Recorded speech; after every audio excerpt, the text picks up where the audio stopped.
Wow! How long has it been since we all came together like this? And with so many guests, too! Oak, this isn't the time. I know. Just trying to help everyone relax. Let's just start the meeting, shall we? The topic is Shiva, goddess of annihilation.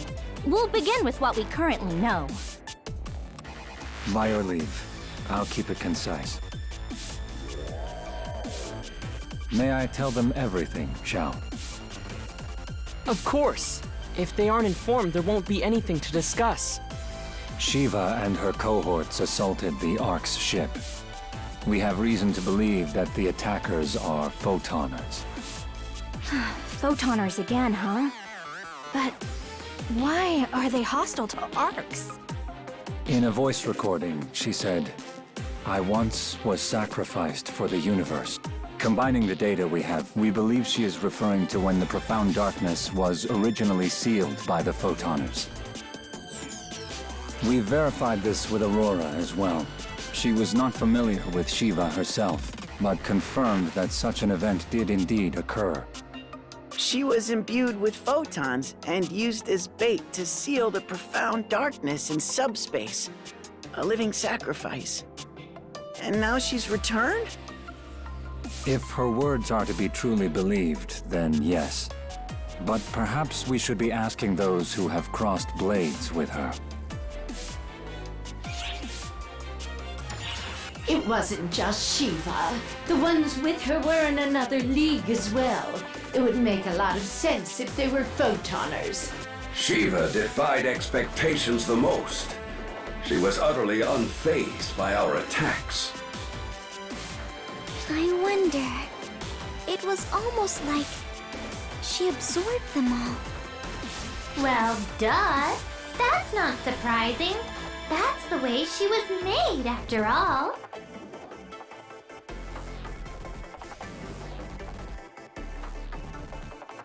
Risa, what do you mean by that? She was made to hold all the photons of the photoners inside her. Can you even imagine how many that is? Can you? It's so many! Though after having taken a look at both of you, I think you're pretty weird yourself, honestly. What do you mean? Risa, just what is it that you know? I'll explain. Risa, may I borrow your body? Yup. Go right ahead. Wake me up if a fight breaks out, though.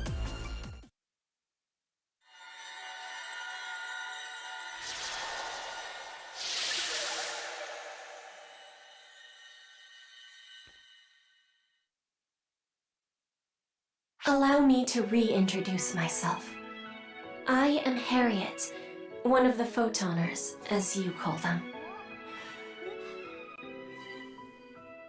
Guardian, I have met you once before. Do you remember?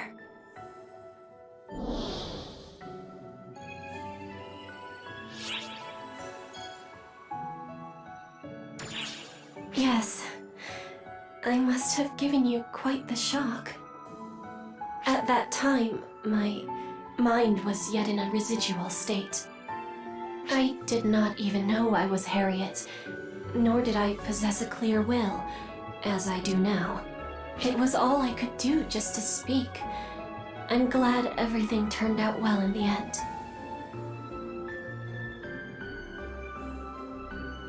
Shiva and I are like opposites, in a way. It is her arrival that has allowed me to speak with all of you. Come again? Are you related to her somehow? A soul that inexplicably took up residence in an empty vessel. That is me, the artificial being, Harriet. A photonic vessel created to contain everything, including the profound darkness.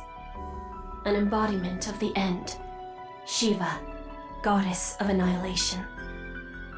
We are close, and yet light years away.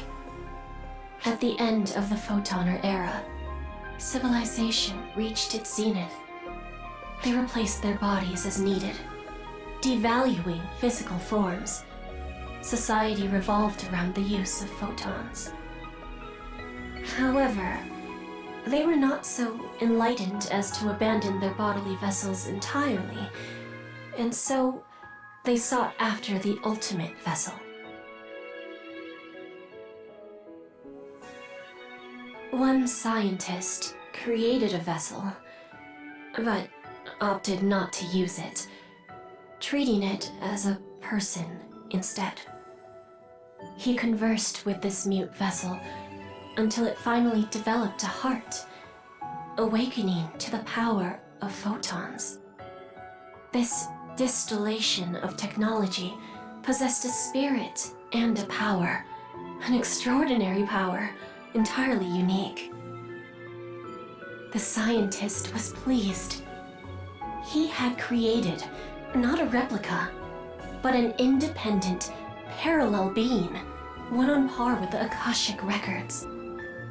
However, that was precisely when the final replica of the Akashic records, the Profound Darkness, was born. To seal the Profound Darkness, a vessel equal to the Akashic records was required. That was me. But a heart was unnecessary. My soul, my heart, was removed, and photons were compressed into the now empty vessel. A will to control all photons was born, and that is Shiva, goddess of annihilation.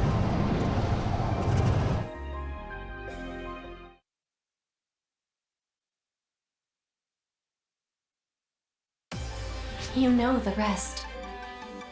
Shiva achieved total photonic absorption and vanished into subspace with the Profound Darkness. And now, she has returned once again. She has become a threat to the entire universe, just as the scientists once predicted. Harriet, how are you here? And what's your relationship with Risa? After losing my vessel, I was doomed to vanish. But the Akashic records saved me. They wove my soul into their seeds and gave me a new vessel, a cosmogenic arm. The first cosmogenic arm to be created, that was me. As for the Risa you all know and love, I think you've heard the story before. Once upon a time, I was a test subject for a project to create photon-compatible bodies. They did a whole lot of research studying mechanical life forms on the down low. These days, everybody calls us casts. And you know who was the very first one? It was me. Pretty straightforward, right?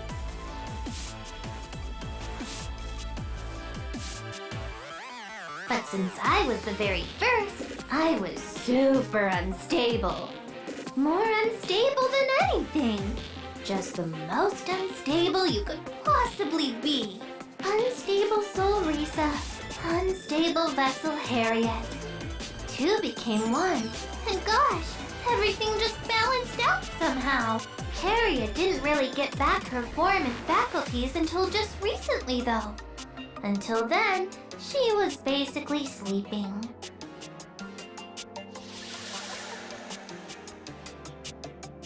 It is as Risa says.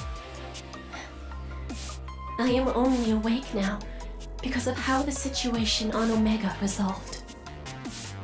My soul was rescued there and transformed into a goddess. And so, here we are. Risa and I have spent a long time together. I as a cosmogenic arm, and she as a cast. The appearance of the Dark Falls Collective. The fall of the Photoners. The birth of arcs. We have seen it all.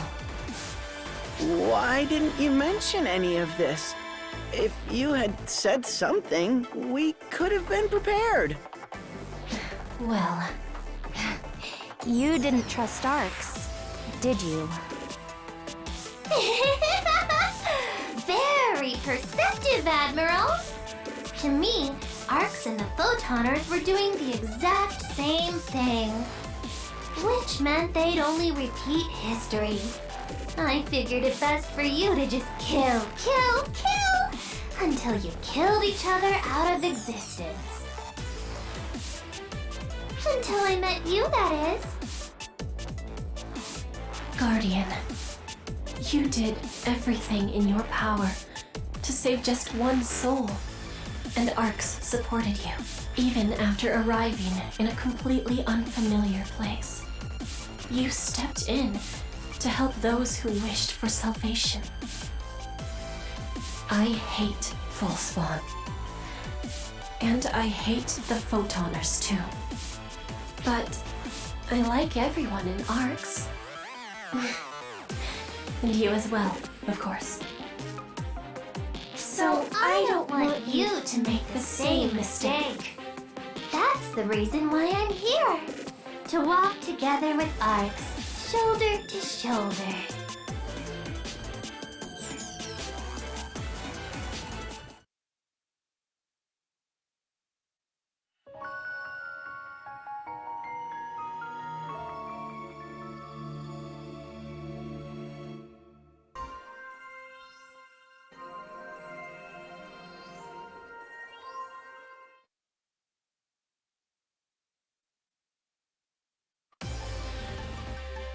Right then. Shall we move on to our most pressing issue? It's bad enough that we don't know the enemy's full strength, but that Shiva lady? Watch out. Our power comes from photons. If she can just absorb them, there's honestly nothing we can do. We're working on a countermeasure. Your report, General Affairs. Huh? You got some kind of plan? If photons are ineffective, we'll slam them with physical weapons instead. AISs are undergoing final checks, and we're preparing for mass production. The Research Bureau is operating at full capacity in order to make it in time for the next attack. So our next concern is what the bad guys are up to. Sadly, we lack useful data. Shao is aiding us in our investigation, but we've still been unable to locate them. It's simply a technology gap. They're adept at concealing and isolating photons, after all. So good luck predicting their next unruly arrival. We'll have to stay vigilant. Indeed. The training and combat bureaus will cooperate to ensure we're ready to mobilize. We've got more operatives now, so we can probably double our normal rotation. I think that just about covers what we're capable of at the moment. I have a concern. That Shiva person said the Guardian is the vessel of the universe. What did she mean by that? sadly, I'm not entirely sure myself. But for whatever reason, Shiva is targeting the Guardian. A pressing concern, whatever her reasons. For now, make sure you stay with Matoi. You'll be fine, so long as you're together. All bureaus need to cooperate now, more than ever, and to exercise discretion. Together, we'll see this through.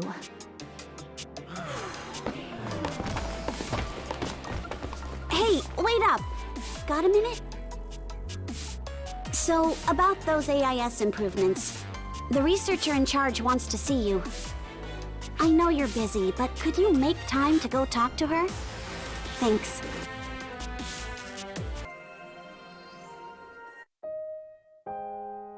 I've heard Alma is visible to you.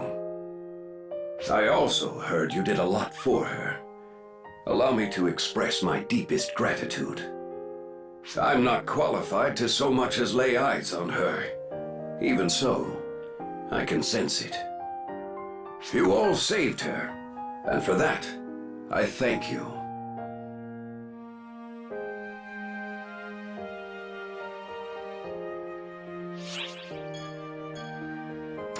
That's true.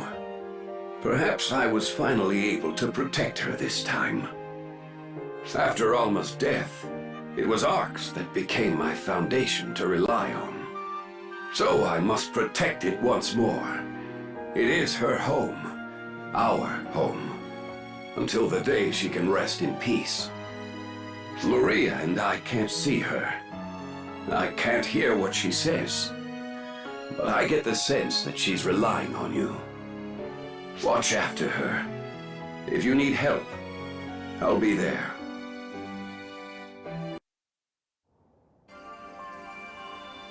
Hey, Risa, what should we call you from now on?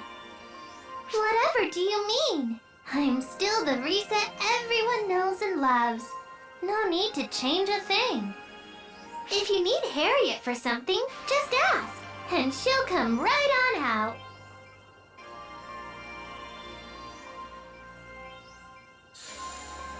Exactly right, Risa. I can always hear what you're saying. This one-body arrangement may prove slightly inconvenient, but I hope you'll bear with me. It'll definitely take some getting used to, that's for sure. Oh, since you're here now, Harriet, I wanted to confirm something with you. How aware are you of everything that happened on Omega?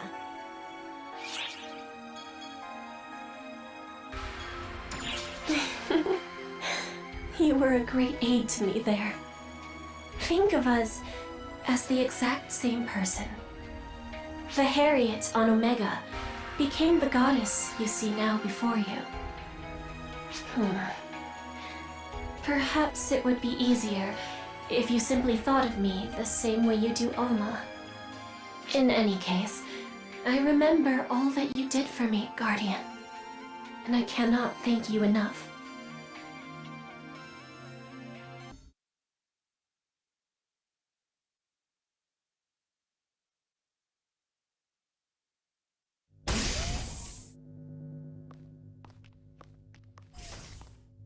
Huh? Alma? Oh, welcome back, everyone.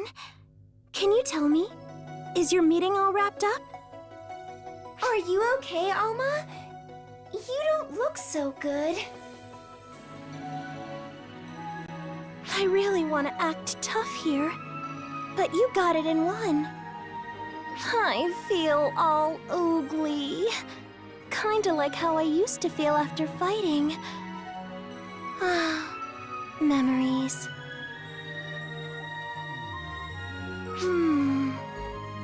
Maybe Shiva did something to me when she was here earlier? Nah, it's probably my fault. I bet that wall I put up to block photon absorption is coming back to bite me about now. You're not going to disappear, are you? Oh, no worries. It certainly is not that serious. I don't know if it'll heal, though. That sounds pretty serious. No point in panicking. It'll heal in time. Slowly, but surely. Still, sorry guys. I don't want to disappear.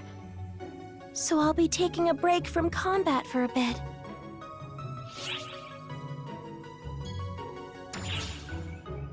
Yep, you're right. I had better get some R&R.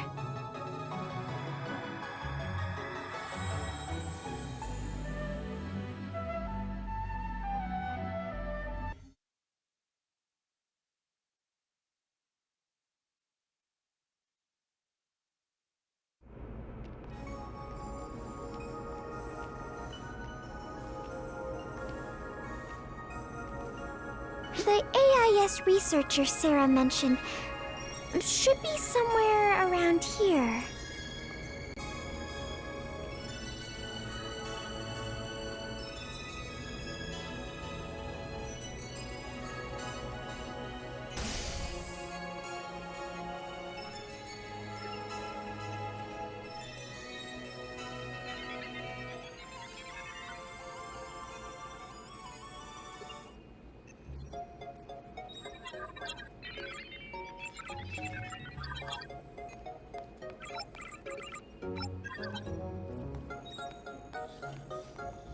Excuse us. That's strange.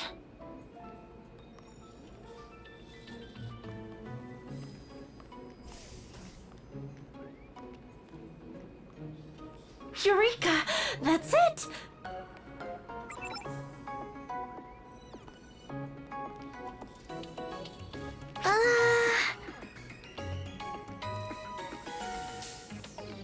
Ah, shoot! That kills her ability. Oh, if I use a little bit of you-know-what... Ow! Whoa, whoa, whoa! What's going on here?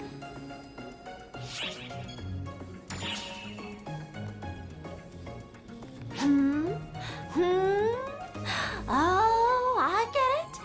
Dang, I can't believe you actually came. Glad to make your acquaintance. I'm Ludmila from R&D. Thanks for coming, Guardians. I'll get straight to the point. Could you do some testing for me? Real combat's fine, too. Hold on, Ludmila.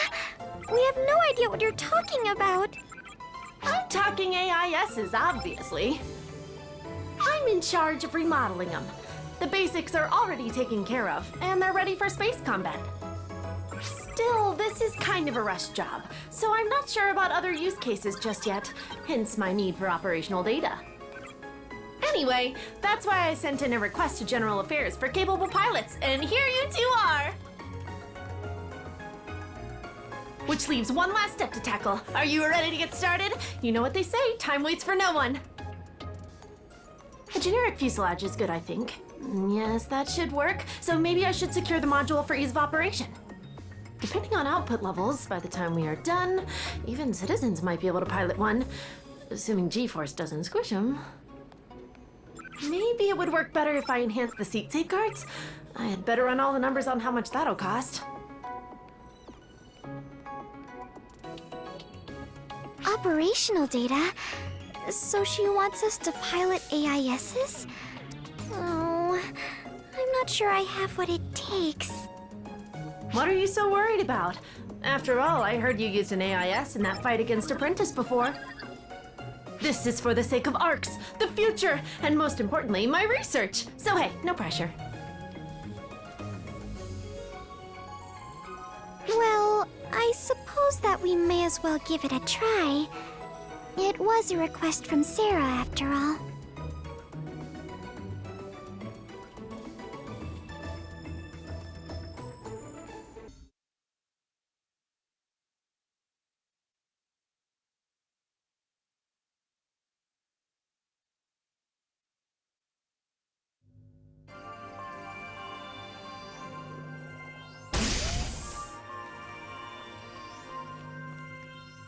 Welcome back, you two. Sarah had you visit our main AIS researcher, right? Yeah, her name's Ludmila.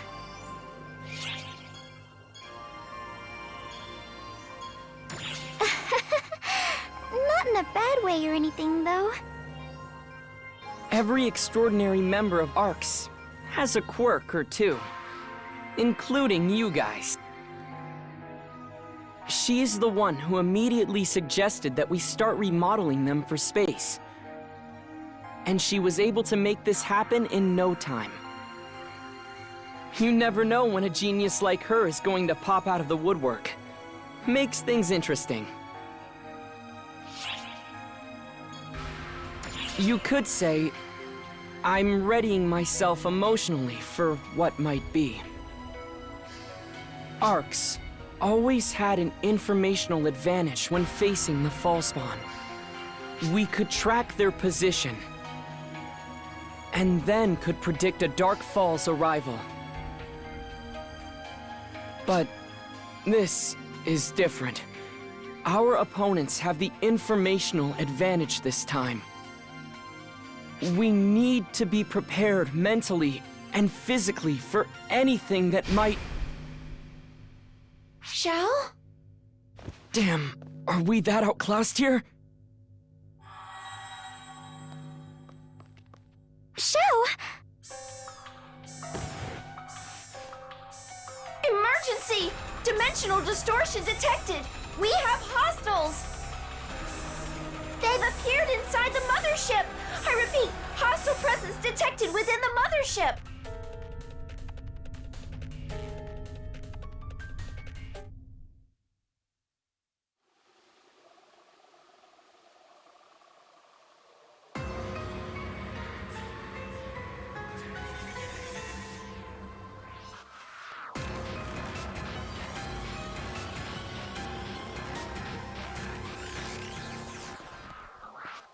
There's no need for calculations. Simply crush the head, and this is over.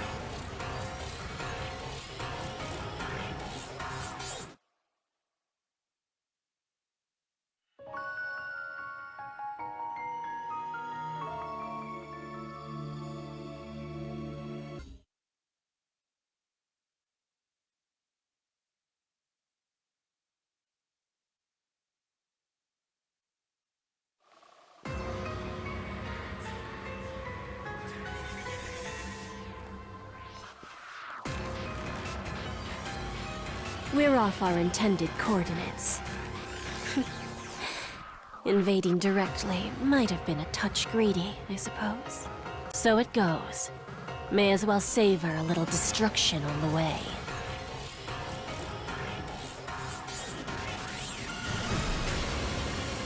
Stop right there! Your invasion ends here!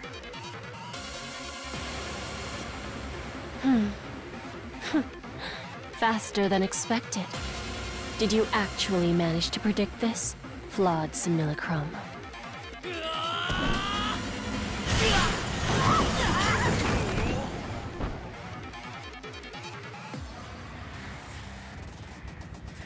We've come this far. May as well grind arcs under our heels.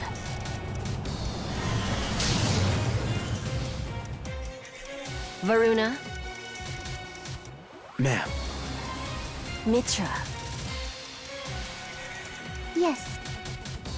Let's make this a contest to see who can dispose of the most trash. Use any method you like, but make sure to track your score carefully. No fudging the numbers.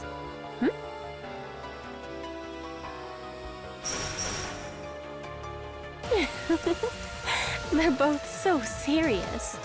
I really must teach them to loosen up.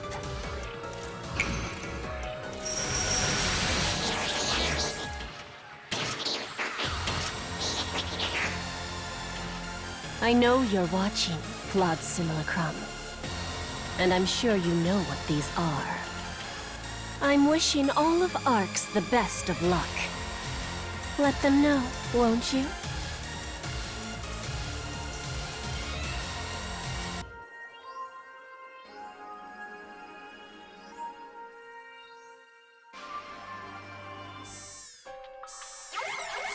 Attention all ARCS ops. Hostiles detected within the mothership. These readings are unbelievable. Stay sharp and stay together. It'll take time to get the radar back up. All personnel, coordinate and watch your surroundings. The 6 will be joining the fight. Work together and avoid fighting solo. Sierra, have you heard from Shao? There's no response. The messages are being blocked. I'm detecting a new hostile presence similar to Falspawn within the mothership, as well as the trio that attacked the Ark ship the other day. We couldn't sense them at all last time, but now it's almost like they're announcing themselves. It'll be okay, Sierra. We'll manage somehow. Yeah. You'll have my full faith and support, Guardians. That's my job, after all. My functions are limited due to the damage to the mothership, but I'll do everything I can to help.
way they respond reminds me of Shiva.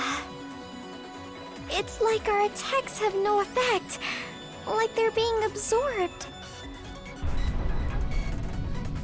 Let's go!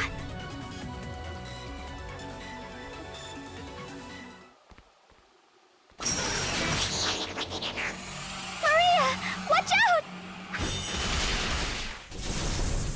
Ah, you too. Thanks for the assistance. Where is everyone? I was looking for them myself. Glad I found you first, though. And you're worth the most points. Get down! Don't be fooled. That's not Maria. Xena? Oh gosh, you're hurt!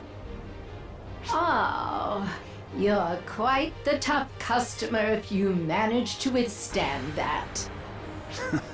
The real Maria hits harder. Your impersonation sucks. So give it up already, you fake! I'm surprised to hear that. My mimicry is perfect. You're...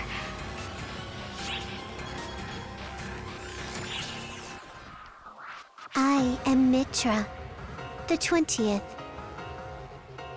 goddess of deceit. I exist to impersonate. She touched me earlier. And she touched me just a moment ago. Suspicion kills. When people doubt each other, it's hilarious. From now on, you'll always be suspicious. Your friends may not be your friends. I've seen it time and again, and I'll see it once more. Here and now. Deceit kills. Ha! Thanks for breaking that down for us. Sounds like putting you away will end this whole charade. You're all worth big points. Enough to win me the game. Points? We're seeing who can kill the most of you. I'm behind, but not for long. Quit messing around! We're not toys for you to play with. Why the anger? You treat Falspawn no differently. How does it feel to be hunted this time around? As they say, you reap what you sow. If I turn into you, will I understand how you feel?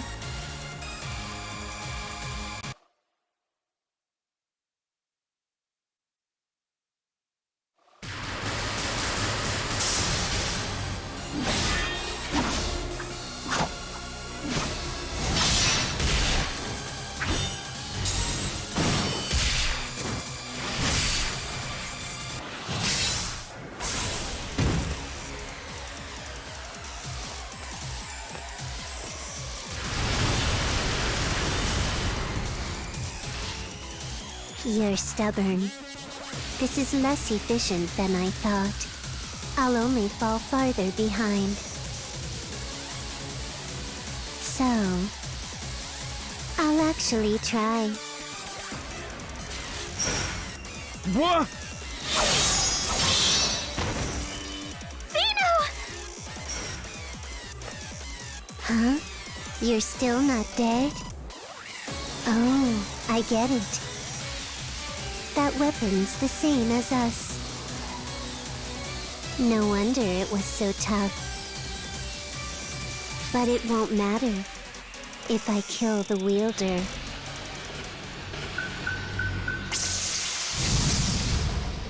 Whoa! What is this? Looks like a critical situation here. Just perfecto. Another waste of time has arrived, I see. Whatever. I'll get points somewhere else. Zeno, are you alright? I'll heal you! I'm fine. I can still... You can insist on acting tough all you want, but we can't drag you around all day. If you don't want to end up as baddie points, you better get out of here. Or, would you rather I sped up the process?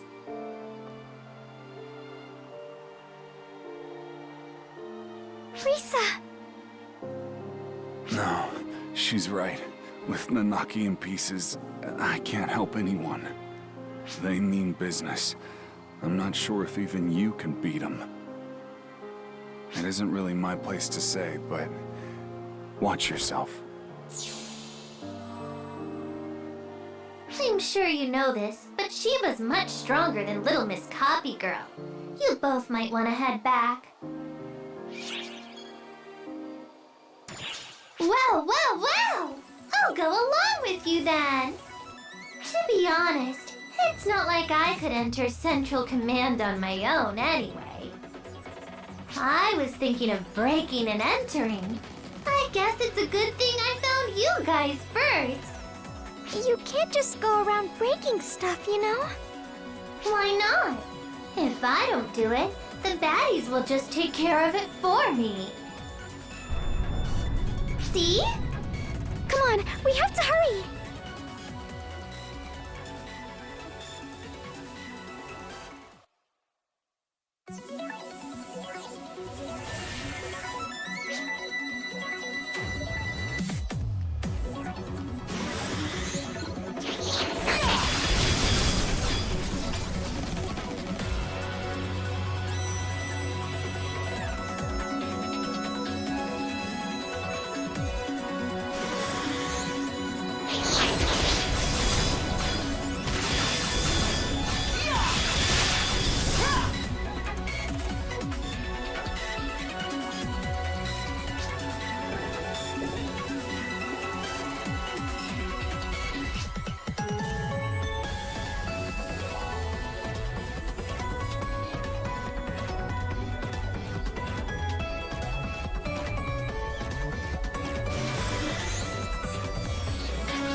Completed!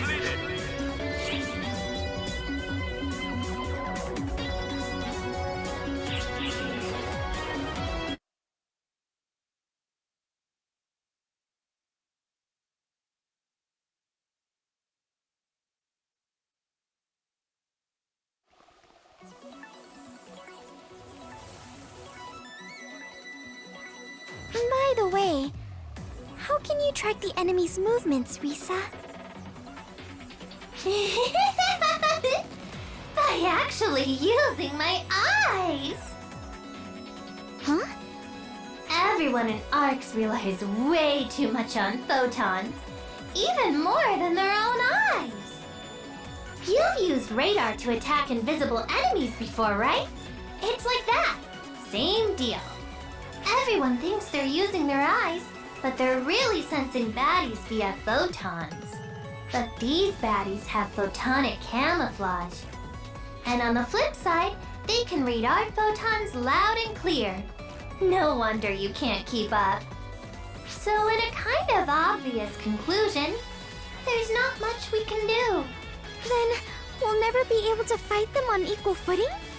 Find some tech to get around their camouflage, and you'd be able to sense them like usual. There are other people in ARCs who fight without having to rely on photons all the time, you know? Does she mean...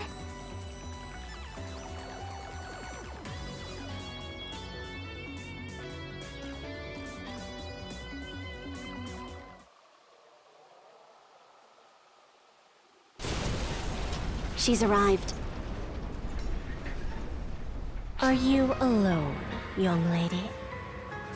Based on these photon readings, I doubt you can face me alone. You underestimate me. We'll see who's underestimating who.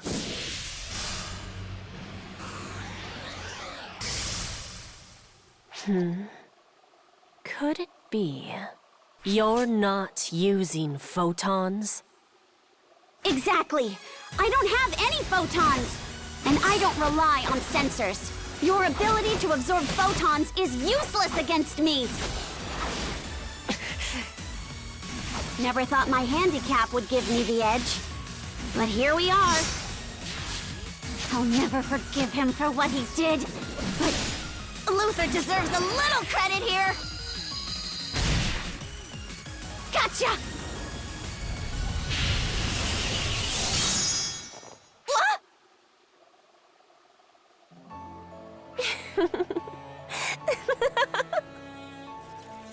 Now, what did you just say, young lady?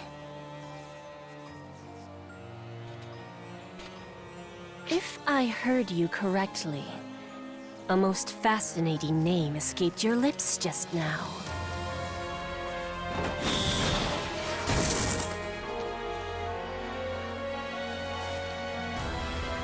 What is she? This is messed up!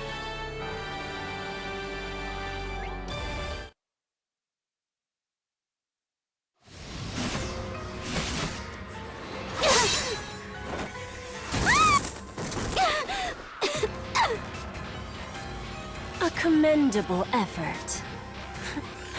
But human effort doesn't count for much.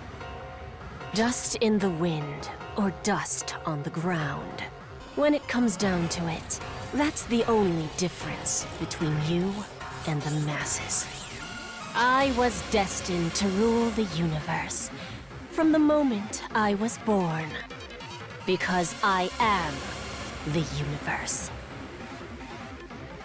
Rule the universe? How arrogant can you get? Your understanding is not required. You die here, either way.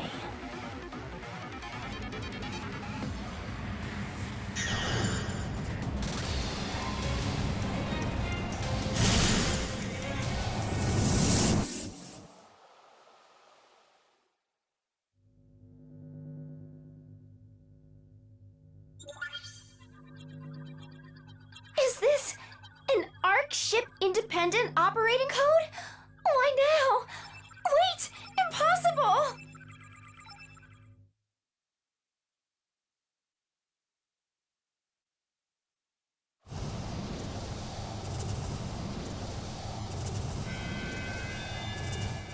Hey, you okay, Sarah? Show!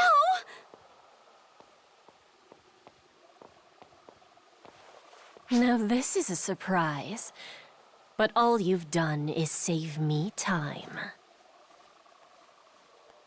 Go!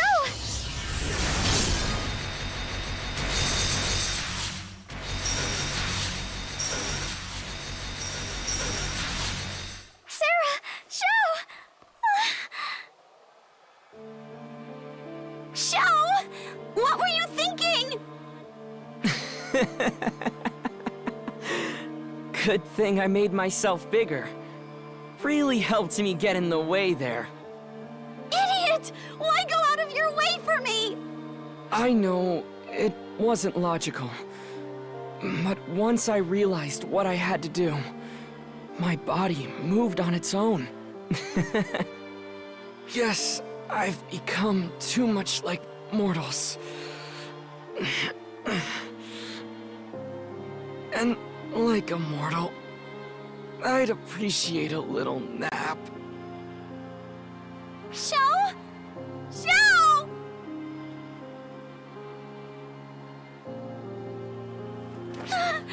Show!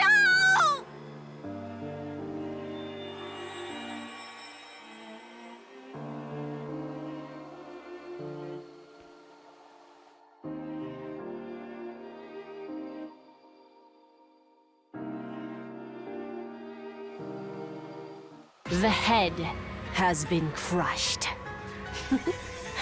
Now I suppose it's time to move on to the hands. We won't let that happen!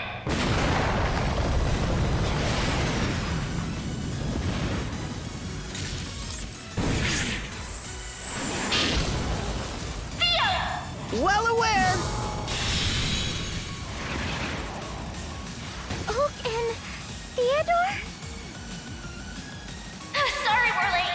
The adjustments on this thing were brutal. But I understand the gist of it. Like how crazy strong she is. Glad to see you could make it in person, Admiral. Do you truly intend to oppose me with that mechanical doll? Nope. That's not what I'm here for.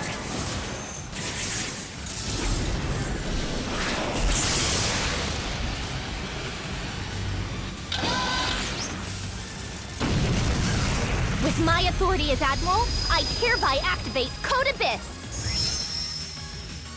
All ARC's personnel withdraw. This is a compulsory warp. Hereby abandoning Mothership Shao.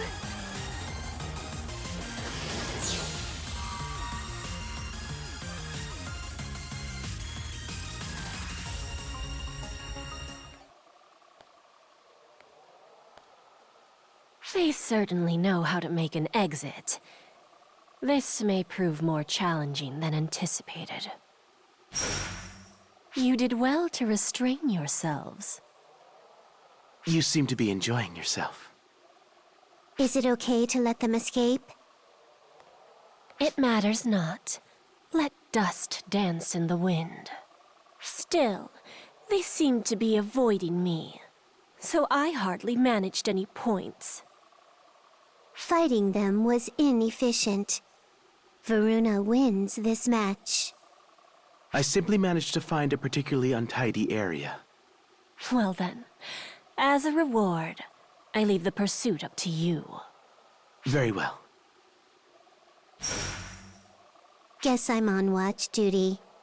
Boring. You'll have your chance soon enough, Mitra. I promise, we aren't anywhere near finished with them yet.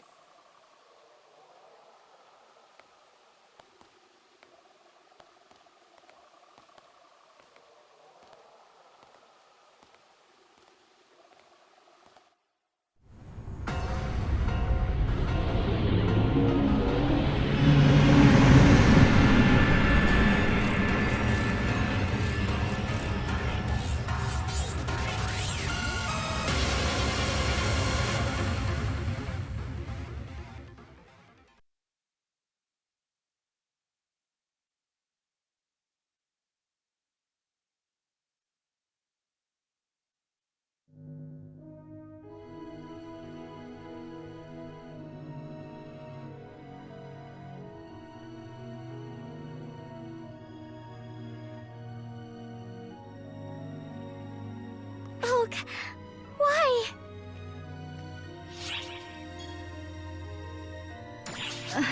Because I knew you'd react this way.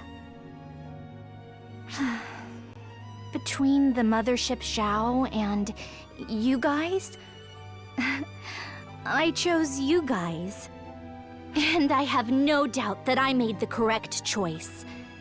Shao would have done the same thing.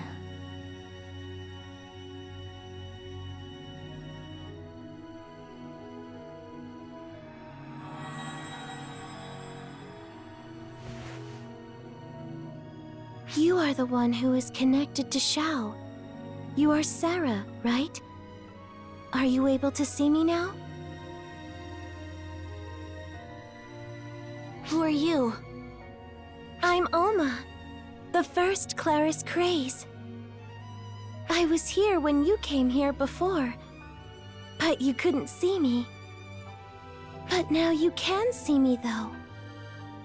Do you understand why that is? Because of Shao's power? Yeah, that's right. Shao's power is inside you. He's sleeping within you. He is way too much for your vessel to handle, though. If he were to wake up, it would destroy you. That is the reason he is sleeping.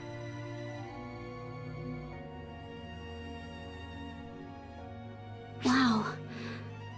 So... that's what happened, huh?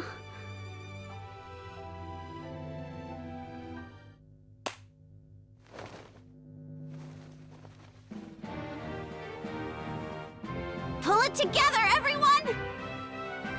Sierra, why do you think Shao gave you full permissions? You two! If you died back there, we'd be finished! You've got to look at the big picture! Sarah? That's what Shao would say. I can sense his feelings bubbling up inside me. And he'd also say, it isn't like you to give up without a fight. You're right. He would. Yeah, Shao hated losing. Sierra, can you contact the other ships? How's everyone doing? Right! Ships currently operating under independent calculations. We've received word on Ark's situation. The ships are scattered, but the 6 are confirmed alive.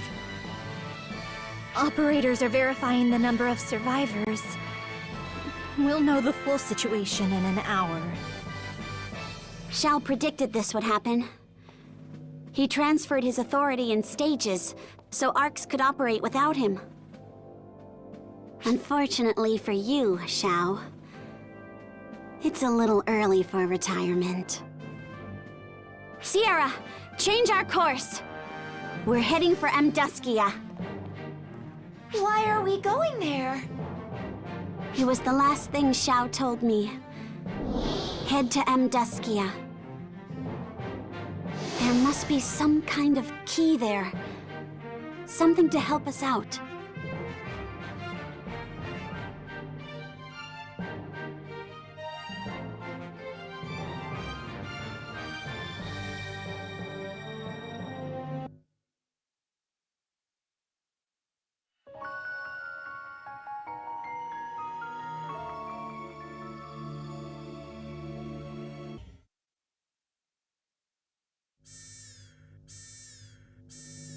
Sierra, what's going on? Unidentified warp detected. Initiating telescopic imaging. What is that? An unknown fleet? It's Shiva, the goddess of Annihilation's fleet. So, the Armada of Annihilation? More importantly, it appears to be packed with hostile signals. They mean to pursue us. Thorough, aren't they? Claris, Craze, and I will use our fleets to draw them away. Huey and I know how to put on a good light show, so we'll be perfect decoys. Huey! Claire's craze! No need to worry, Predecessor. When Huey and I are together, we can't be beat.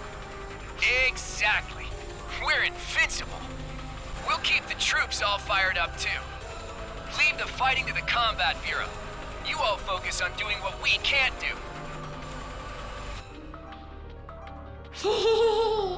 Guess I'll join them then. I've said my piece. All that's left is to have a blast shooting up some baddies. The mission.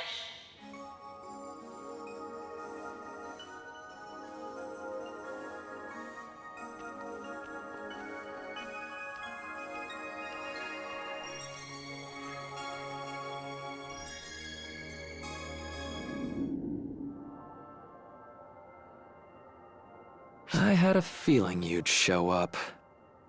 I'd ask what you want, but it's obvious.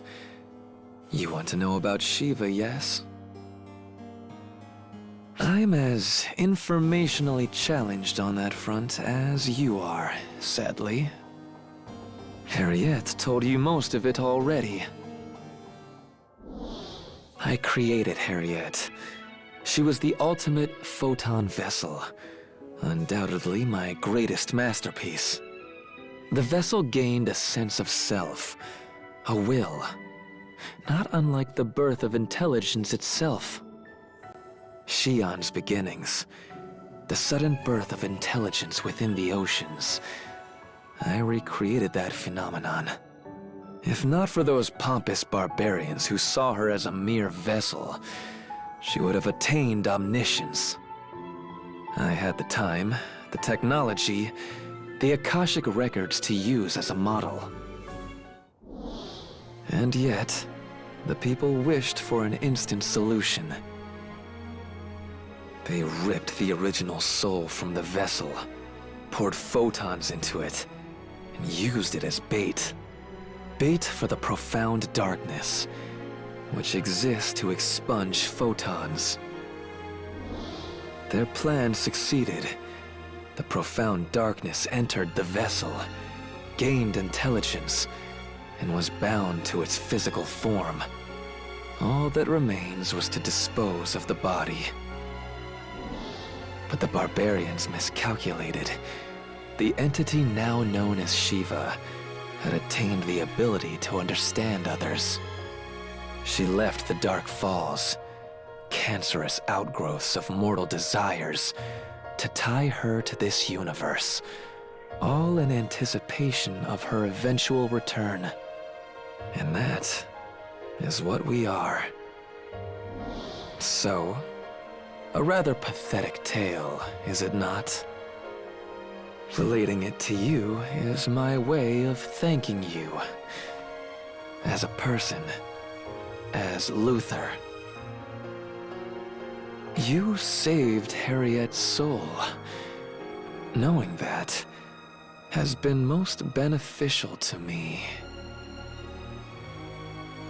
Shion was naturally aware of her as well, I suspect, which is why they were sympathetic.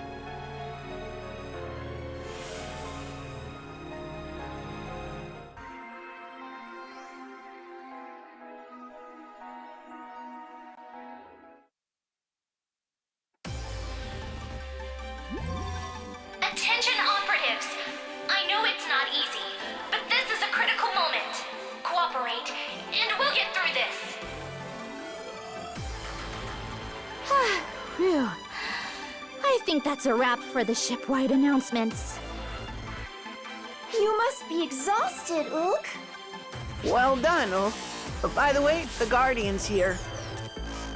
Oh, welcome aboard. Sorry we're putting so much pressure on you. We'll do what we can to help. I know we'll succeed if it's a team effort. My next task is to get the fleet up to... oh dear. I'm getting dizzy all of a sudden. Ulk! Jeez, are you okay? Ulk! Just got a little lightheaded there for a second. Thanks, Theo. You can't just laugh this off, Ulk. You're pushing yourself way too hard. Oh, is that how it looks? You have to know your limits. If you keep this up, you're seriously going to pass out. But if I don't make it count now, we're finished. This is no time to take a break. You're right. We'll do it together then. Whatever it takes. Oh my gosh, what is this, Theo? Usually you'd try to stop me, or shy away when things get tough. Indeed. The old me would have forced you to take a break, or just get depressed that I couldn't help. I'm still anxious about a lot of things, but knowing how committed you are makes me want to help you even more. I made a decision to be with you, Ulk, and moments like these are exactly why.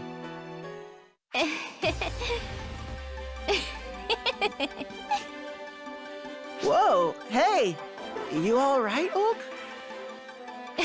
I'm fine! Just fine. In fact, I feel like I can do anything now. Thanks, Theo. It's nice you two are hitting it off, but can you save it for another time? Oh, why would you feel sorry for me? It's not like I'm jealous or anything. Not in the slightest. Sorry. I had you all worried for nothing. I'm completely fine now. Time to get to work. I know we can overcome this and regain control of our future.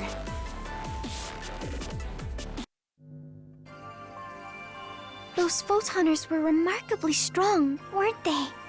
Just like with Shiva and Mitra, they seem to be absorbing our photons to cancel out attacks. Can all photoners absorb photons like that? If I had to guess, it's Shiva's protection. What do you mean? Shiva is the only photoner who can absorb photons naturally.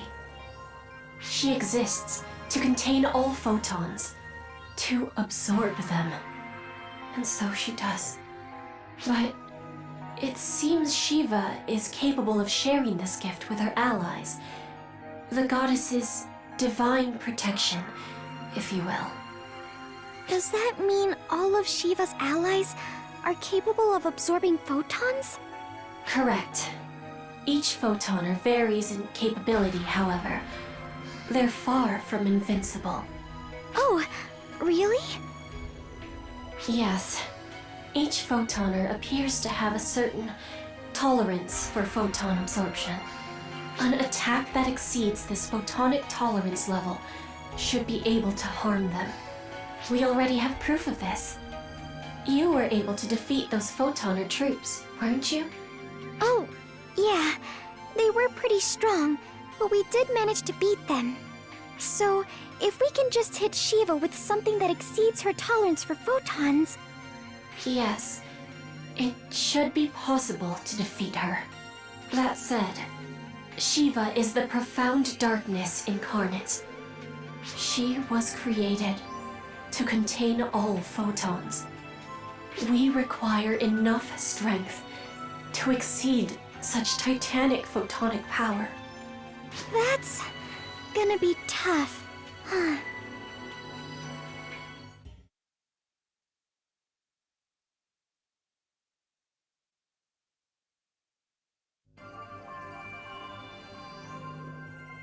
Whew. Glad that's over with.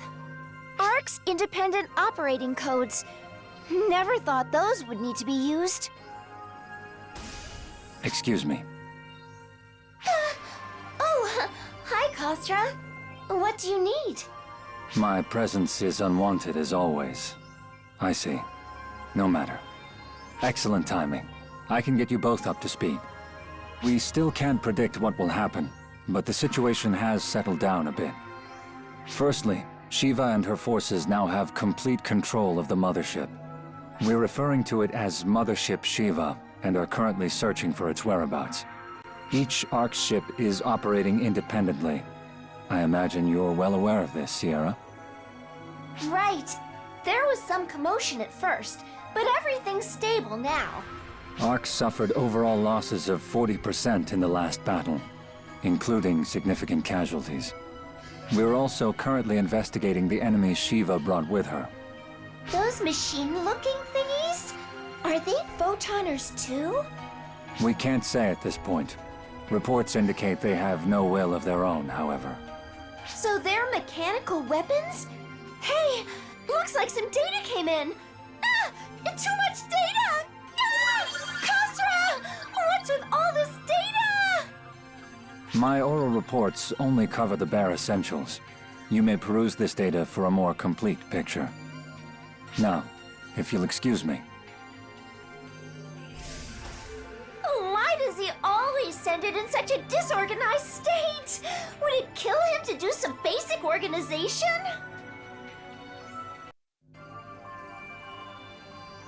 Those machine-like enemies we fought on the mothership were really powerful, weren't they? The ones Shiva brought with her?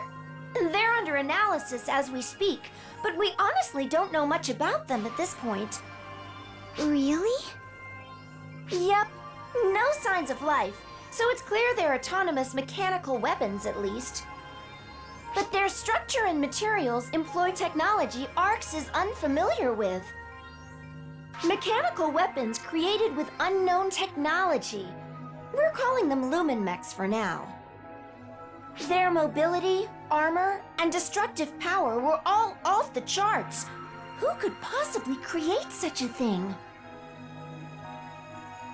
They were created using photoner technology. Photoner technology's still way outside our grasp, I take it. So it would appear. Even the latest Arx-developed technology is easily outstripped by outdated photoner weaponry. Almighty mechanical weapons, created with ancient cutting-edge technology to defeat the profound darkness. The corrupted were used to seal away the profound darkness by Shiva and placed under her control. They've been further enhanced by the profound darkness's corruption. So they're already tough enough, and Shiva's powered them up even more? How are we supposed to fight them?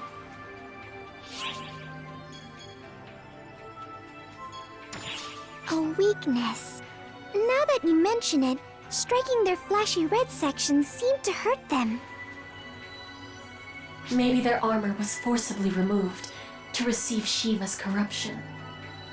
Whatever the case, I'm sure they're aware of it. Any weapon worth its salt will attack while keeping its weak points hidden. But if we can somehow exploit those weak points, we can beat them. Once we have that figured out, we'll be fighting on a much more level playing field.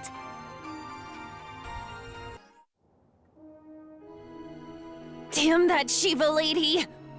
Our photons don't work? How is that even remotely fair? We all did the best we could, and we couldn't even make a dent in them. Boss, it just sucks. I let everyone down again, and it feels like I'm useless to the cause. What was I supposed to do? I guess so. Yeah, we really did, didn't we? But we barely even put a scratch on him. I refuse to give up. I know we can still do something. I know I can still do something. Instead of just taking orders, I want to use my own judgment and make decisions I won't regret. I may not be the toughest operative around, but I'm gonna think this through and fight with everything I've got. If I'm lucky, maybe I'll even earn a compliment or two from you, boss. Wait, I didn't mean that. Not sure where that came from. Anyway, I'm gonna go make myself useful. See you later, boss.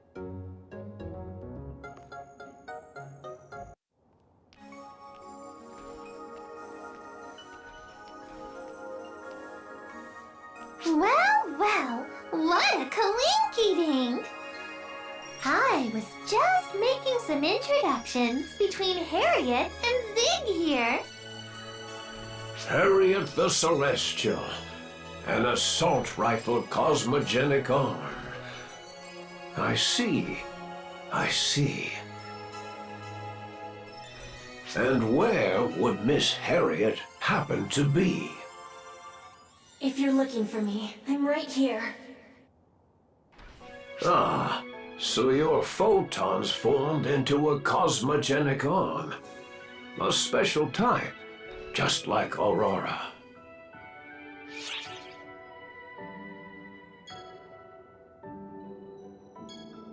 Aye, that is generally the case. Although cosmogenic arms are known to choose their wielders, they usually don't speak. The Blade of Genesis, Clarissa III the Bright, and the other cosmogenic arms were not forged from living persons. Aurora and Miss Harriet are another matter entirely. You both possess powerful wills. Their souls likely entwine with photons to change form, linking to their wielders to unleash their power. Cosmogenic arms of the past had souls as well, deriving overwhelming power through their ties to Xion. When the soul is exhausted, the armament reaches the end of its life cycle. Such was the case for World's End. Though its form was restored, its full power was not. I suspect it lost its soul. The soul that once dwelt in World's End likely fulfilled its role. Satiated. It simply vanished. It achieved its one true desire. You may be right. In that case, I pity Labrys. Poor thing gets damaged and repaired over and over ad infinitum. Perhaps it longs for release. If only there were some way to ask it how it feels.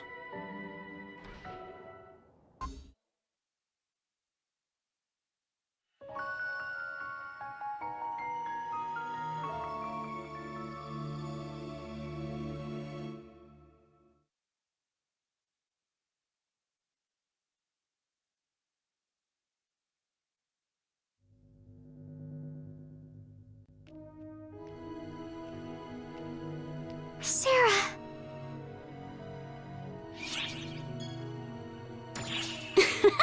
I'm not the only one. Everyone's pushing themselves. Sierra's so focused on her duties, she doesn't even have time to chat. Sarah, what's on Ambeskia? No idea. Xiao just said to go there. But I think I might know what he's after, though. Ambeskia is where you first met Xiao.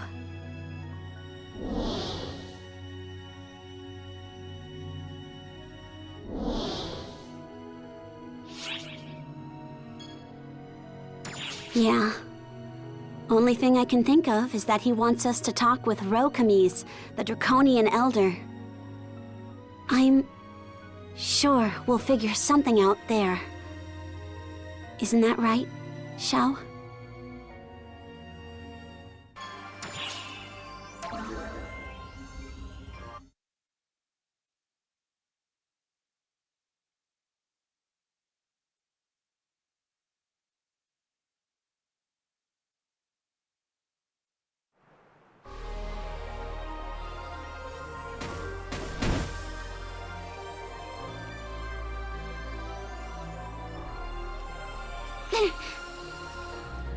Sarah, you could just wait on the ship.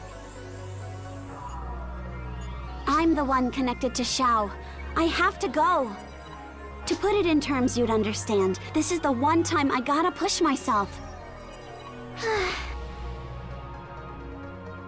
I've been waiting for you.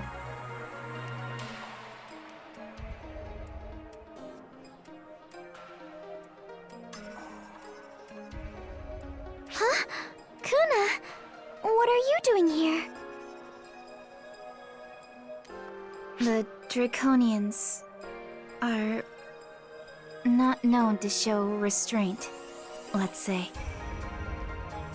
What's that supposed to mean?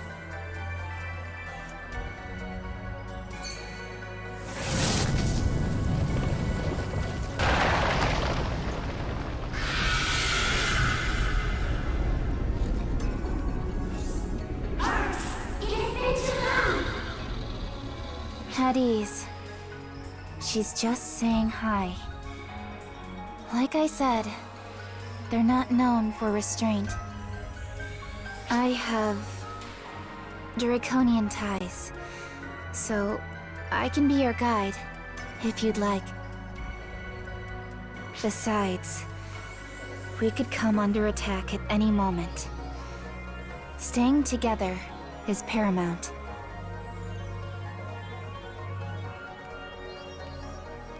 You never change, Rila. Did you know we were coming? Master Kinesis, proclamation. He foretold your arrival. I, the Draconian Oracle, Rila Lukot, have arrived to greet our ex-allegiance. To gain audience with Master Kinesis, allow me to guide you.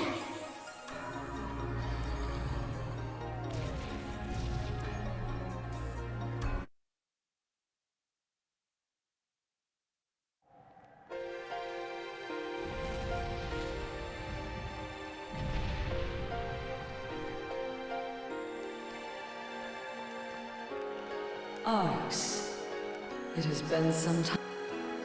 You face a grave crisis, but I'm glad to see you safe. Ro Camise, Elder Draconian of Amduskia, and Xiao's friend. Indeed. I sense that child within you. I had heard tell of you, but this is the first time we have spoken, Oracle of Xiao.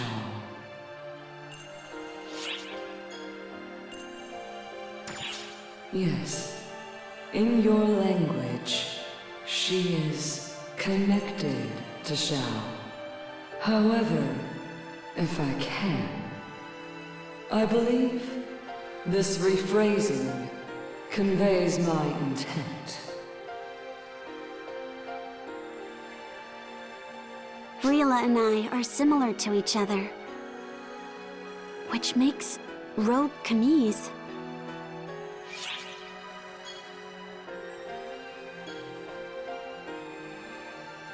Precisely.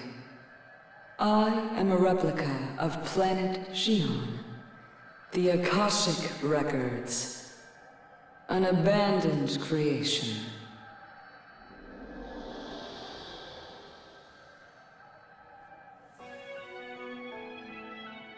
I am a replica of the intermediate phase. I have siblings that were born around the same time. However, I and another Xion replica both lacked something the original possessed. I lacked the ability to predict. The other lacked the ability to process. It is not hard to imagine how dearly they wished to make us one, yes? Astoundingly, the Photoners of the time attempted to make that wish a reality. They planned to fuse us together to create the perfect Xion replica. Naturally, they failed. This planet, Amduskia, was born as a result. Legend speaks of a battle between the heavenly dragon Terioto and the hellish dragon Kashina. A clash of replicas. However, I do not think this unpleasant. Nor do I loathe the Photoners. Such emotions exist not within me. Being here is a unique blessing. That is enough. I do not know how Kashina feels. However,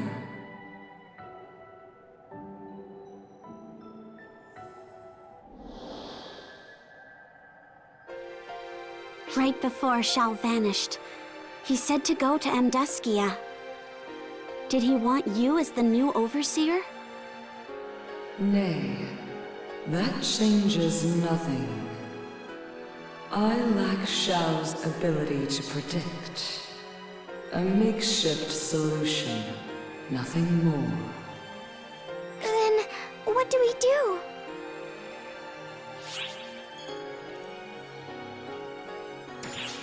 Our savage struggle placed the dragon Kashina in an unwaking slumber.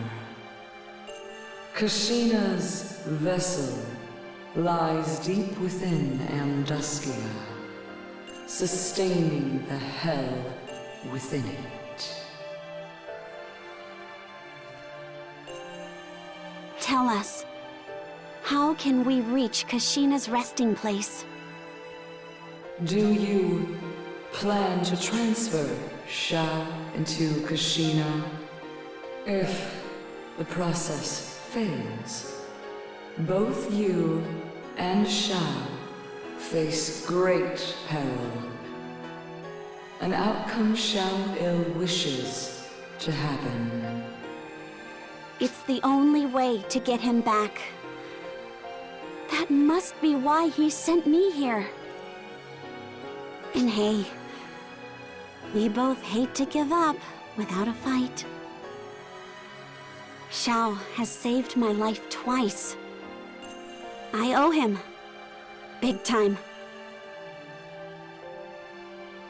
This is necessary to protect everyone. Please, we're begging you.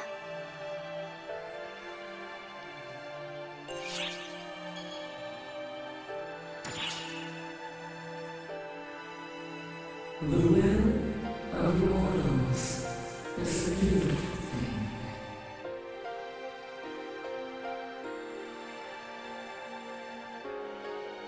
In acknowledgement, I shall show you the way to Kashina. Rila of Ko, guide them. Yes, Master Please. Rila's a little big to follow us into the volcanic cave depths, isn't she? Worry not, Kuna. I thought this might happen.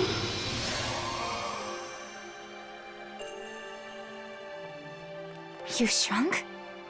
Body configuration and Dracolite size are easily tweaked by the Oracle. You may also contact me through Rila. Now, go. Find Kashina.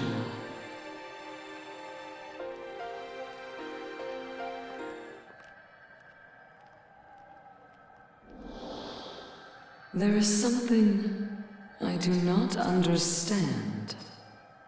Why lend strength to the descendants of the Photoners? Because the original wishes it? That's not Shion's wish. She wants to save just one person. Saving Sarah, providing advice, I'm doing it all of my own volition. But I might be dancing to Shion's tune regardless. I understand even less now. Shao, what is it you truly seek? Lighten up, Camille. You make it sound like I'm some grand mastermind. Still, if I were to put it into words, I wish to see the will of mortals surpass our own.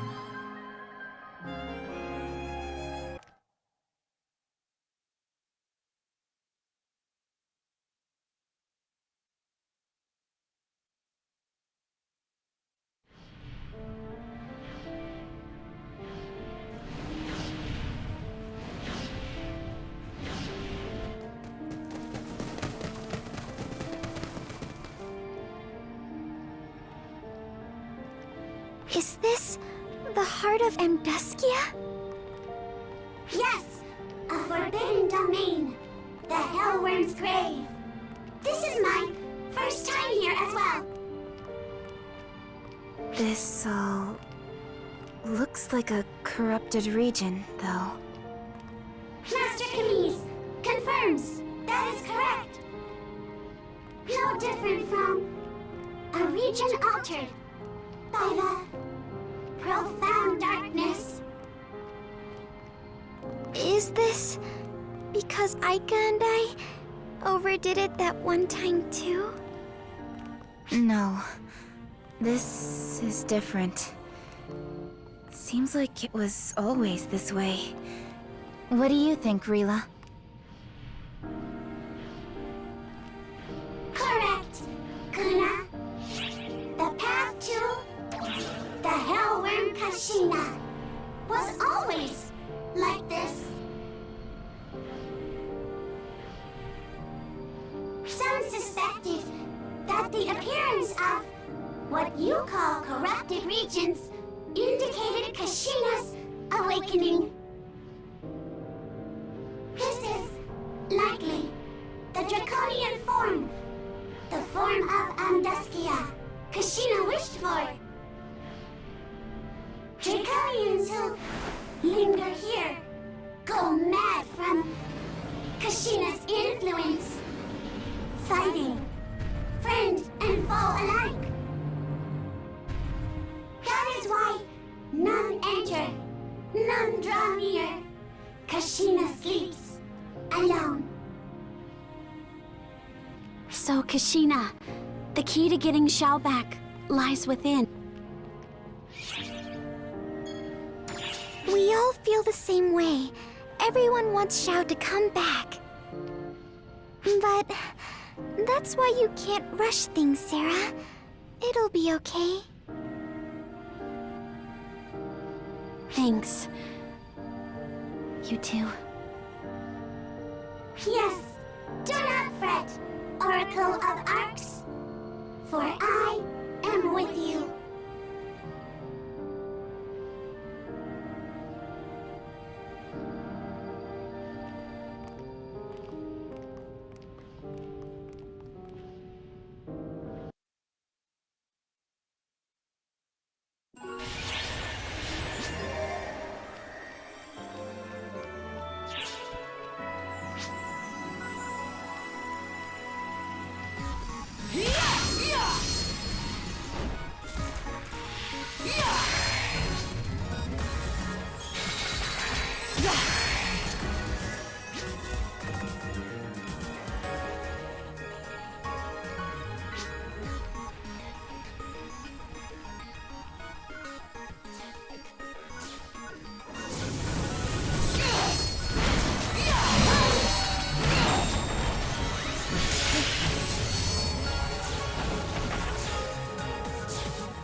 Out of my way!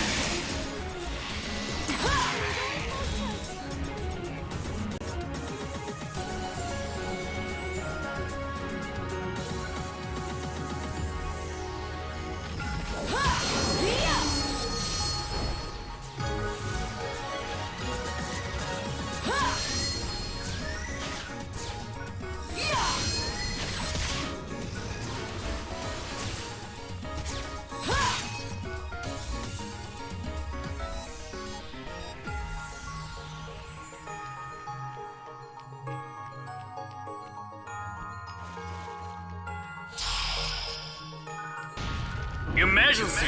Code due! Completed!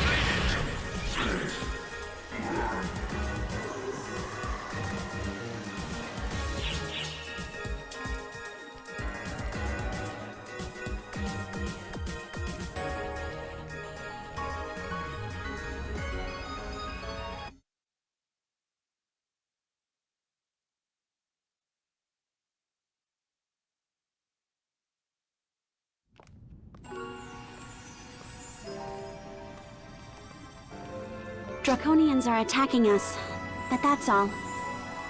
Guess the Ark's fleet is luring the enemy away.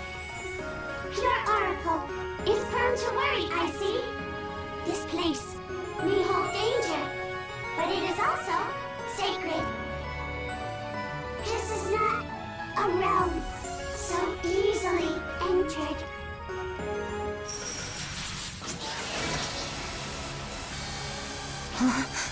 Rila, get back. A Photoner trooper? Claris Craze and the others should be keeping the enemy fleet at bay. How did they get here? There is no trace of their arrival. They must have pinpointed you and Matoi's coordinates and warped here. We certainly should have seen this coming. It is the same thing we have done to the fall spawn. Our intel advantage is down the tubes. Hostiles could arrive from anywhere. If we leave them be, they'll just send more. It's the only way.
Didn't you call this a grave? But this is... You recognize it, don't you? This feeling? Kashina was created as a replica of Xion, so it makes sense. The structure should be similar, so the core is... over there. Now Xiao can... Ah! Sarah! That was supposed to have finished you off. Glimpse me out of the corner of your eye. The pulse I sense within you. You seem different from other ARC's operatives, somehow. My master ordered me to pursue you, and so I followed. You were behaving oddly, so I let you flit about for a while. The correct choice, it seems. This place is important to you, isn't it? The key to your counteroffensive. Its ruination is all I require, then.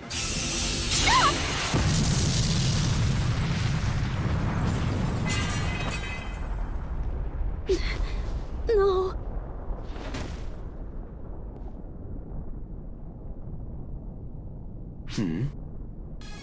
Thought you could do whatever you wanted, boneheads?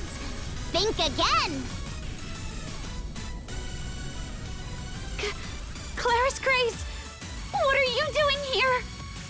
Huey sent me. Asked me to save you. We can't trace photoners, but we can trace ARC's operatives, so I warped here. So that's the game. You are but a mere mote of dust. You change nothing. Don't you dare look down on me, photoner!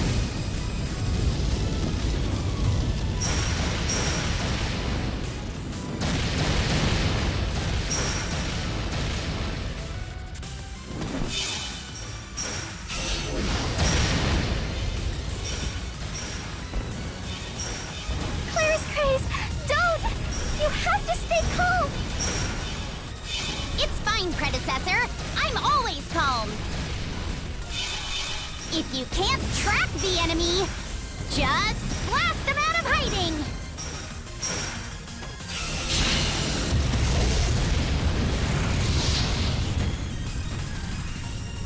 A graceless but viable strategy. As long as you can keep it up, that is. Hate to admit it, but he's right. I can't keep this up for long. Sarah, we'll buy you time. Go wake up Xiao in the meantime. Okay. Rila, if you would. This way! A wasted effort.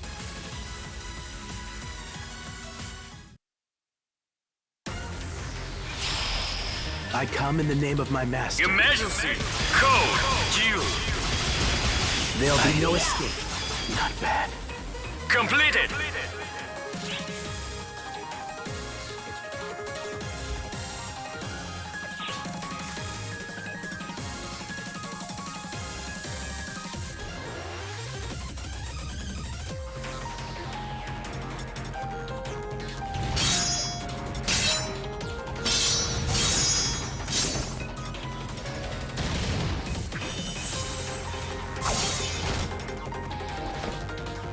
Is something the matter? It seems you were far more powerful on Omega, Guardian.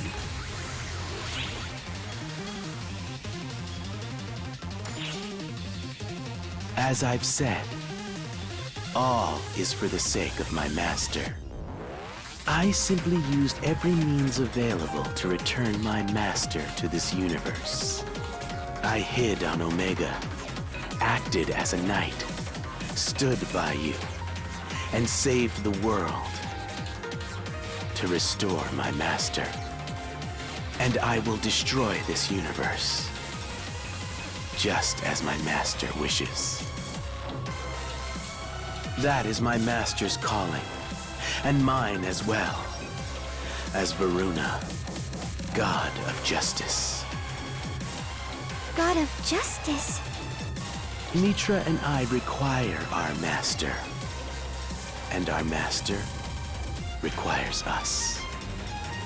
Nothing else is necessary.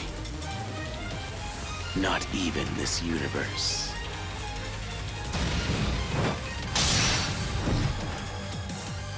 Exactly how long do you plan to keep up this farce? You must realize that you only delay the inevitable. What did you say?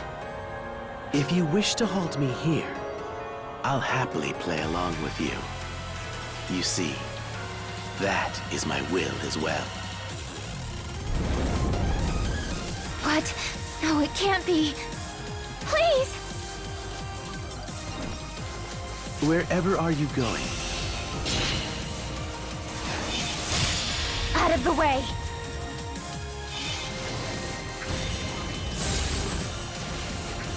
Go!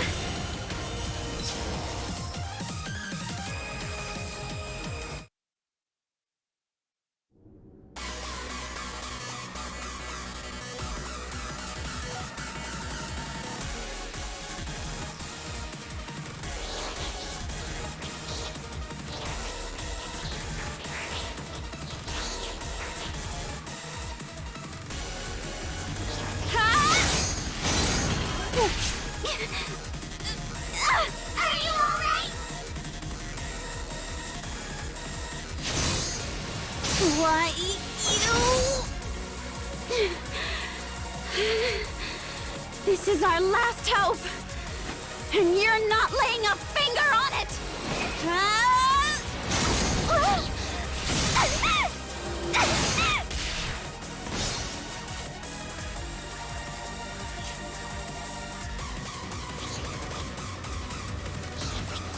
Out of my way!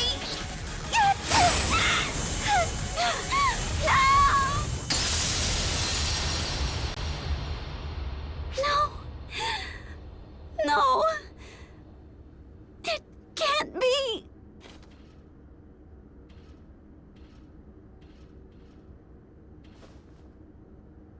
This should do it!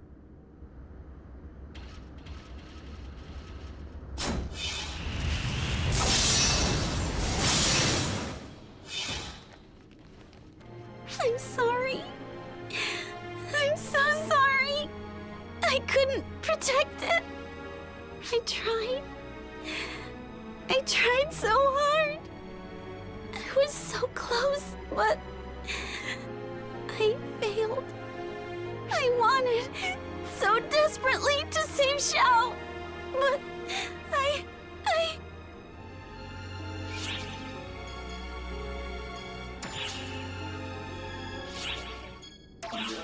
Xiao is still inside me. Right. He's right here. Within my heart. And the essence of all creation is in the heart.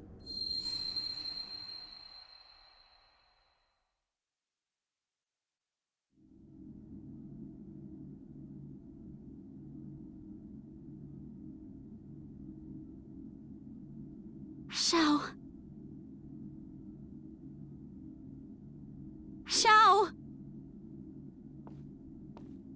Xiao!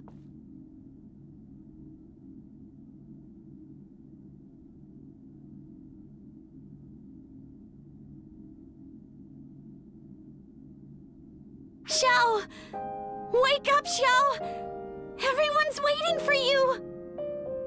We can't do anything without you! So, don't worry about me. Go ahead, use this body! Now wake up already!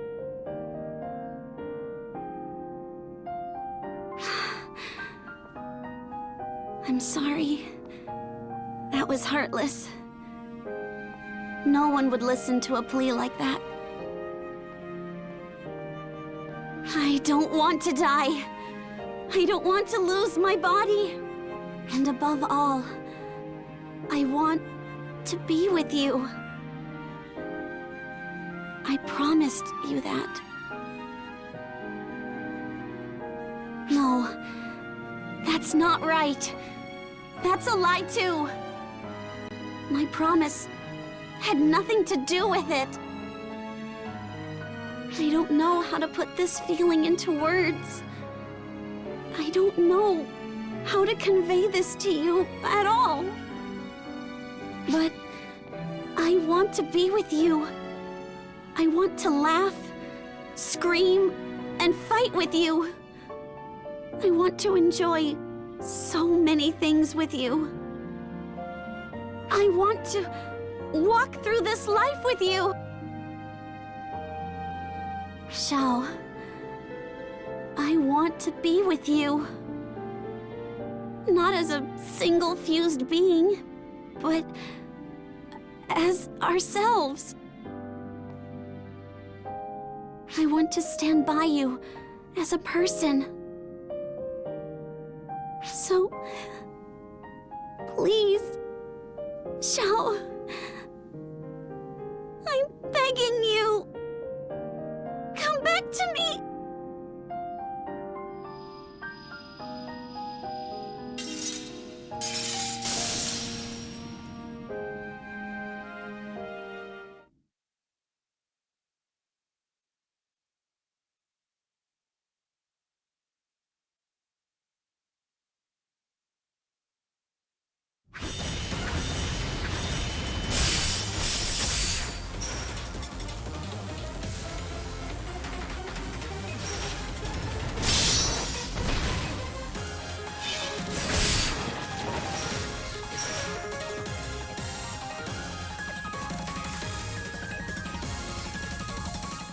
What?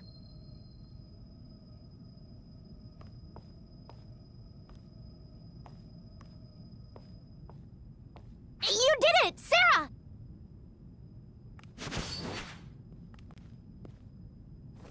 Sensing a nearby dimensional jump. Clear as Crace. Commence blasting. Ah! Got it!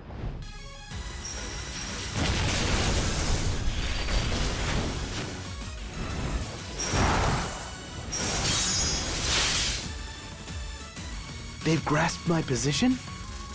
In this visibility? But even if they have... The power of 2 Xion replicas. Together at last. Thanks for the quick work, Camise. I require no thanks. This moment entwines the future. Xiao! Sorry to keep you waiting, everyone. You did great. Sarah! No need to worry. She's simply sleeping. Her hard work is the reason I'm here. The reason I exist. How could I fail to repay her?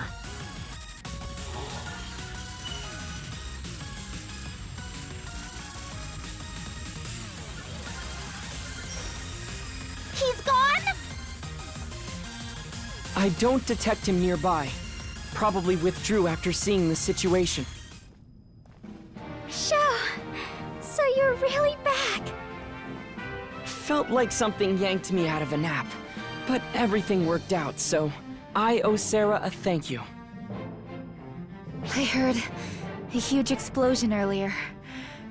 Is the vessel okay? Kashina's core was destroyed. But the form of the vessel isn't what Draconians value. Right?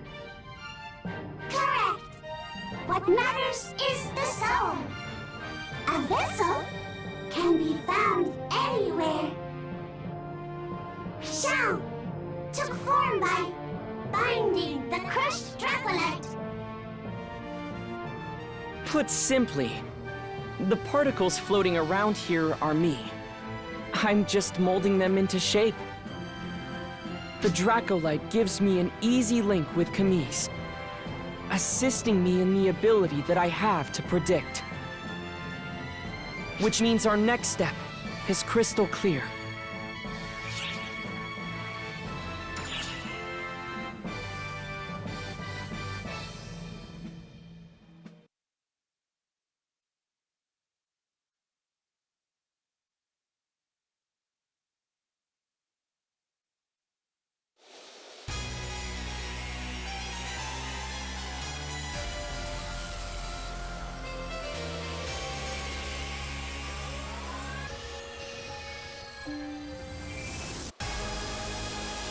I see. So the two replicas have joined hands, have they? Discarded by Photoners, yet bound to their descendants. Truly and utterly nonsensical. My apologies. My pursuit failed, and they grow stronger as a result. What are you apologizing for, Varuna? The dust has merely hardened into dirt. We will move on from this, and I expect your continued loyalty and devotion, Varuna, God of Justice. Without question.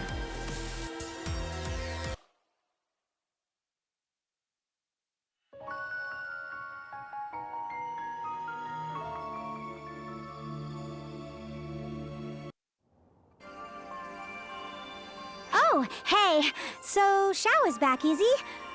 What a relief. I heard the Draconian Elders helped improve his predictive abilities. That should help us hold our own against the Photoners. But an upper hand in an intel war won't do much against someone as tough as Shiva. Whose side are you on, anyway? Though from what I've heard, she is incredibly powerful. And Shiva's not the only one. Those two minions of hers seem pretty dangerous too. Who the heck are they? Oh, right. Them. Huh? Do you know something, Aurora? Yeah, apparently those two minions are victims of the Photoners too. How so? It all started with a single vessel, the ultimate vessel, created for the sole purpose of manipulating photons. But it gained intelligence, and so two deities were created to assist it. Those were Mitra, goddess of deceit, and Varuna, god of justice. Varuna? Why is that familiar?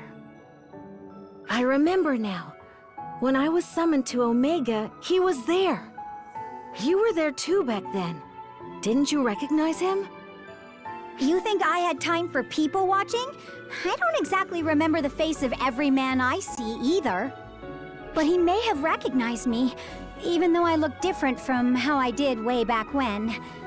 So that's why, when we headed to Epic's Imperial capital from the South Fortress, he wasn't there. Usually he's stuck to that princess like glue. But he said he had other business to attend to. Because you were there, perhaps. Anyway, at the time those three were created, the final replica of the Akashic Records, the Profound Darkness, was born. As a last resort, the ultimate vessel was stripped of its self-awareness. It was to serve as a vessel for the Profound Darkness. So, the formerly self-aware ultimate vessel was discarded in subspace, along with her attendants, Mitra and Varuna. They too were victims, created and abandoned at the whim of the Photoners. But we're not Photoners.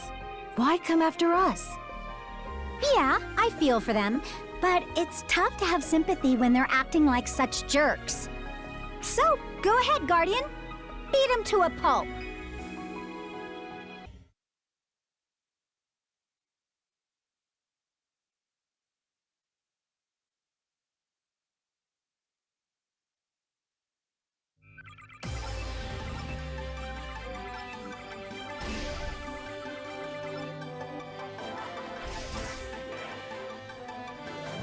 Shao!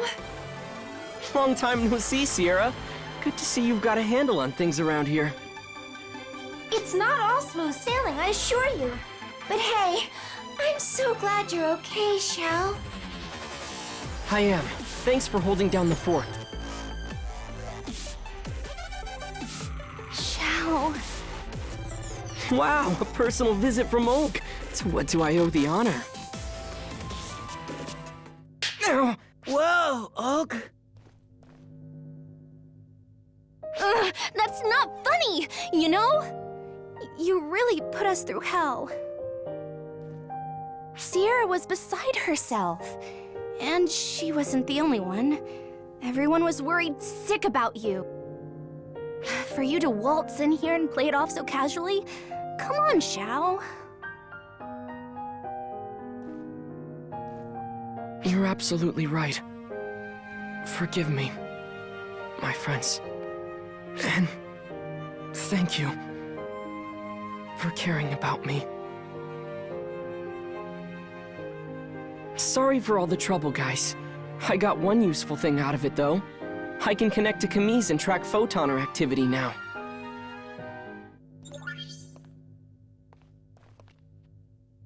Is this the makeup of the enemy forces?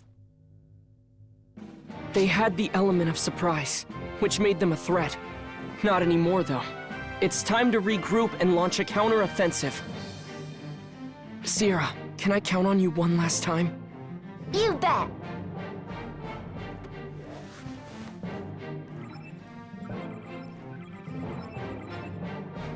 Sounds like it's time for us to act. Come on, Theo.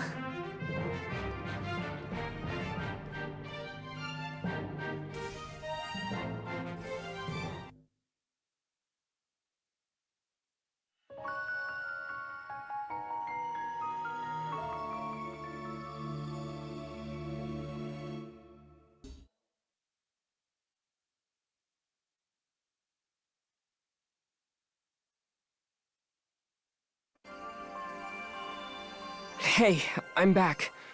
Sorry to put you through all this trouble. Thanks to all of you, my image is now visible through the Dracolite, although my main body is on Amduskia. The mothership is still under occupation. The link I had with it is completely gone, and we have no way of re-establishing contact at this time. The mothership is currently surrounded by Shiva's squadron. All operations are at her command. Honestly, I feel as if my own home was invaded. To say I'm unnerved is putting it lightly. We still don't have any means of reclaiming it. But I can assure you, we'll find a way. And when that time comes, we'll need all the help we can get from you. I'm counting on you.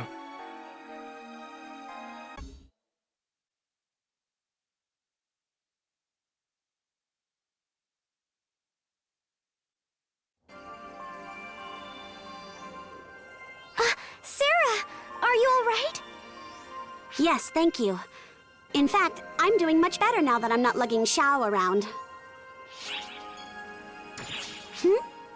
Oh, I'm gonna be staying on Amduskia for a while. What? Xiao's main body is on Amduskia, and I've got a connection to him. So I guess you could call me his resident bodyguard. Will you be okay by yourself? Won't you get lonely? Boy, I wish I was by myself. Hey, Sarah! Are you ready yet, or what? Whoa, hey! It's you and my predecessor! Are you going with her, Claris Craze? Darn right! I didn't want Sarah to be all alone, so I volunteered! I wasn't going to be alone, silly. It's a key area, so one of the 6 was going with me regardless. In fact, I dare say that bringing her might actually be inviting more trouble. But I suppose I can see the logic behind it. Right. Certainly!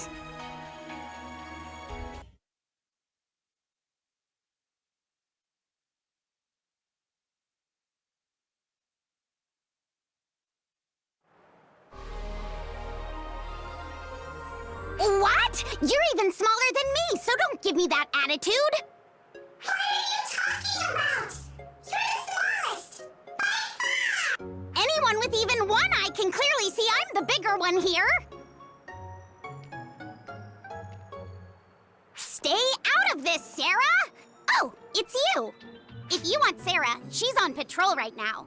Anyway, talk some sense into her. Hey! Perfect timing! Tell this little one to stop whining! If you would. Again with the little one? Why does this scaly pipsqueak keep saying I'm the tiny one here? We're not getting anywhere! Hey, Bonehead, what do you think?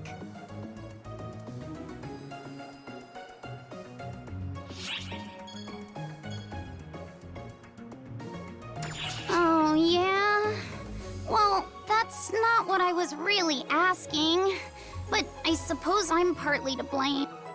Okay, I've got it. Take a good look at this. Little arcs. Who's the right now? Whoa! Well, convinced that I'm the larger one after all? Whatever. Bigger isn't necessarily better, though. There's a ton of benefits to being small. Oh, really? Yup, you bet. What kind of benefits are there? What kind? Well, for starters, a nimble frame means mobility in battle. Smaller people are less likely to run into obstacles or get hit by enemy attacks. They can quickly adapt, attacking with precision, confidence, and dexterity. We're the total package. I get it. Look at the Hillworm's grave the other day. You were attacking with impressive accuracy whenever the enemy showed itself. Ha-ha! So you noticed. But dealing with something that easy was mere child's play for someone as awesome as me. Being small is pretty neat. What else? Any other benefits to being tiny? What else? Hey, Bonehead, give us some more examples.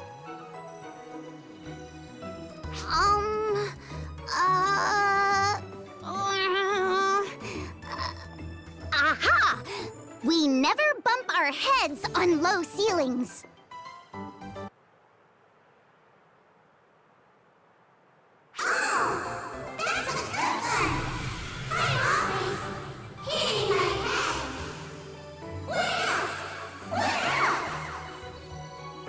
Another thing, if you're of small stature, just 2 donuts will fill you up. But since you get full right away, you can't really pig out, so there's that.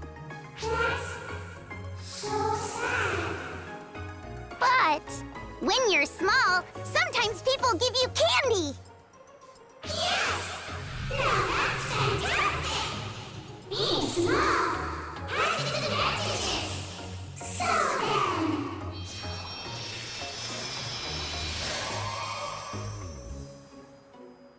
I can get candy too, if I look like this, right? Oh, yes! All right, Bonehead, the time has come to serve us shorties. Candy me! Step on up and let the sweet times roll! Yeah!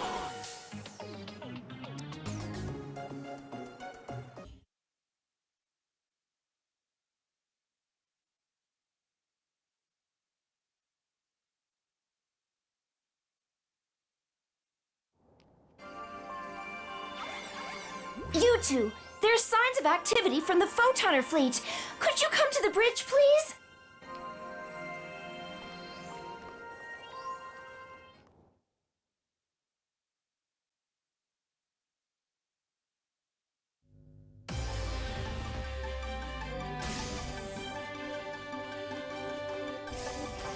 Hi there, you two.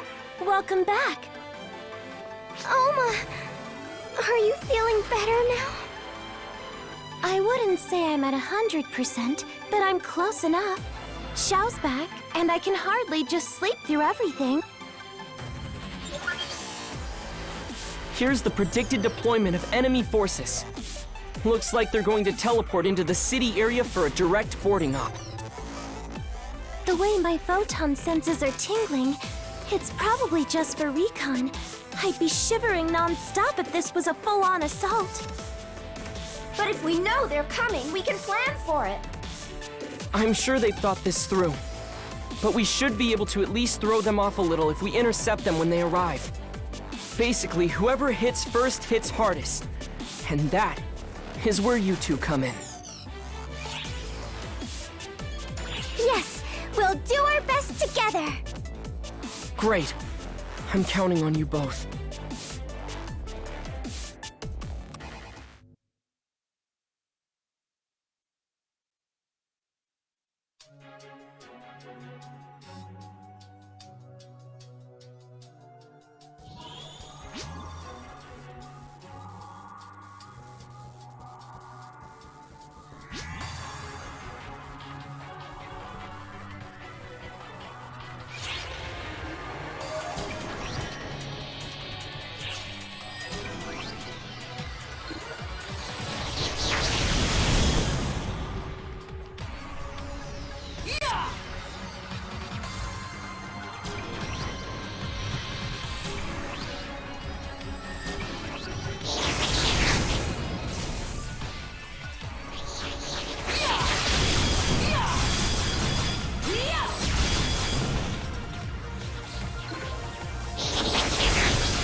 Emergency! Code! Attack!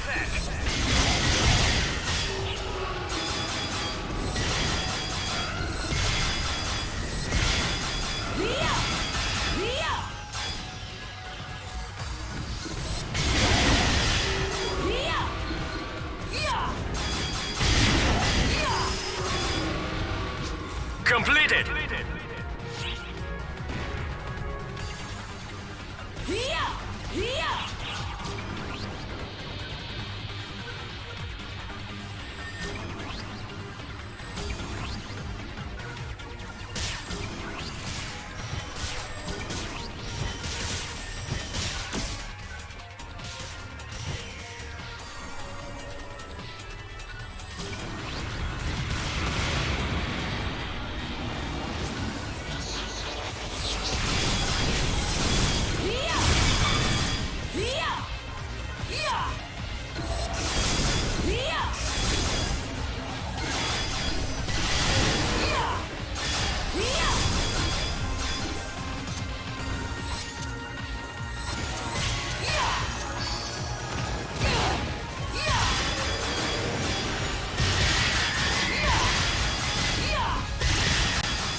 Completed!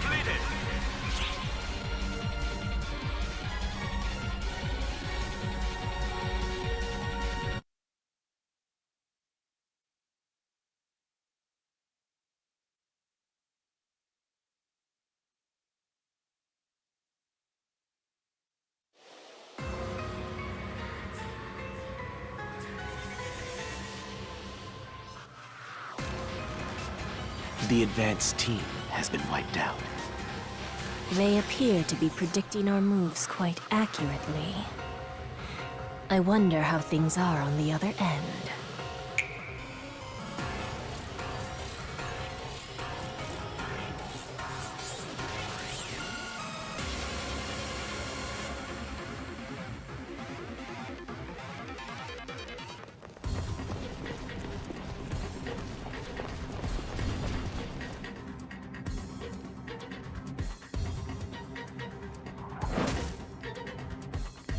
Hold it! We're still on combat deployment. Where do you think you're going at a time like this? Oh, are you bored? How about I do my part to liven things up a little?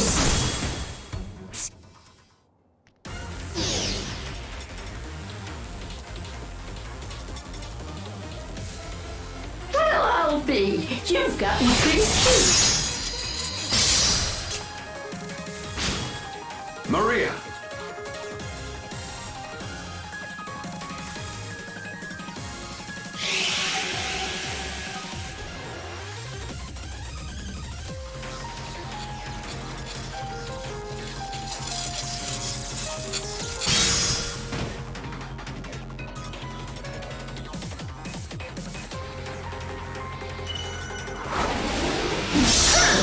Your parlor tricks won't work on me.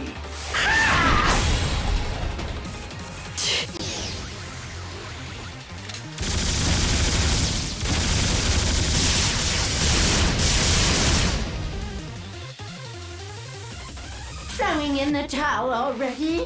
It's not every day I get to fight myself. You sure that's all you've got? What a pain.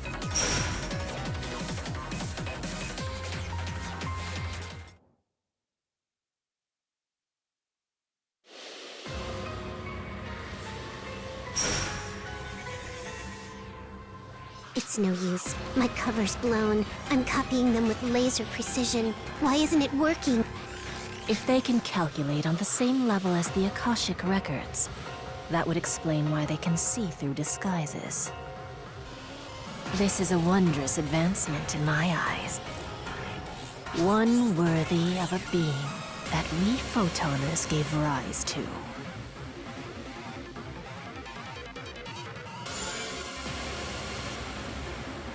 ARC's mobile weapons incoming. They likely tracked our location from our teleport coordinates.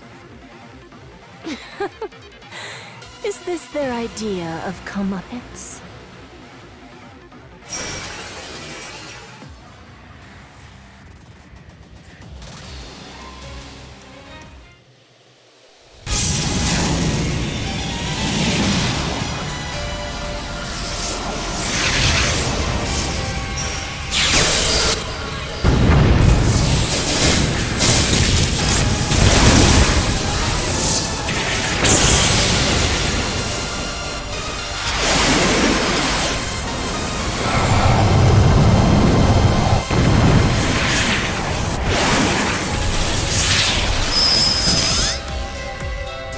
Quickly they let small successes go from So predictable, and so emblematic of the failures they wrought.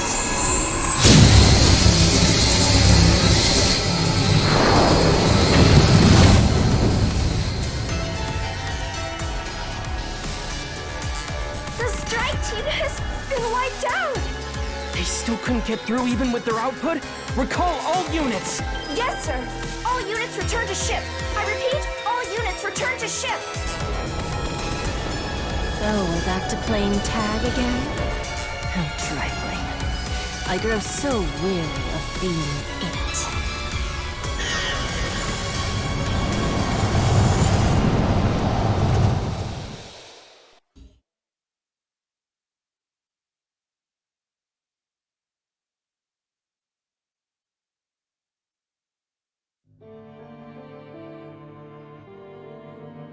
Even the advanced AIS models crumpled like tinfoil before her.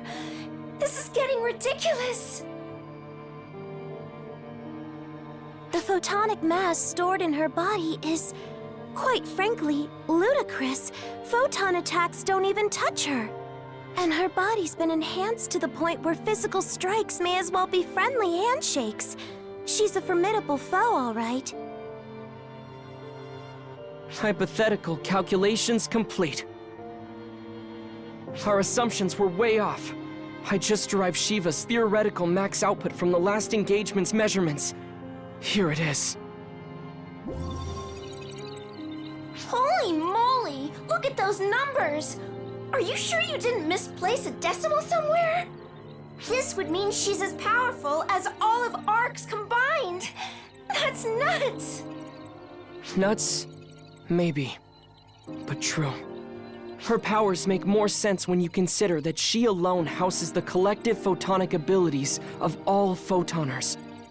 When she showed up on the ARC ship before, from the way she was acting, there's zero question that she was just amusing herself. But not even we could lift a finger against her back then. She either absorbs or deflects anything but the most intensely focused photon attacks. You'd need an equivalent amount of photons to do so much as stand your ground in a fight against her.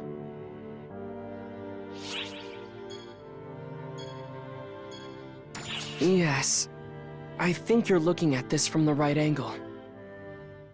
A way to suppress photons? Oh, that's right! I remember! Yes, Matoi. The sealing circle that Sukuna Hime used to bind your power when you were altered by the profound darkness. That was originally a field designed to seal Magatsu's power. If we could repurpose it for sealing Shiva's power, that is, her photons, then we might just stand a chance. Yes! We can do this! I just know Sukuna Hime will be glad to help us! Come on!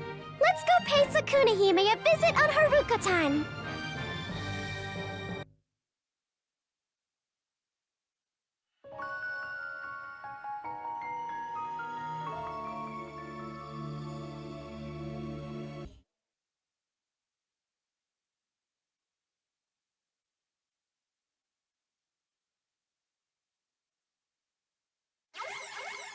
Hey, you two! Something strange is happening on Haruko-tan!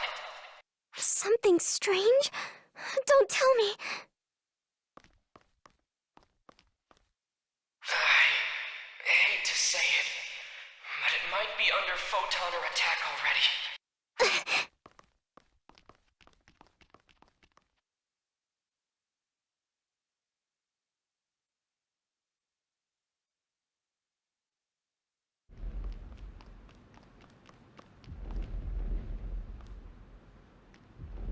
How could this be? How dare they trample all over Haruko-tan? Our fashionably late guests of honor arrive at last.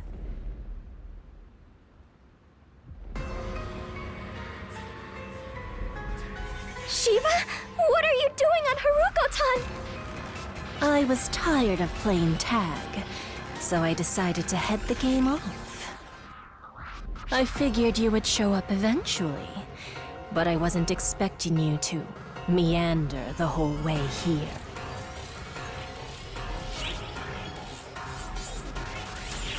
Oh, I'm fairly certain I disposed of all the trash in my sight. Why?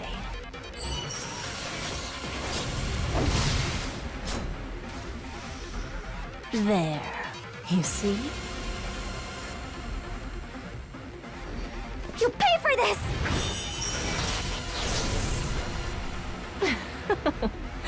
That wasn't very nice. You assail my senses like flies swarming about garbage. Perhaps it's time I disposed of you. You two! Enemy forces are still amassing! Get out of there! Quick! I'm not letting you go.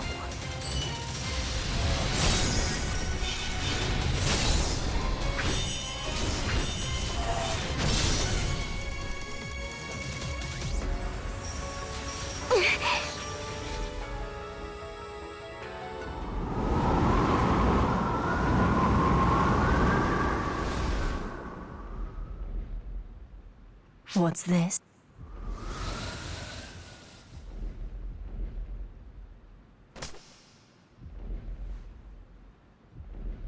Sukuna-hime?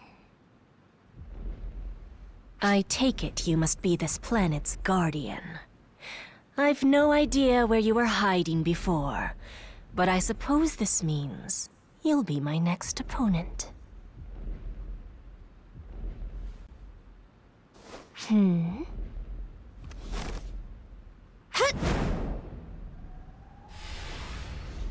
Buzzing away, are you, flies?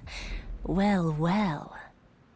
I imagine I'll be in for a lecture from Varuna upon my return.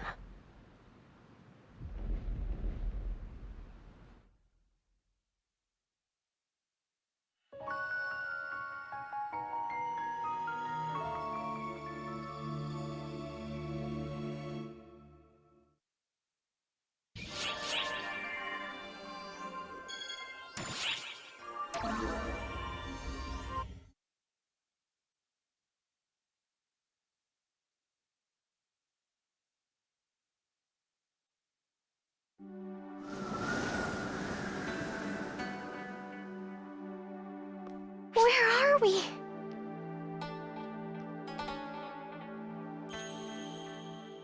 You're in the spirit realm, the place that lies between the corporeal realm and the netherworld. Sukuna-hime, you're safe! But the other Daybreakers... Assuming the worst as usual, I see. Take a look around, Matoi.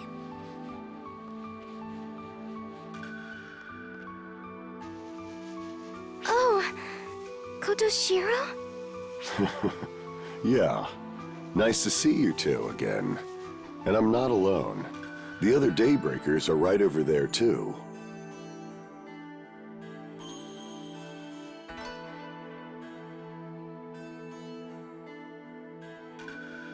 It makes for a suitable evacuation shelter. A special place it may be to me, but necessity cares not for sentiment. Lady Sukuna-hime immediately sensed the arrival of those foul villains and whisked us all to safety here in the spirit realm. Would that I could have gotten everyone. But while I am many things, omnipotent is not one of them. Our losses were numerous. Of course, I imagine we're a good sight better off than the Nightfallers. This is all because we were so late in coming. Not so. Even had you beaten them here, the outcome would by and large be the same. You see how powerful that ruffian is. Hers is a power that exceeds yours, and likely even mine. And so, I ask of you, enlighten me. Who are they?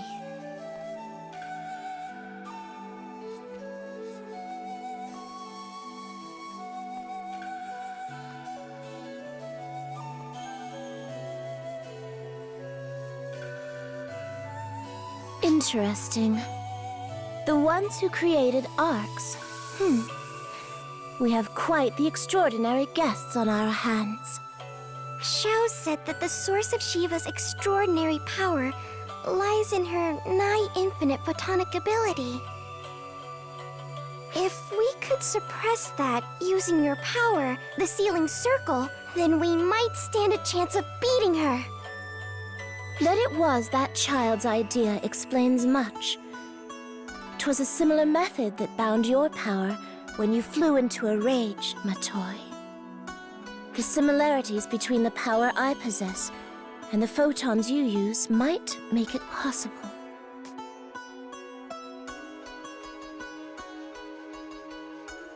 So be it. May I ask something unreasonable of you, then?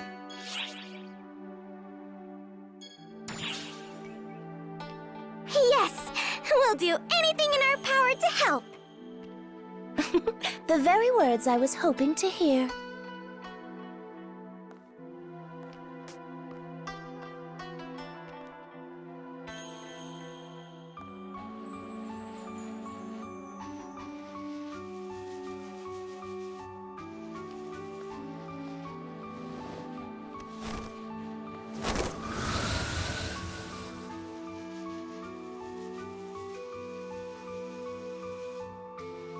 Kotoshiro, Ma'am. I have separate orders for you.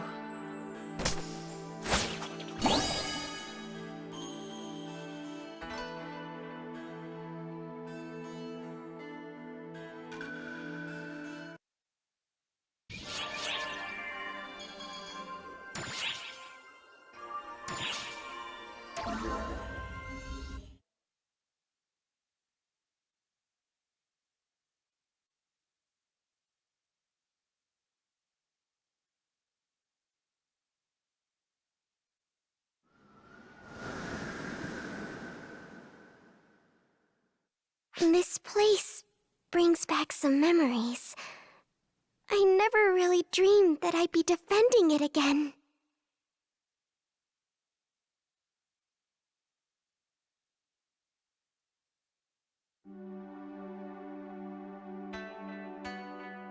I shall send you to the place in which the sealing circle was once laid out. Defend the keystone, and ambush the foes that will inevitably come. Hold this place with your lives until our true objective arrives. I presume the enemy will anticipate your arrival and swarm you en masse. Eventually, the ruffian will follow. So, we're bait? Just so. Yours is the most dangerous of roles, and you may turn it down if you wish. What happens when she takes the bait? At that point, your task will be a simple one. You have but to destroy the keystone.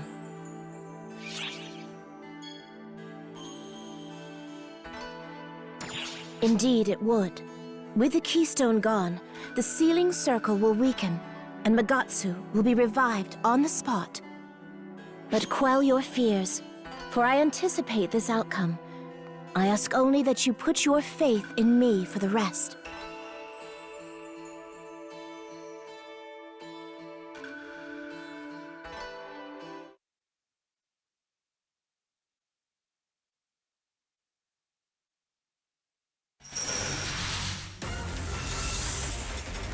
Sukuna-hime wouldn't ask this of anyone but us.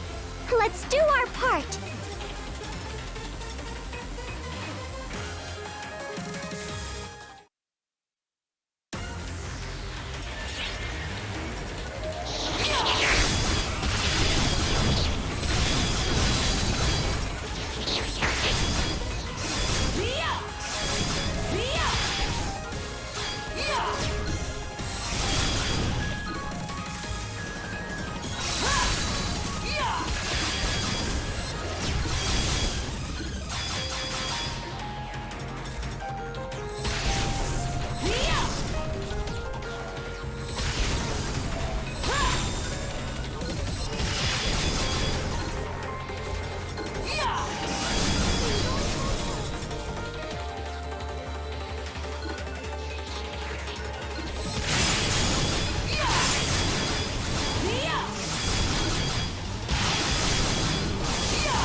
Completed!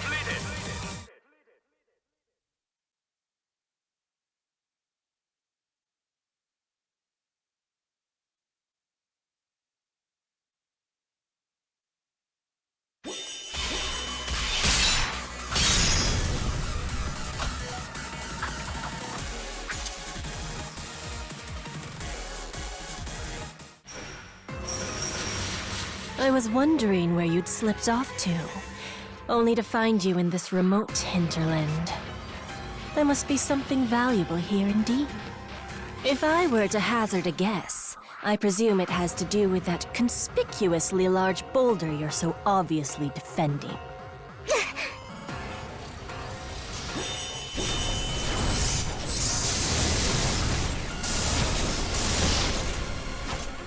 You've honed your technique, to be sure. But you're still one step behind me. The keystone! Well, that's the outcome we wanted, right? That was underwhelming. Now make your peace, before you perish. An earthquake? Can you not see it? The planet trembles with rage at your misdeeds. Evil though Magatsu may be, he is still a god. And where should divine wrath be directed, if not at one who blasphemes against him?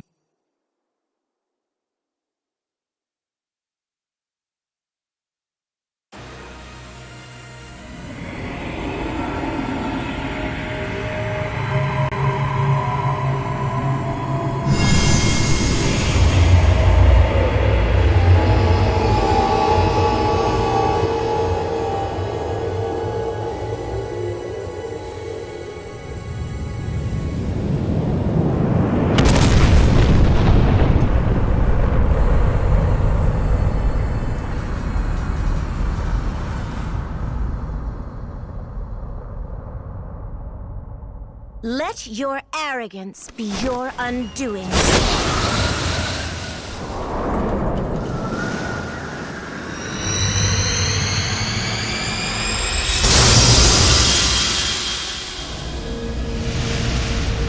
Come, divine Magatsu, heed the Ash Maiden's voice, and stand tall before this wicked foe.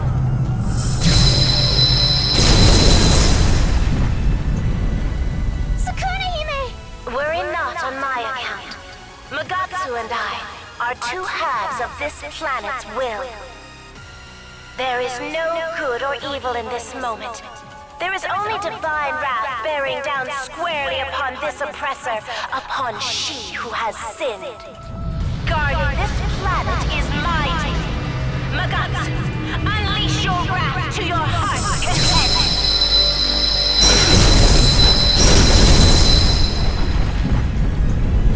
Baited me into breaking the rock to set this god free. Oh, I see I've been played like a fiddle, as it were.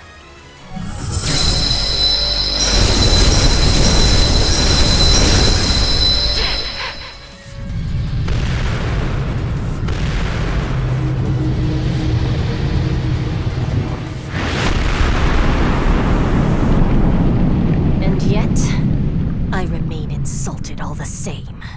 Did you think one mere god would be enough to stop me? What?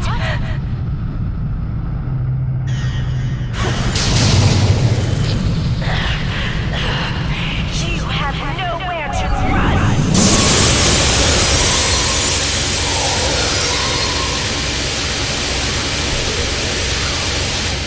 Hey, look! We've been through this. It's futile. I am the ruler of this universe. Do you truly think the god of some backwater trash planet could ever touch me? Such disrespect is deserving of a swift death.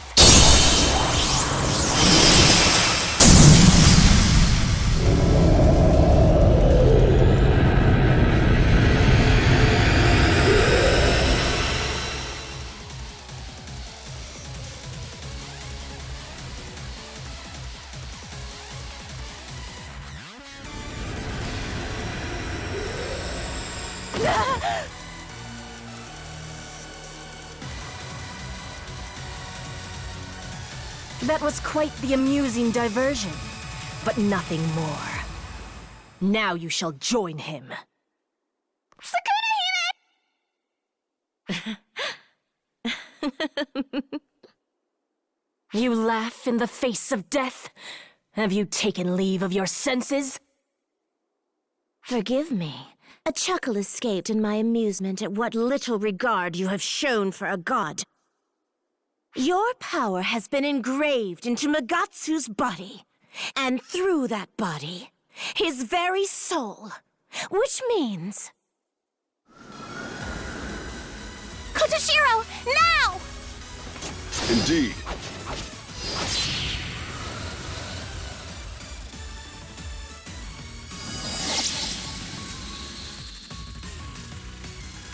Let wrath incurred be the catalyst to activate the sealing circle here and now. Come to me, ashes, and deliver us unto peace!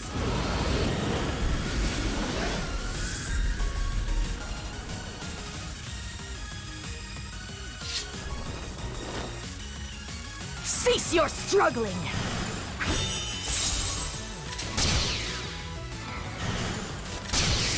What? It's equal to mine? No. Could it be that my power is weakening? Indeed it is, ruffian. The sealing circle I just activated serves but one purpose: to suppress your power. You call this some backwater trash planet? Never underestimate a god, wench!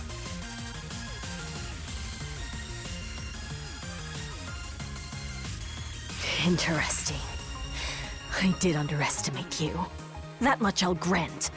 Such power will be an impediment to our goals. In light of that, I shall annihilate it, personally.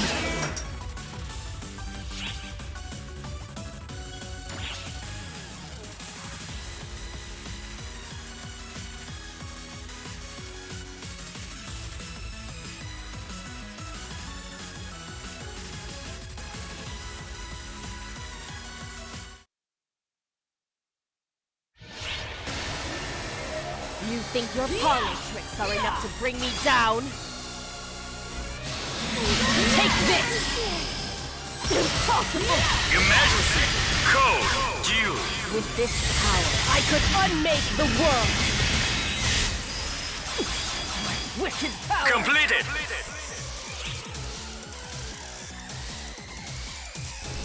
I'm going hotel.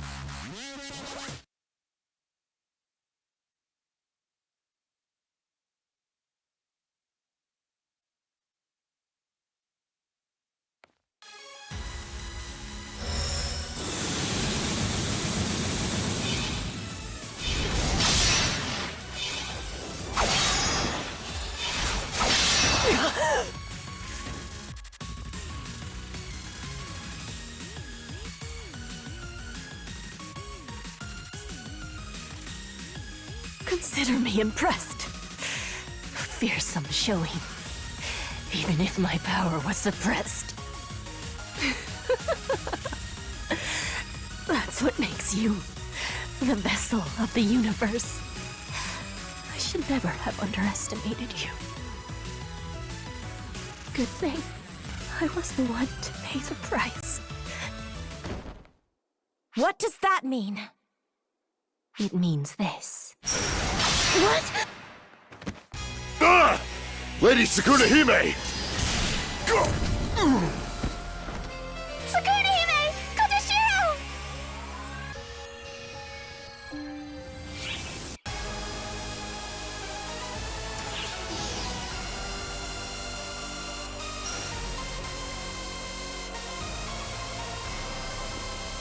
You withstood that well, Mitra.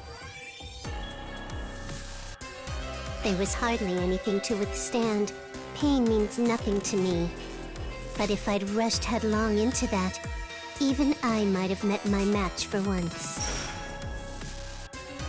Thank you for your devotion, Mitra. Truly, you have served me well. You're too kind. This is what I'm meant for.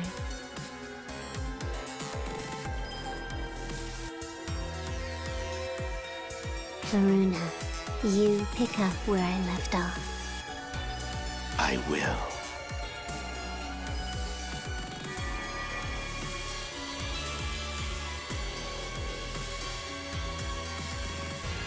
Rest in peace, Mitra.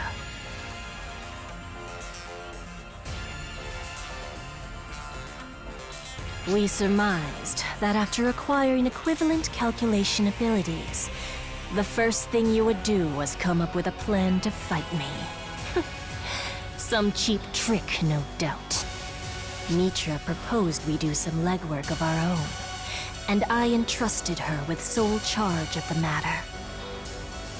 A field that creates a directed seal over a target's photons. An impressive feat indeed, for the workings of a lowly planetary deity. All the more reason for me to have dispatched one of my top retainers. Well done, Mitra. Now it falls to me to ensure that her loyalty was not misplaced. Faced with foes strong enough to slay Mitra, my judgment will be swift and merciless. I will kill you all where you stand.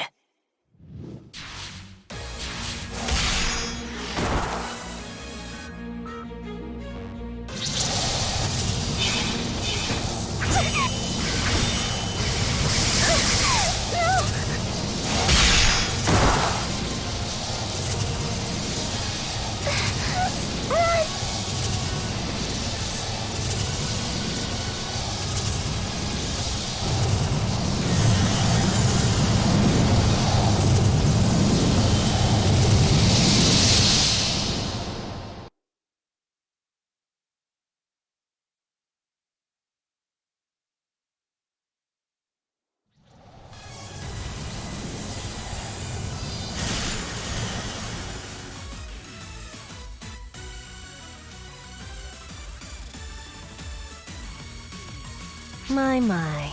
But of course you would bring the power you acquired in the other realm to bear. You must regard me highly. The sundered fragments of Dark Falls united to bar my way. What a delight this is.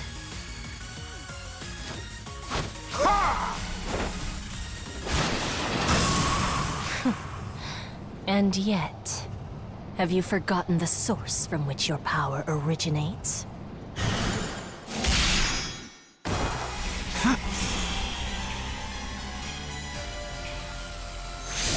Dark Falls come from the profound darkness. Their power and the profound darkness's power are one and the same. No child can prevail against its parent.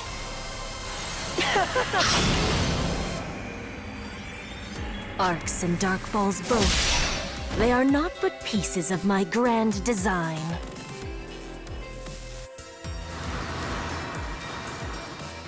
Rather anticlimactic, wouldn't you say?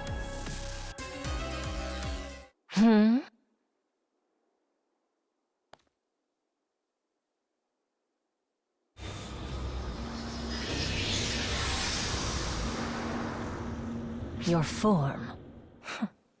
Dark Falls? This form is yet unknown to me.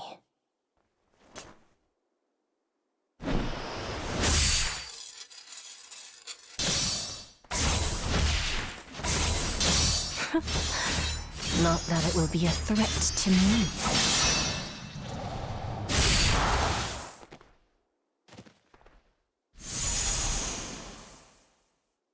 Mistress, above you!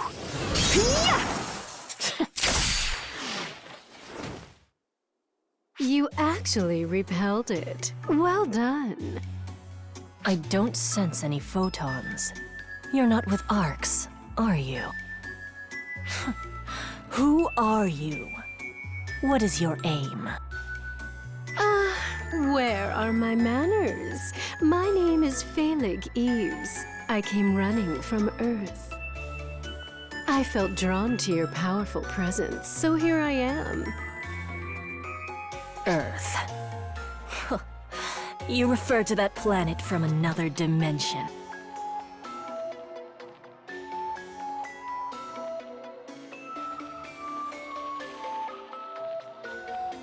Personally, I would love nothing more than to stay and fight, but I can't exactly ignore the others, so I'll be taking my leave now.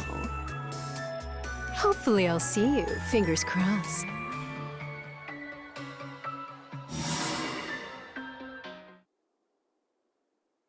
Mistress, are you all right?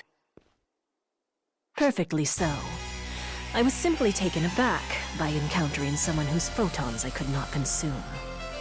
Curious, but long as I remain aware of their existence, I foresee no immediate threat.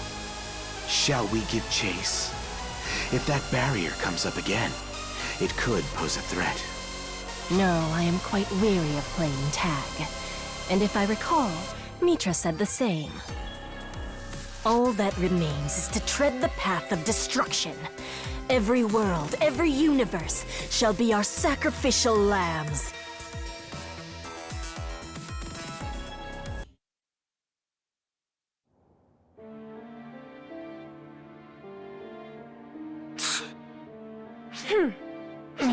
Completely unacceptable, no matter the circumstances. Even for the source, she's too strong! On the contrary, this is exactly what we should have expected. In fact, I dare say we should be proud. Care to explain why you seem so pleased with yourself? Because she is the finest vessel I have ever created. Why wouldn't I be happy to have irrefutable proof of that? She has nothing but disdain for us Dark Falls, and can even contend with our host. I must say, even I'm impressed with my work.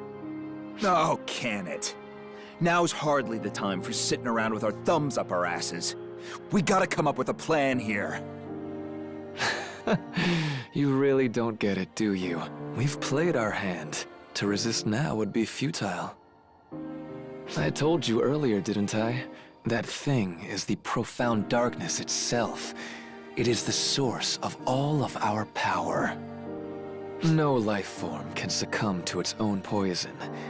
That's what it comes down to. So what now, huh? Are we just completely useless at this point? So what now, Are we just completely done for at this point? Not exactly. Not as long as we are still with our host. Had she taken our power for herself, the world would already be beyond salvation.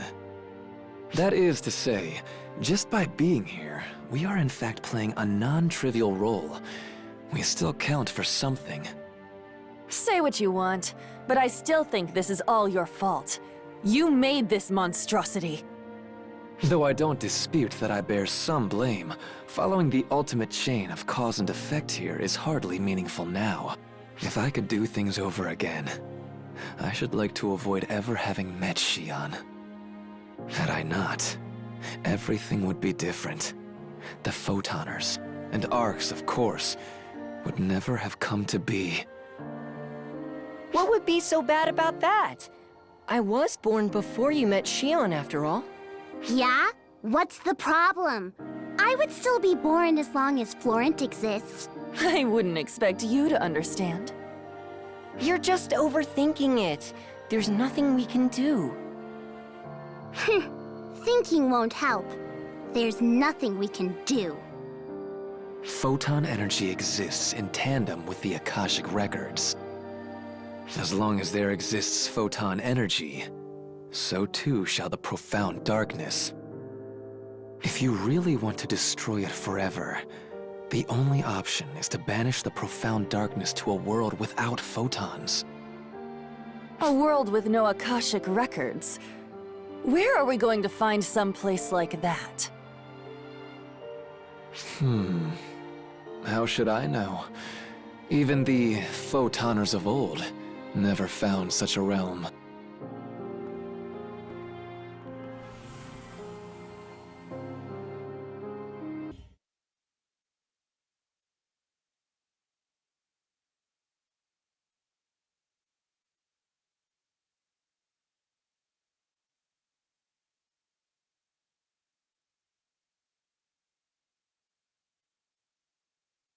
That one's a photoner, the root of Ark's might.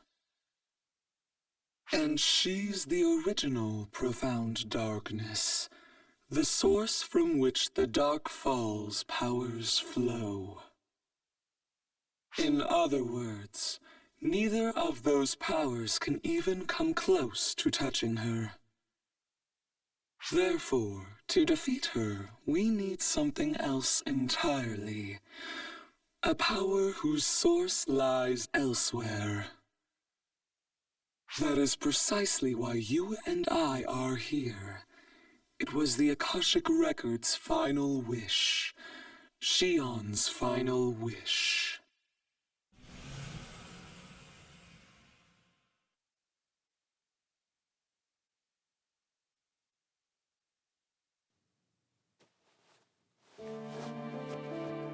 Seems you've taken quite the beating.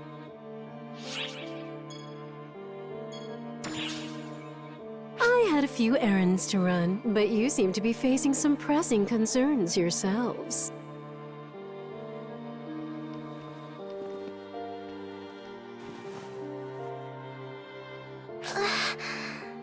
What happened?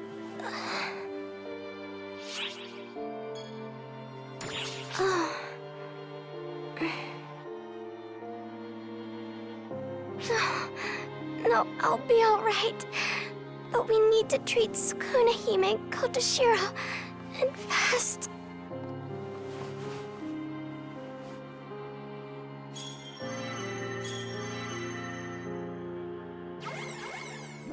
I'm glad to see you're all right.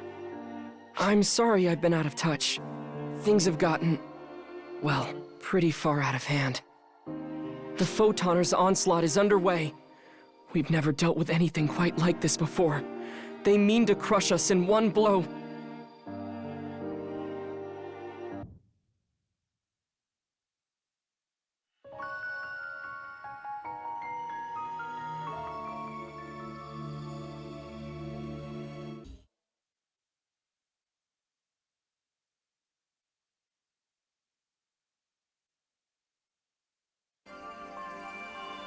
Tamahime, should you really be here? Why shouldn't I be? With Haruka-tan in such disarray, Kotoshiro must be overwhelmed. Did you forget, Matoi? This is only a projection. I'm still physically in Haruka-tan. Oh yeah, that's right. Well, is your physical body doing okay? And what about Kotoshiro? Worry not. We've sustained some injuries, but nothing too grave.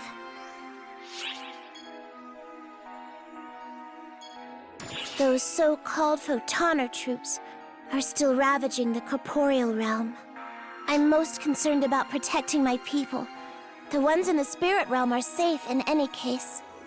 Shiva's wrath is directed squarely at your people now.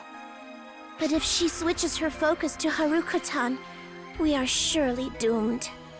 That is why cooperating with you is my most prudent course of action. Do not worry about the people of Haruka-tan. For now, just focus on what you can do for your own. Right, you got it.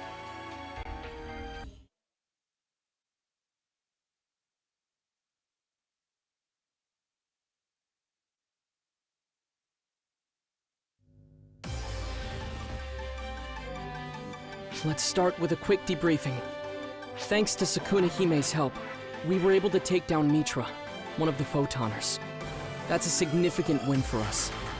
Spare us the empty consolation, boy. We've been outfoxed. She wasn't our real target. Empty? Not quite. We've proved that if we can just seal their powers, we can defeat them. I suspect there's a correlation between us being in the know and Shiva's execution of this massive attack. When they attack by teleporting in, we can predict and detect it. They're trying to overwhelm us before we can get our defenses up. Honestly, we're not really in a position to put up a fight. We're deploying more advanced AIS units, so we should be able to hold our ground. But if Shiva herself shows up, there's not much we can do. Huey's buying us some time by leading ARC's forces in a tactical retreat, but who knows how long they'll hold. Would that I could offer our help, But with its seal broken, we're stretched thin just keeping Magatsu from breaking loose. As it is, Arx is assisting us in driving it back. What a pitiful state of affairs. Tamihime. You should focus on treating your own wounds first and foremost, Sukuna-hime. Understood. Send word at the first sign of movement. Apologies for the delay, but I do believe greetings are in order. Pleased to meet you, Phaleg. There's no need for such ceremony. I have sensed the peril Arx faces firsthand. Shiva, you mean? She made facing you all look like child's play.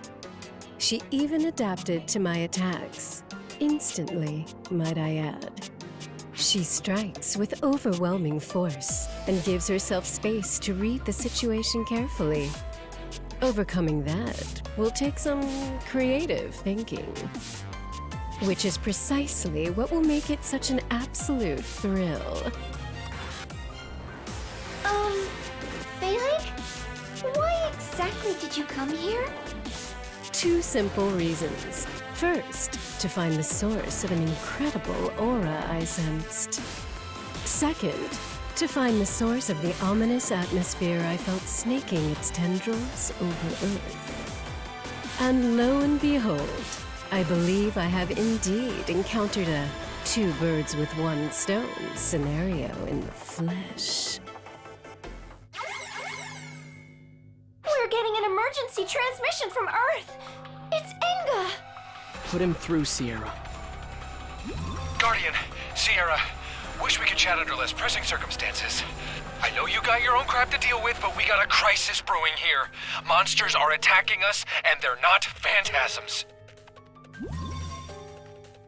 Are those photoner forces? What are they doing on Earth? This Shiva entity sent them, most likely. Or rather, has been sending them, aiming to crush every world at once. I will take my leave here and hurry back. Handling this alone seems a bit beyond them. Ophiel. Well, things are bad here. But we can't just sit back and let Earth suffer. You're the most knowledgeable one here when it comes to Earth. Mind checking to see how things stand and report back?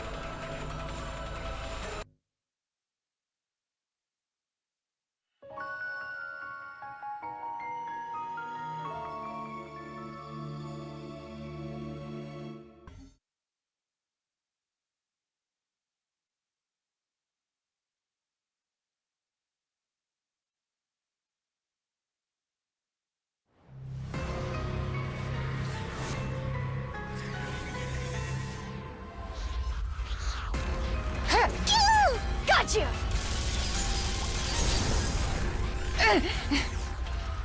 Good grief. To think this had to happen right as we were about to go check up on Earth. Just when we were finally getting to see each other again. Go! Kyokuya! This is it!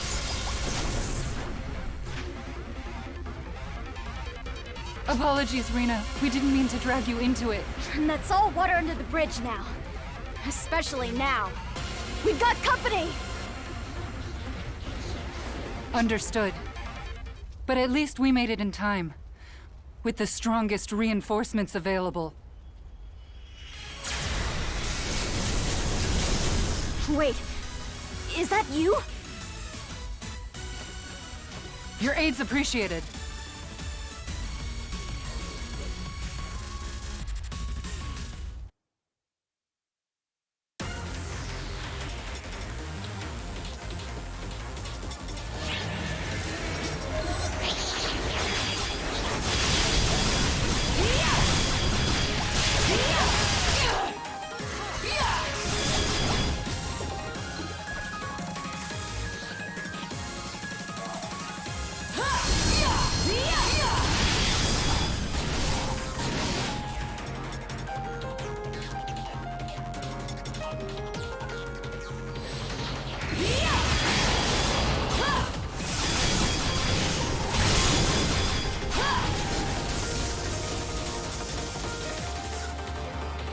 wasting your time.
We were struggling quite a bit, but you managed to make quick work of them.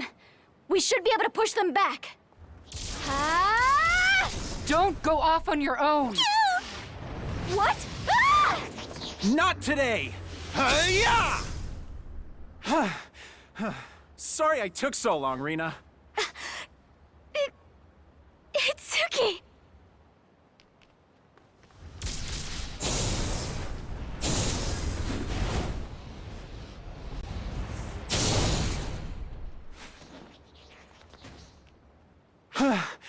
Try not to be too rash.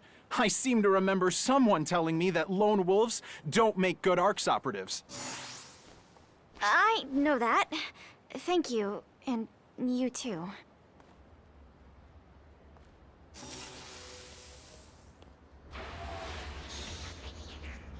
Has everyone been evacuated, Itsuki? You bet. Everyone's safe and sound, which is why I'm here to help. You read me? Appreciate you dropping in. Hate to ask, but could you do us one more favor? The Math Nerd and I are holding down the city area, but there's a slew of hostiles headed for the school. Go stop them.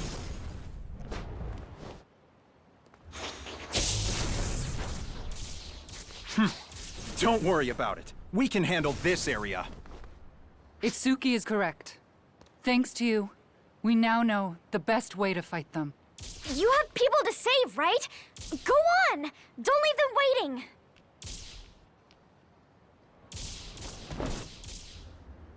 With that said, listen, you two. This foe is quite the handful, even for ARCS.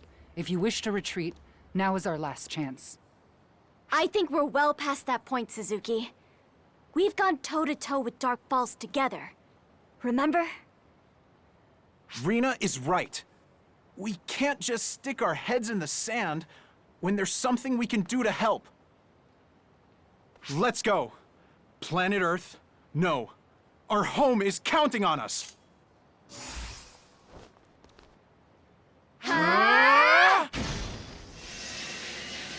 Stargazer!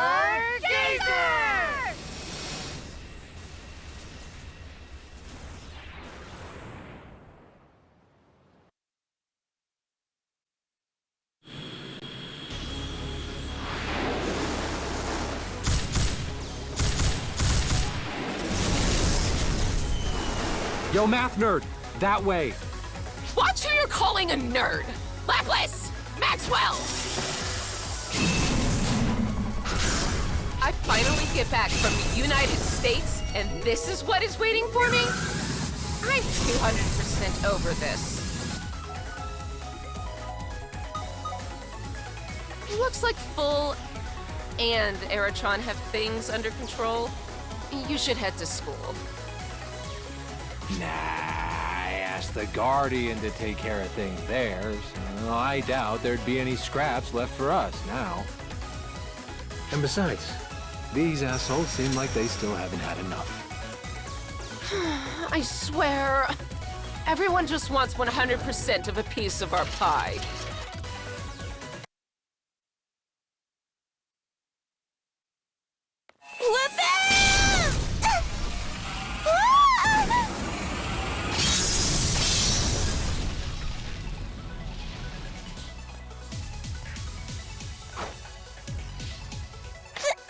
Thanks, Hitsugi! Don't mention it. Well, not yet, anyway. This isn't over.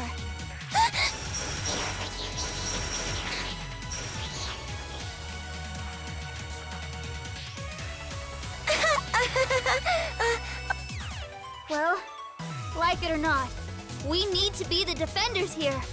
Otherwise, we'd be letting our god down. Yes, you're right.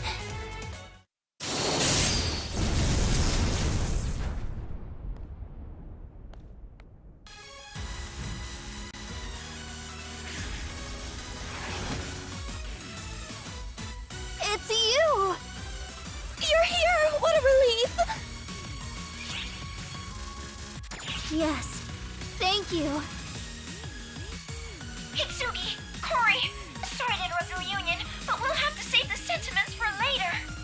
Enemy forces coming in from above. Lots of them. Hitsugi! Right. Lend us a hand, won't you?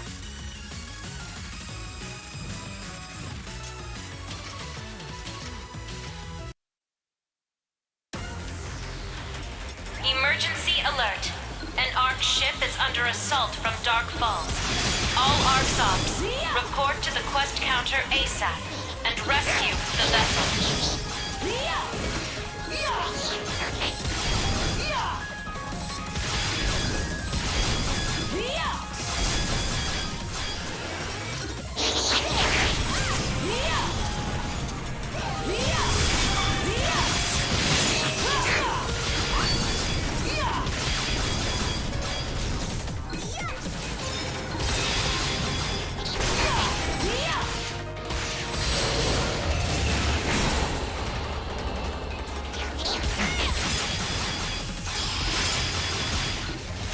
Emergency code due.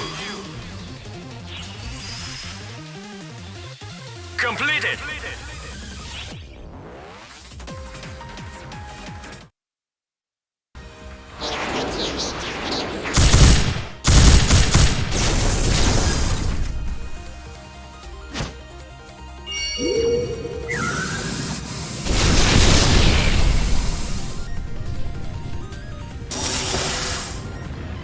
Looks like you finished off that first wave.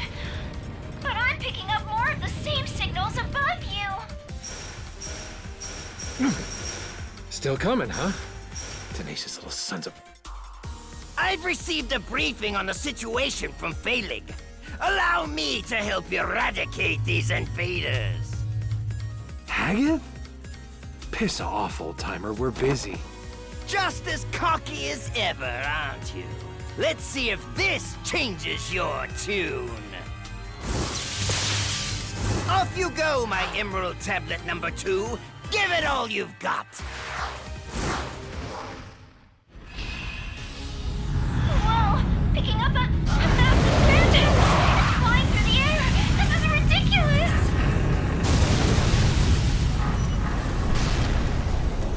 Hey, is it really that surprising? It's only my Yamato. Would you expect anything less? I don't know what to expect.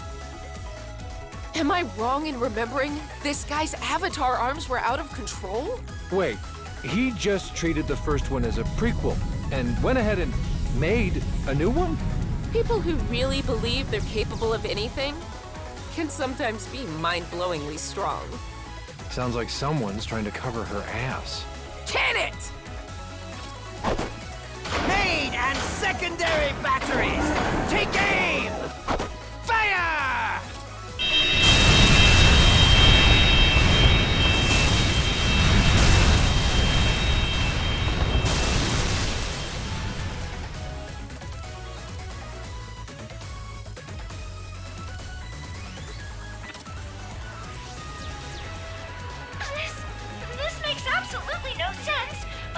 fight like this, having this much firepower is a blessing.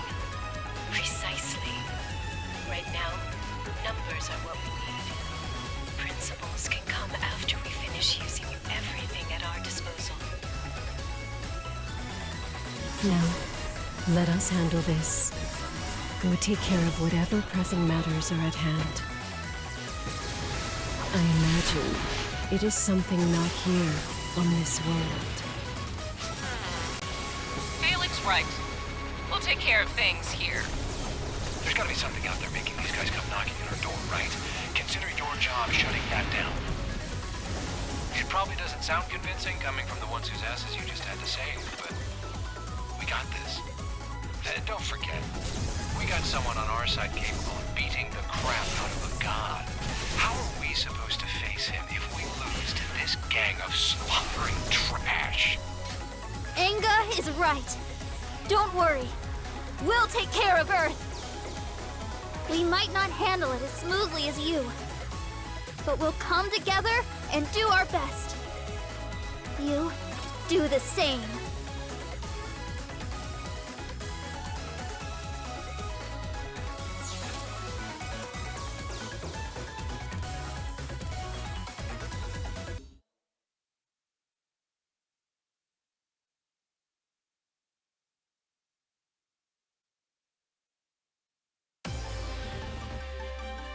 Thank you. We have a clear picture of what's happening on Earth now. Seems we don't have the luxury of taking our time. The Earthlings are doing all they can, but unless we take out Shiva, everything will be for naught. There's just one task we need to focus on. Sealing Shiva's powers and defeating her. Even so, that's easier said than done. She must know what we're doing for the most part. There's no way we could lure her into a trap, is there? Our powers of calculation are about even. So if we know what she's doing, I'm sure we're an open book to her too.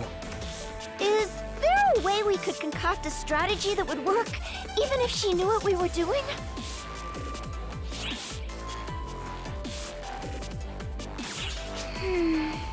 It might work if we could set a trap as wide as all of space, but...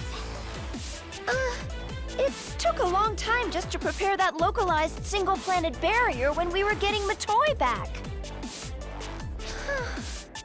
I can't even fathom how long it would take to set up a trap the size of space itself. As big as space itself? What if space itself happened to be the trap? Maybe if we did this, or that. Think back, you two. We do have a way of manipulating the entirety of space, don't we? Huh? Oh!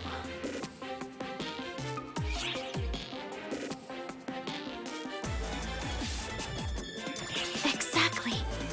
What you did on Omega influenced the Akashic records.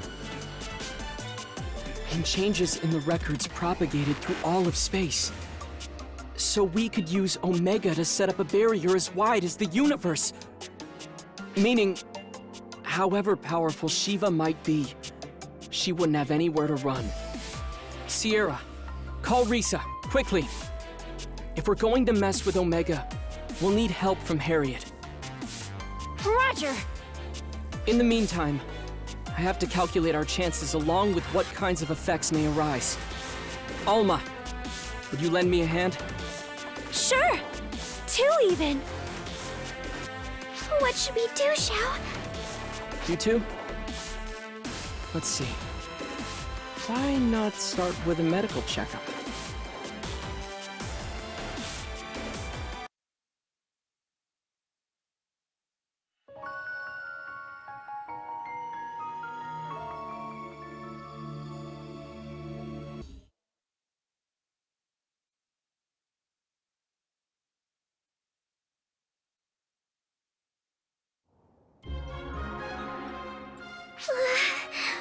What did we do to deserve this?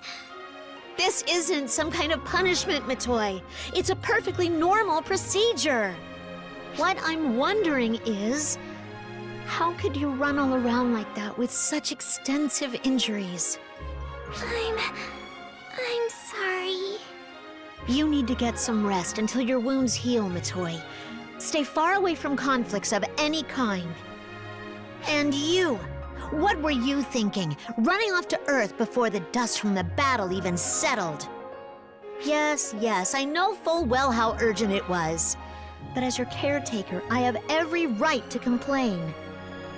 Listen carefully, Guardians. If you get injured, you report to me right away. Do I make myself clear? Well. Sounds like someone got quite the scolding. Why not think of this as just taking a hard-earned rest, Matoi? Oh, Risa, I didn't know you'd come back. Let me tell you, fighting on the front lines when you're outnumbered is so fun, it just stings! Risa came back from the battlefield at my request. I suppose I ought to be present if we're getting Omega involved. Oh, is that you, Harriet? After all this time, it still shocks me to hear you in there.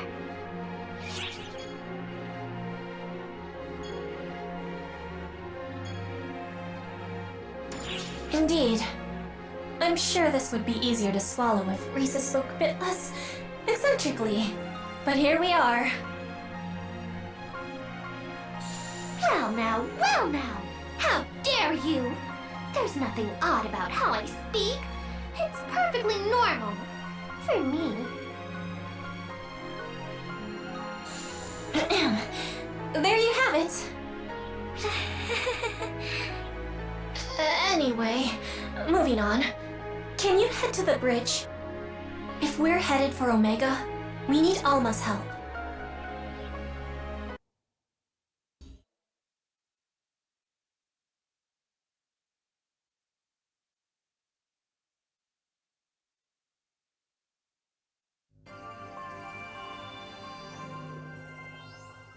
According to my calculations, deploying the barrier through Omega has a high probability of success. So, will you do it? I'll accompany you, of course. I made the leap from there to here in the first place. Look out, Omega! Here I come, at long last! That's all well and good, Harriet, but can Risa even go? Her bond with me will let her. As a divine being of Omega, I imagine I could simply go on my own, but... I'm really looking forward to seeing what kind of fight the baddies on Omega put up. I'm thrilled, stoked, pumped even! I cannot simply dismiss my host's wishes. Very well. She will serve as my guard. I certainly hope she won't need to do any guarding. Oh, well, I guess I'll go too. Sorry, Second. You'll be here helping me send them over to Omega. Under the circumstances, we can't risk having both Guardians away at once. Besides, I believe you were ordered to get some rest. I understand how you feel, but we need you to sit this one out. All right. I understand. Be careful over there. Sierra, can you go to Omega as a guide? Well, things have been changing pretty rapidly over there, haven't they? Will I even be able to play navigator for them? It's all right. Omega remains largely the same as the world the Guardians knew. Since I am a being of Omega, my presence here in this world has synchronized the flow of time between the two. In that case, my concern has more to do with the fact that you're asking me to go back to a world with Maggie in charge. Though I'm sure Margareta has things well under control. Most likely.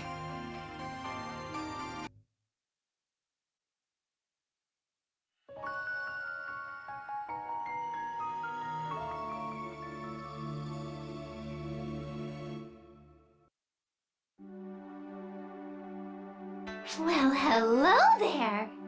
Are you, by any chance, the Ash Maiden of this planet? I've never shot an Ash Maiden before. So, you wanna be my guinea pig? Blam! What's this? Looks like another tough customer. Hey, you. Did you come here for a friendly visit, or just to make trouble? Well? Oh, do stop, Risa. It's not nice to be rude. I apologize.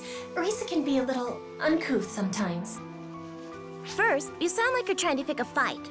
And now you flat out apologize. Something doesn't add up here. Spit it out.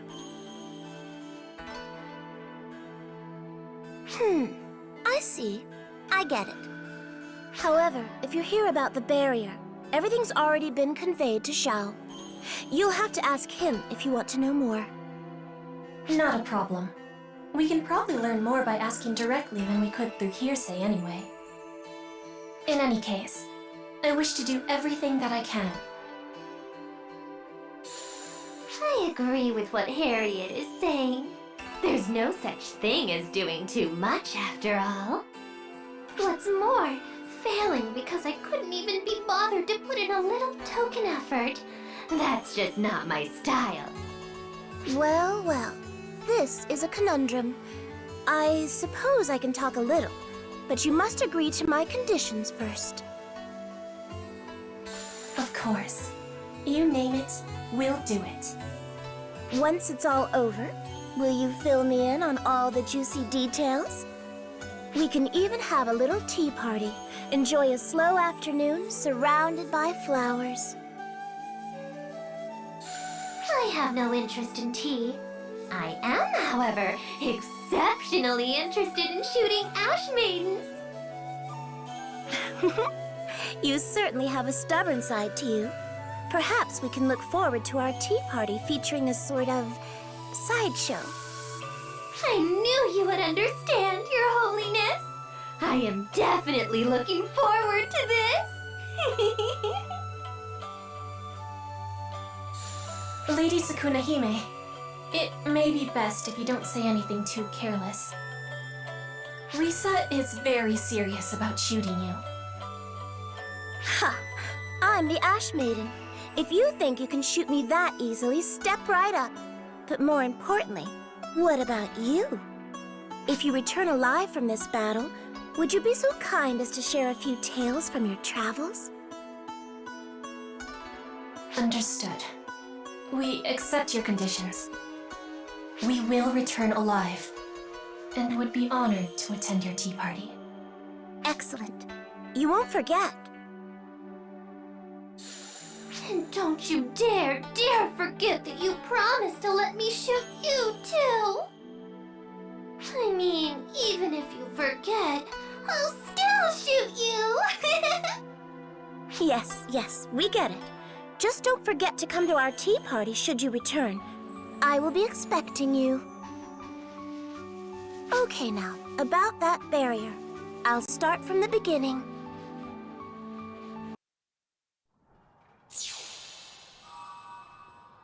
Confirming arrival on Omega. We're on an open plain in southern Quento. And there's suddenly a battle going on! Now this looks like a good time. So, which side should I shoot? Stop! Look carefully! Don't you see that they're fighting?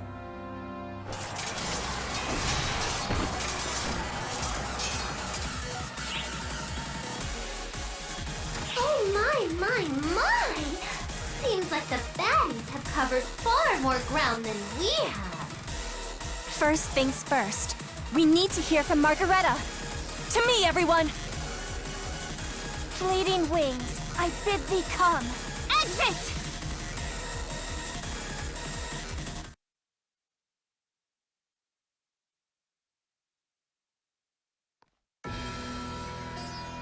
What do? This wouldn't work. That wouldn't work. I just need more man and woman power. Well, God power would be ideal, but I'd even settle for fairy power at this point! Somebody, somehow, just help me, please! Whoa! Who's there? Margareta! Harriet? Oh, you're finally back! The Guardian and the Fairy, too? And even some scary lady? Oh, I have a sinking feeling things are about to get even more complicated. I appreciate how quickly you catch on. But first, Margareta, what's happening here? Where did your opponents here come from? The lake. From the Black Cocoon. It's a good thing we left some fortresses behind from our battle with Elmir. Oh, and we've already evacuated all the people who live around here. No need to worry about them. Now it's my turn to ask questions. What is that? How's it related to you?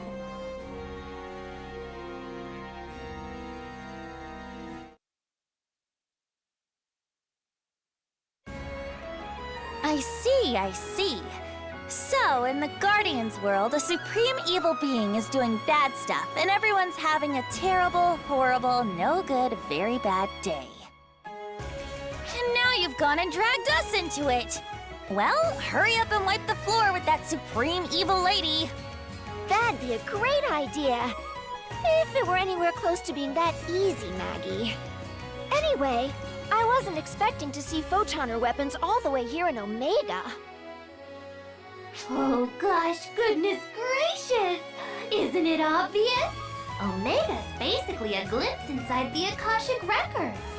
We shouldn't be surprised to see it mimicking our home world. It'd be weirder if we didn't see that inside the memory of the universe. So, since the passage of time here is now anchored to time on Oracle's side, the effects are showing up in real time too? Does that mean that Omega's basically replaying the history of what happens in Oracle's universe? I'm glad you're all enjoying this nonsense, but more to the point, we have to wall up your supreme evil, or our collective goose will be cooked too. No? You kind of glossed over any semblance of nuance there, but yes, essentially. Regardless of whether we signed up for this mess, at least we've got a common cause. So, what's the plan? Harriet's out there right this second, getting things ready so we can get to work. Hello again, everyone. Welcome back, Harriet. How'd it go? I was able to get hold of 5 of the 6 anima threads binding this world together. But even with all my power, I cannot meddle with the final one. It appears we'll need to go there directly and drive a linchpin into the ground. I have a bad feeling about this. What a coincidence, Fairy. I was just thinking the same thing.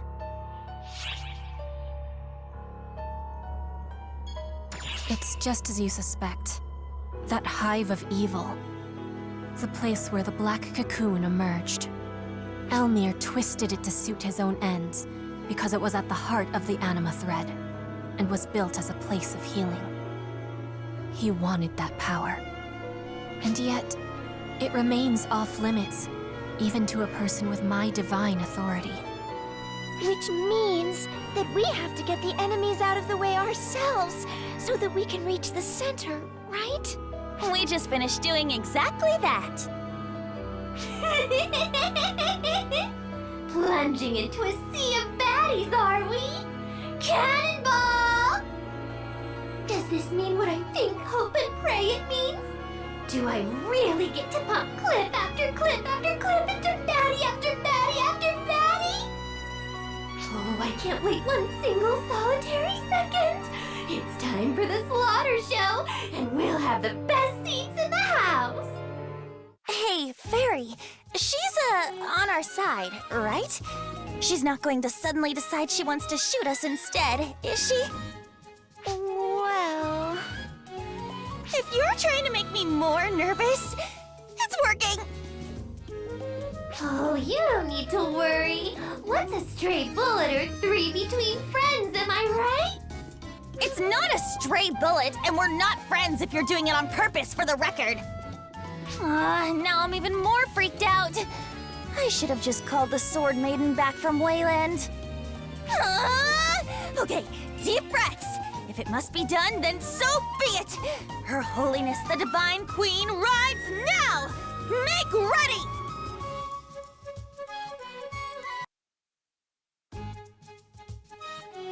Speaking of which, look, Maggie.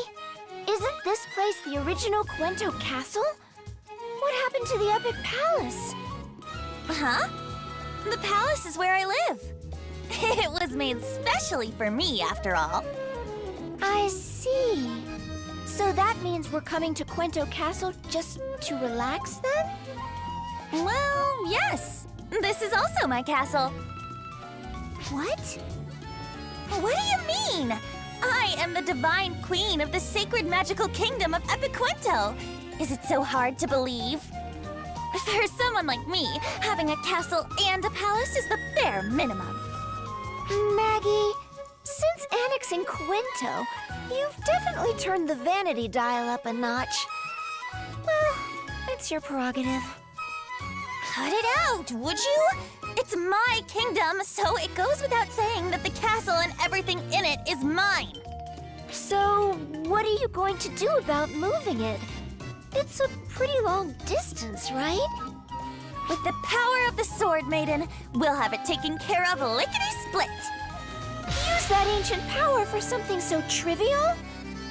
I don't really know much about the Crimson Fellworm or whatever, but if we don't use her power, the castle will be useless anyway. It's nice that Elise has been so forgiving. Well, even though the two kingdoms are now one, culturally and environmentally, they're completely different. When you suddenly merge the two, you expect there to be some disruption, even among the common citizenry. That's why I've been going back and forth between the two to hear what everyone has to say. It's the most prudent course of action. The Sword Maiden knows that, and has been kind enough to lend a hand. Well, you do have a point there. You aren't starting to actually respect a scoundrel like me, are you?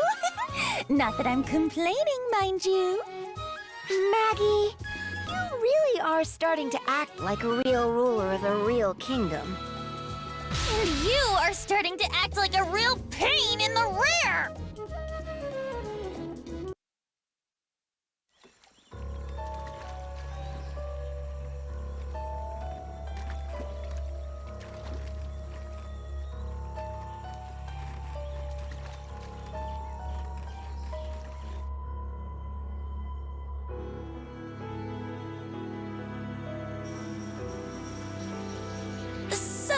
Harriet, just to make sure, the place all those enemies are swarming out of is the place we want, right? Right. That is where the heart of the anima thread lies. We have a visual on the enemy. They certainly seem to be taking a defensive formation to guard the anima thread. I suppose we wouldn't have much hope of sneaking through a wide open space like this. Which means our only option seems to be charging it head on!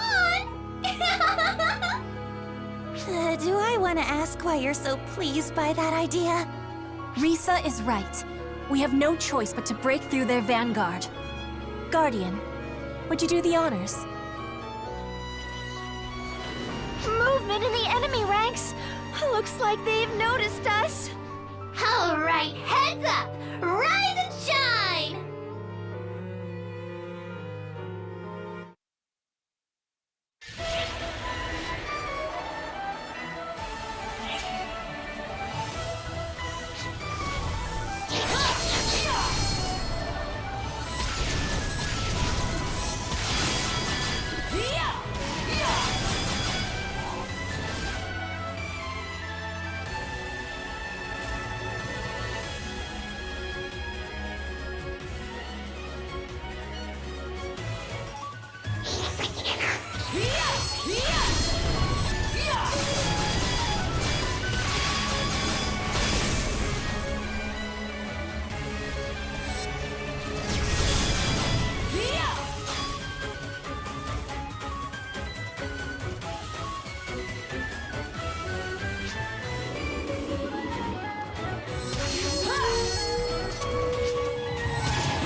counteroffensive was a success.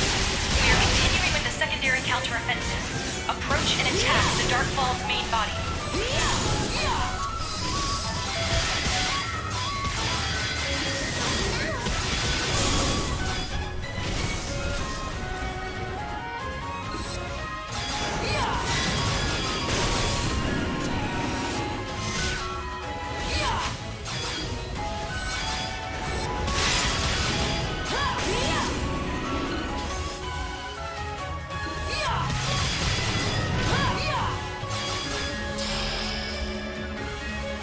Emergency!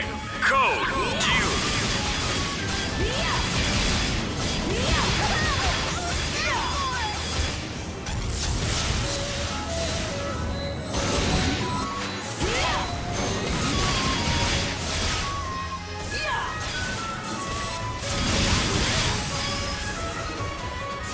Completed!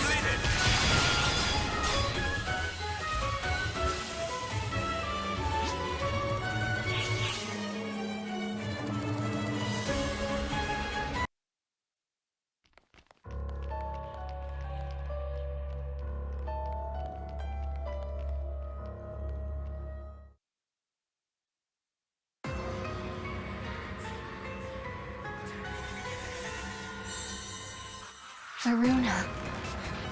I should have known it was you. Lady Harriet, I have been waiting for you. Huh?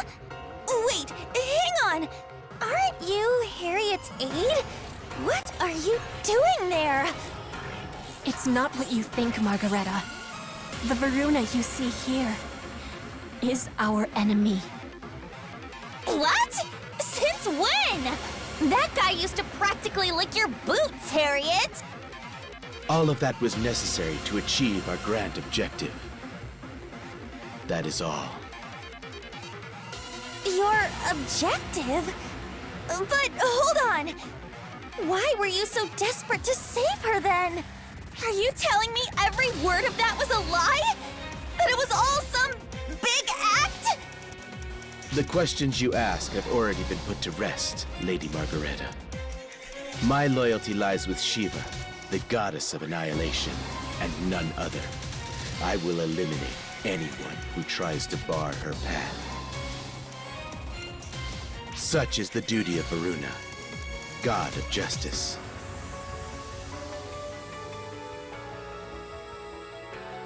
Really? Are you sure? Because it sounds like the one you're trying to convince is yourself. You know who you're just like? The followers of our last monarch, trying to come to terms with their minds being controlled. And I don't know you all that well, but I can tell you this. You didn't look as grim. At least you had some glimmer of hope in your face. Oh, Varuna. I will support Shiva, the ultimate being. That is why Mitra, the shadow made manifest, and I, the unquestioning hand, were created. But we were rejected from the world before we could fulfill our duty. To stand beside the ultimate being, even should she be sealed in darkness. Now, in the hour of our return, we will carry out her orders. That is the meaning of justice, the meaning of loyalty. I'm afraid that as the ones who once stood by your side, it is our duty to stop you.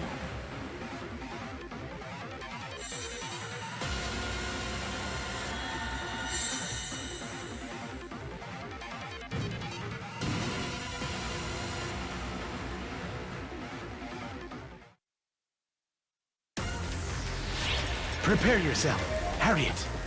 Say your prayer! Emergency! Say your prayer! Code due!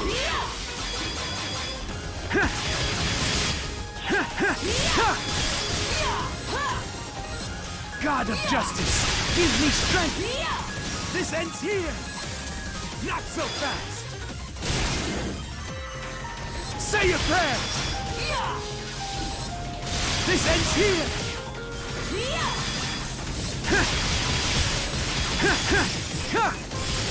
Most impressive. Completed!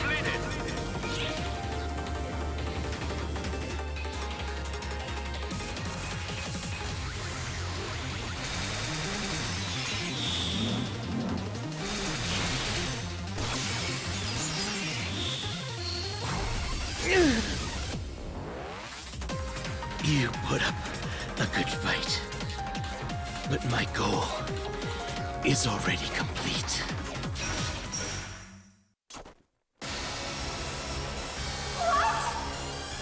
I will reverse what you have done and sacrifice myself to destroy the anima thread. With the power of the mana energized by our battle, I'll smash it to pieces!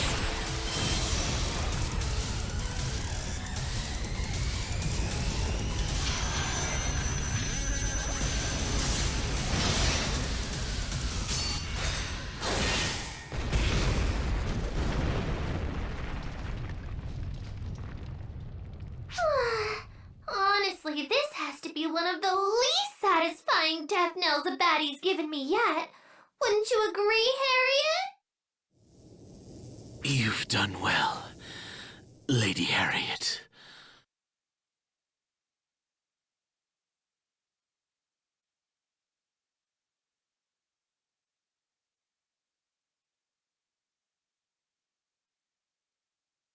Varuna, why would you go this far? Do you really think Shiva is worth giving your life for? That is not for me to know. I do know that were I to die here, my Lady Shiva would shed no tears. But in the end, what difference does that make? Loyalty is not offered in hopes of winning favor. Loyalty is not cast aside when it demands sacrifice. To die in the process of fulfilling my duty to Shiva would be utter perfection. And yet, Lady Harriet, I have not forgotten who I was during my days here. When I was not the god of justice, but simply me. I will always remember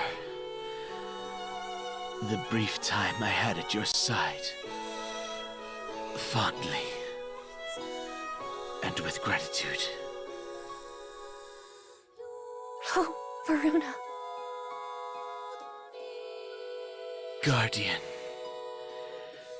I do not know what is right or wrong.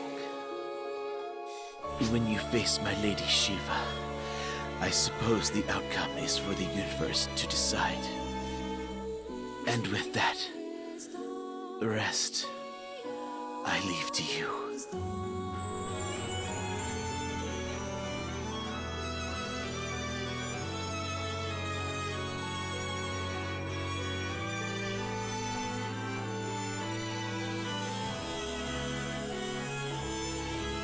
Varuna, I hope you find peace.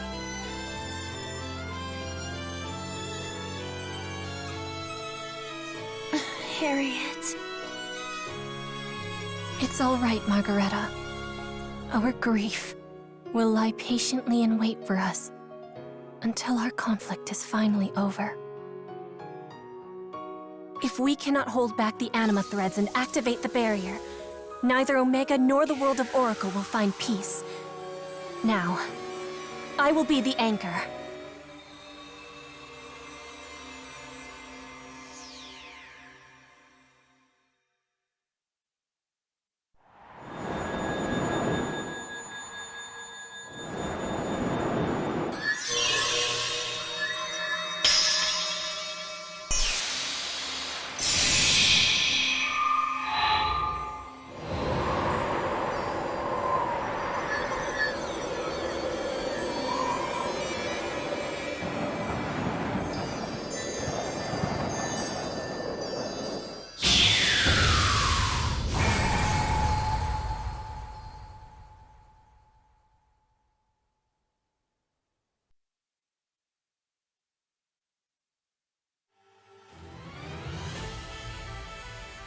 enemy forces have ceased all activity. So this barrier really can seal the Photoner's power. Unfortunately, I am not Sukuna Hime, and I doubt all will go without a hitch. The barrier will most likely be flawed. I will remain here for now, to keep the barrier in place. But I do not know how long I'll be able to keep it up. Once again, Guardian, the rest is up to you.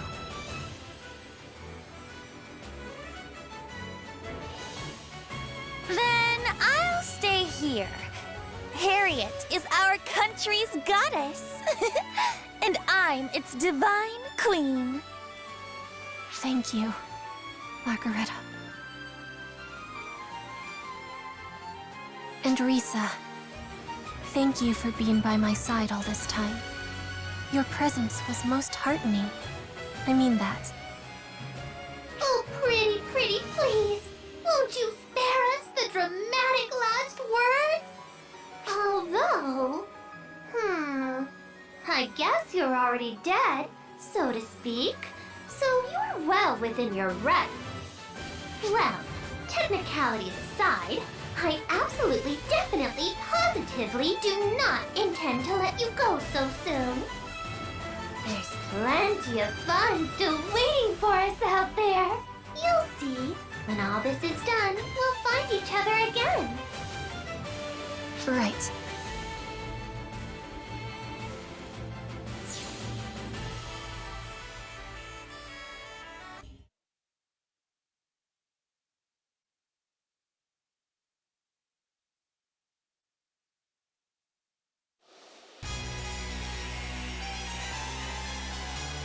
So you've left us, have you, Varuna? I would grieve if this were actually such a tragedy. But in the end, it's nothing to fret over. I can see this through all by my lonesome. I must confess, it amazes me how doggedly Arx clings to its hopeful delusions. First developing weapons to counter us, then raising this barrier. How better to honor that effort than with a grand finale, before we bring all of this to an end. This world, this universe, this record.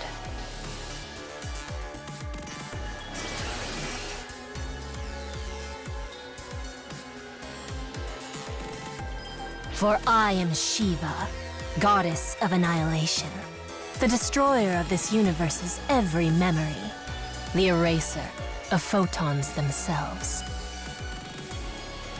Why else would you and I be together, but for our agreement on that point? My dear profound darkness.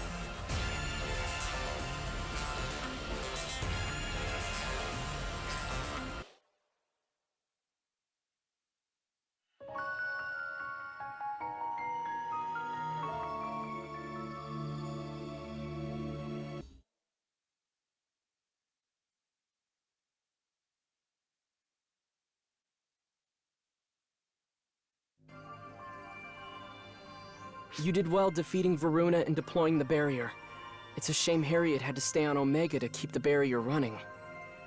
She was probably right about the barrier not being as dramatic a success as it was on Harukotan. Plus, Huey's reports from the front suggest we're not putting up much of a fight. We're badly outgunned. We've been stuck in tactical retreat mode all this time, though. Any win we can achieve would be a breath of fresh air. Since the barrier went up, Shiva's been pulling back her forces and amassing them around the mothership. She's practically daring us to attack, but she can just keep on churning out more forces, so we can't just leave her be. Exactly. All that's left is an all-out, do-or-die battle. One last fight for the sake of our universe. For Earth. For Omega. For all of existence. Send the order to gather as soon as we're ready. Until then, everyone, keep your spirits up.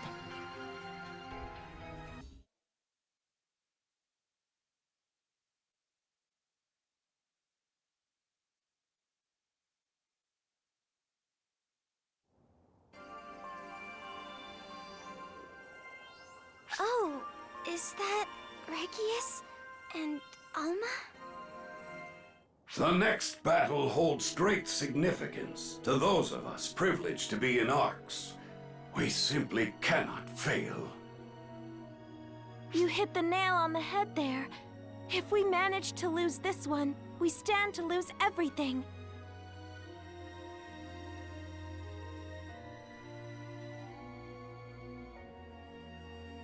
I'll go into this battle willing to give up my life, if that's the cost of defending ARCs. Though it matters little whether I'm willing, when it seems all but bound to happen. I hear you. And I know you, Reggie. You haven't changed. So I know there's no point trying to stop you. It does pain me greatly to know that I may in fact fall before I can make good on my vow to you. But if that must be, it must be. We old soldiers are here to pave the way to a brighter future, even if we are not meant to see it. I only hope you are able to see for yourself the future that we build. Consider that the very last request of this feckless old man, who couldn't even manage to deliver on one promise.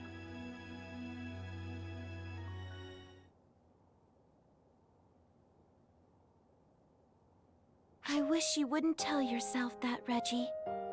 You've kept that promise more than well enough. I wish you could know how full my heart is. You may not see me, but our hearts are still connected. So enough of that last request nonsense. I don't plan on leaving you all alone.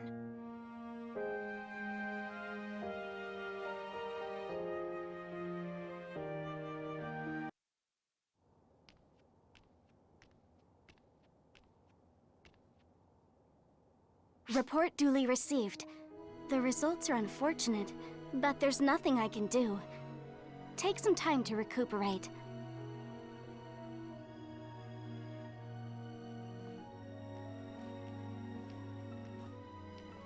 Hello there.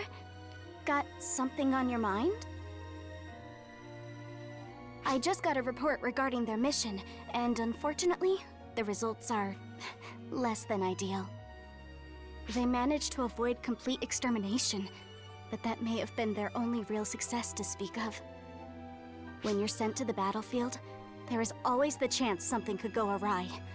You could get injured, or be unable to return. I know that they have accepted the risk, but in the back of my mind, there's always that nagging worry that my orders could lead to disaster.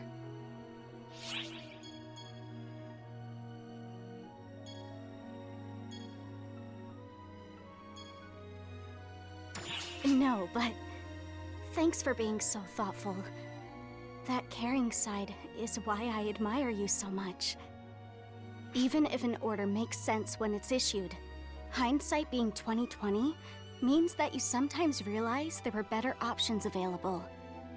Though it pains me to think of those who were hurt, that constant reanalysis is key to devising better and less costly strategies going forward. Ultimately, what we want to achieve is the best survival rate possible for our operatives. Their well-being means everything to me. I am sorry to always ask so much of you, Guardians. This will be the most challenging mission you have faced yet. Please make sure that you come back in one piece. That's not an order. It's my personal wish as your officer. As someone who has known you since you joined ARCs.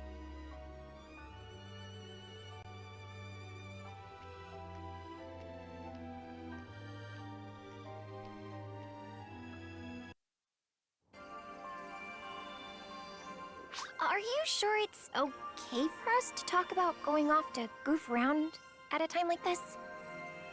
That's right. It's kind of imprudent to think about recreation when the hour of the final battle draws near. Hey, what's the problem with some kickback? We're all gonna need to get some rest and relaxation if we really want to bring our A-game to the final battle. You're more likely to stumble if you go into battle with your mind somewhere else. Resting up is also part of the job. I can't argue with that. We should rest in preparation for the battle then. I'm going to turn my brain off for a little bit. In that case, let's start thinking about where we can go let off some steam. Hey, you're coming too, right?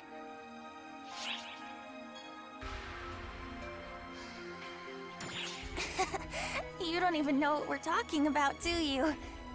You certainly are easygoing. But I'd be really glad to have you come along. Now that that's settled, the best spot for a vacation has to be the beach, right? I even bought a new swimsuit. I've got a bathing suit too. Hey, Azanami, didn't you already have one? Of course, but how could I not get a new one for our vacay? A new bathing suit's just what my mind, body, and soul need. You two usually wear simple sports swimwear, right? What do you think about maybe trying on some cute bikinis this time? Huh? No, wait just a second. I don't think something like that would suit me. I'd be too embarrassed to wear something so revealing. Come on, don't be such party poopers. Unlocking and challenging new possibilities is essential for a healthy, happy life. Hey, what do you think would best suit these two?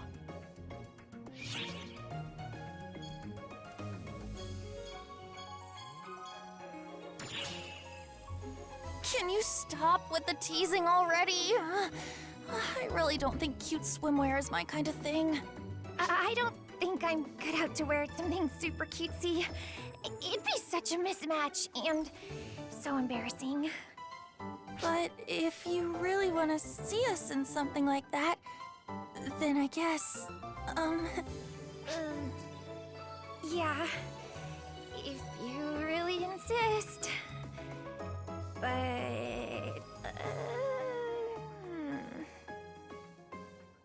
Oh, these two are so cute. They're clearly no match for you there, Guardian. The coming battle is going to be an uphill struggle, so everyone's really high-strung. No doubt some think resting is out of the question. But me? I disagree. There's a time to rest and a time to give it your all. Personally, I believe in the healing power of R&R. In any case, being able to go have some fun with you is no doubt what those two are most happy about. So don't go doing anything reckless. We're all looking forward to letting loose with you. Don't disappoint me now.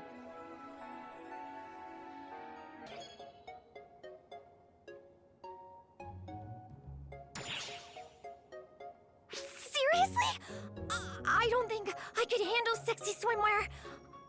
I die of embarrassment. Only people who are sexy in the first place can pull off swimwear like that. Let's leave it at that. But if you really want to see us in something like that, then I guess, Yeah, if you really insist. But,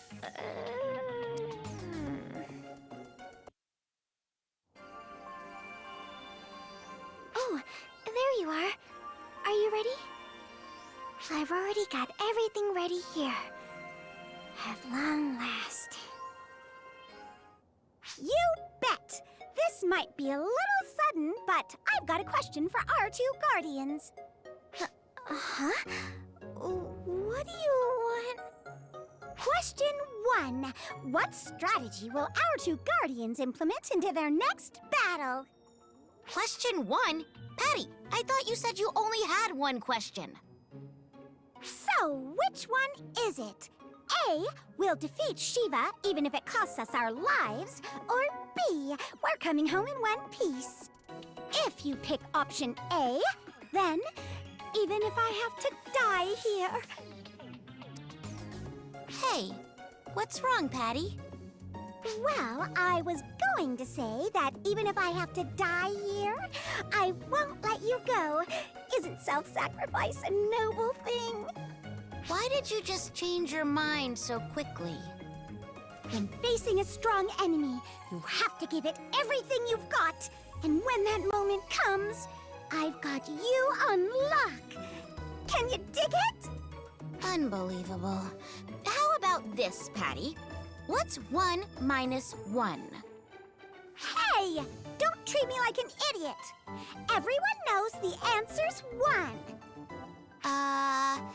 Except everyone knows that the answer is 0. Oh. Whoops. And so? What I'm trying to say is that even if you achieve your goal, if someone you care about dies, 1 minus 1 is still 0. Okay, then here's a practical question. What if you achieve your goal and the person you care about comes back to life? Then the question becomes, what's 1 plus 1? And the answer is 2. Yes, good job. And that's what I'm trying to say to you both. I think you have to be at peace with the possibility of death. But if all that happens in the end is that we lose you both... I don't know what 1 minus 2 equals, but I'm sure you get what we're trying to say. Okay, you two, let's hear the answer to the first question. All together now. Right. I promised to come back alive too, no matter what. All right, a promise is a promise. If you guys go back on it, I'm gonna release some serious dirt on you. Huh? What? No way! What dirt could you possibly have on me? Could she be talking about that one time? Or was it that time you and I secretly... Careful, Matoy! Don't fall for Patty's cheap tricks to make you spill the beans!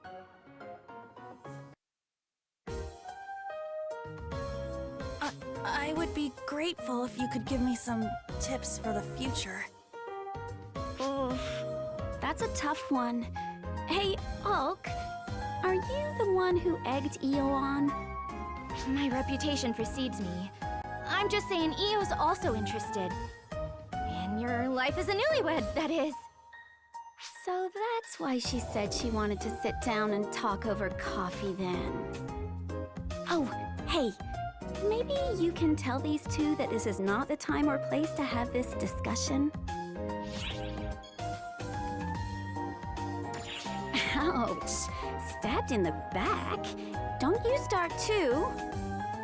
Echo, you got it all wrong. This is all for the benefit of the future. What does my marriage with Zeno have to do with the future? Are you sure you don't have some admiral work to be doing? I've pretty much finished everything I need to do in my capacity as Admiral. All that's left is to wait for the final showdown. There's no sense in continuing to flail around at this point. Right now, we have far more important things to consider. Right now, we have... Things to consider? Yes. I'm talking about the future. We have to think about what happens when everything is finally over and we have peace. We won't be fighting some all-powerful enemy.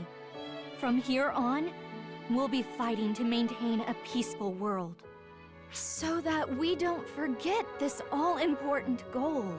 We must consider what comes after peace. Don't you think that's important? It certainly is. I'm so used to just thinking of fighting as a means of ridding us of Falspawn. I see what you're saying. We will have to fight for a peaceful future. And that's why I want to hear about your newlywed life. As you embark on the exciting journey that is a life of matrimony. Come on, Echo. I've never known anything about marriage, and I can't even begin to imagine what it entails. Okay, fine. I doubt I can give you the answers you're looking for, but what do you want to know? Could I ask a question? I've always been really interested in,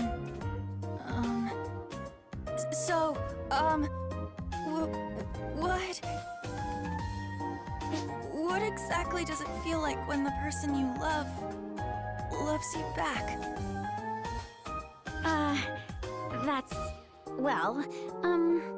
Mutual love is about... How should I put it? It's kind of hard to put into words. You feel at ease, like you're wrapped in a comfy blanket.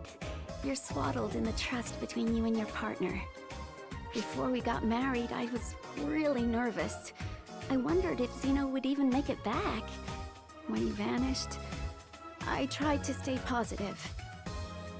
But when we got married, I started to realize that I have to trust Zeno, and my nervousness completely disappeared. Listen carefully now, Yo. You're starting to get into some pretty mushy territory here. You're the ones that asked. Can you believe this?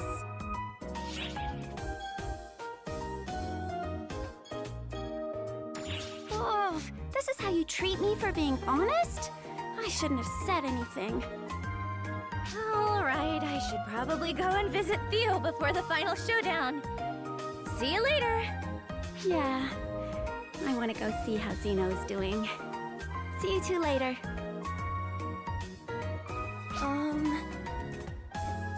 Hey, boss. If you've got a bit of time, could we maybe talk just a little bit over more tea? Or something?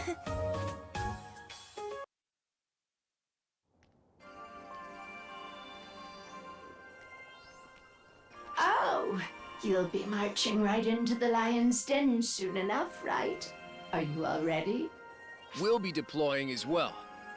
We were just heading out now to our strategy session. Hey! Huey! Hey there, Claris Craze. It's been a while. Aren't you supposed to be on Duskia along with Sarah? Well, I've got to come back to resupply and report sometime.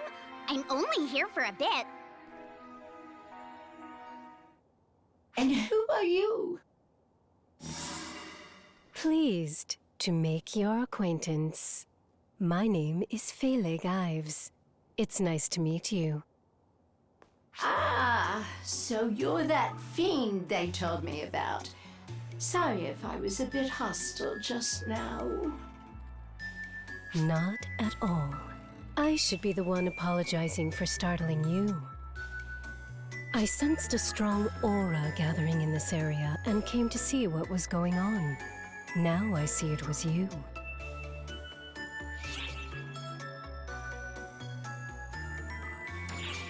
We've already repelled the invaders from Earth. The Mother Corps are currently mopping up, so I imagine things are well under control. That aside, that menacing aura I felt from you, you've really got quite an air about you. It was truly magnificent. I noticed that you didn't give an inch even when I turned to you. You're clearly no greenhorn. I am honored by your kind words. Perhaps you would also kindly honor me with a bout of sparring. You mean a one-on-one fight? Definitely. It would be a good warm-up for the battle ahead. Oh, a duel? You guys are going to have a duel? In that case, I'll join you too. The Council of Six versus the Fiend. That should really get the blood pumping. Claris Craze, prepare immediately. Okay, got it.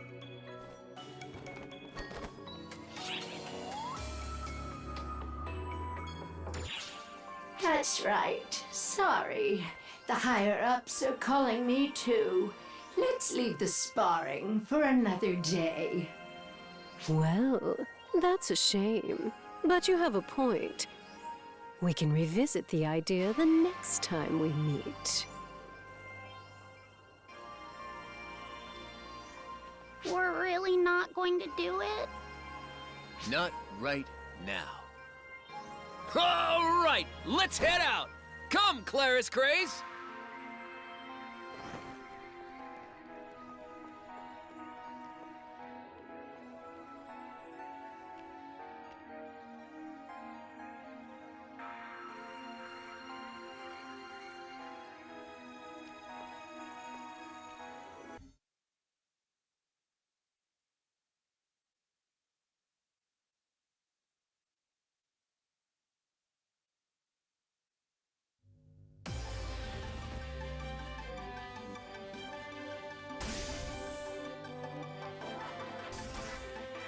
It's always good to see you two. Wait, where's Homa? Seems she has her own matters to take care of. Everything is in place. It's time for our final showdown with the Photoners. With Shiva, goddess of annihilation. We have but only one goal. To find Shiva at the core of the mothership and defeat her. And our strategy couldn't be clearer. Concentrate on one point and break through with a blitzkrieg strike. To be fair, given how outnumbered we are, that's essentially our only option. We're mobilizing the full might of ARCs and calling in all AIS units to break through to the mothership. All of that basically comes down to a feint. Our best chance really lies with you, Guardians. Barrier or no barrier, Shiva is in a whole different class. None of our everyday ARCs ops cut it. We'll pour our entire force into this feint and lure the enemy away, letting you and Matoi get to work. And on that point, listen up, you two. On your way to the core, even if you see an allied unit in trouble, you keep marching on. Right. We're all disposable. Nothing is as vital as you keeping up your momentum. Disposable? Everyone, even the 6, is there to make sure you get where you need to go. And they all understand that. If we don't stop Shiva, ARCS is finished. We can't afford to worry about what or who it costs us. You understand? Logically, yes, but...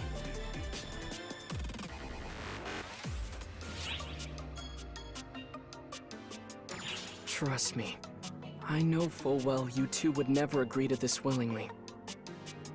And you are our guardians, after all. No one in this fleet could give you orders. But keep this in mind. If we lose here, it means the end of, well, everything. If Shiva lives, our future dies. It's in your hands, Guardians.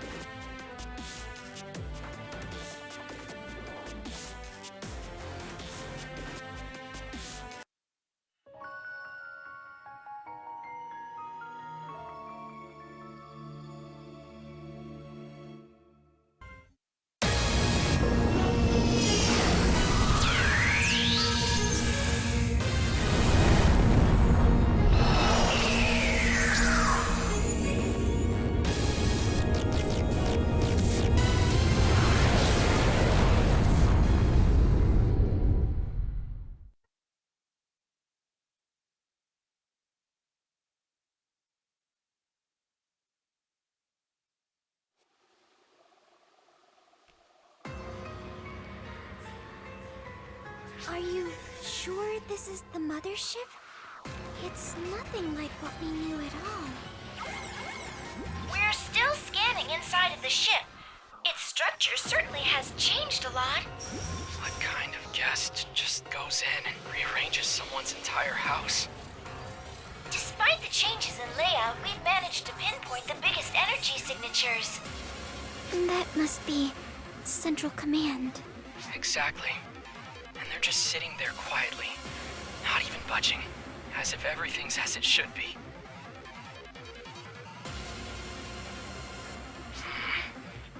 Even with the barrier up, Shiva's power still seems to be growing. Or they could very well be storing up power to intercept you. You must get to the core as quickly as possible. But watch out! It looks like you'll run into lots of Photoner troops on the way. Seems like they haven't left any openings. The other ArcSops who've successfully broken through are on their way to provide backup. Let them clear the way, while you focus on getting straight to the core. And remember, we're counting on you.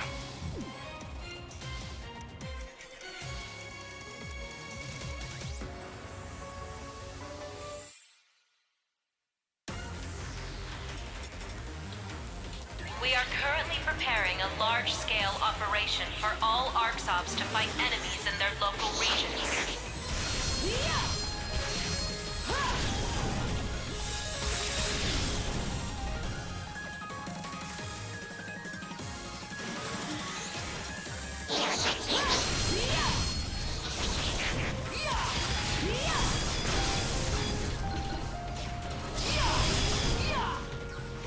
Emergency! Code! Unite!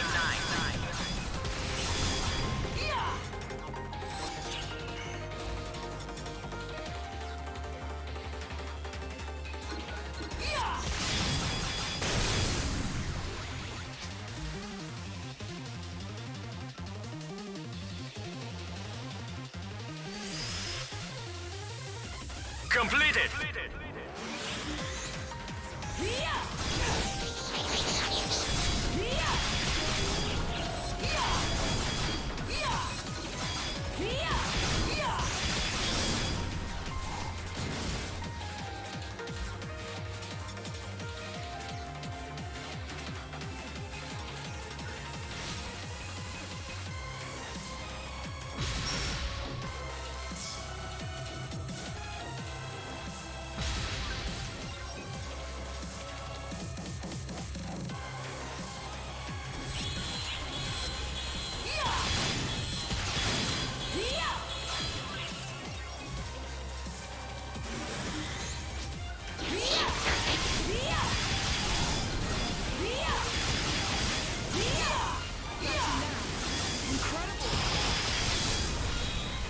Emergency! Code! Unite!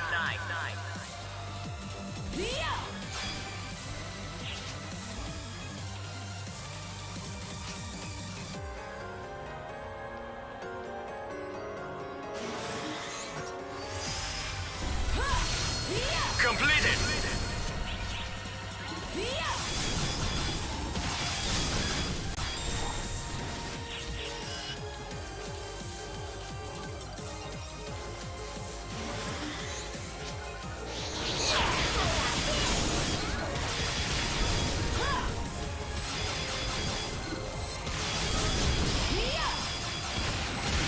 Emergency! Code! Unite!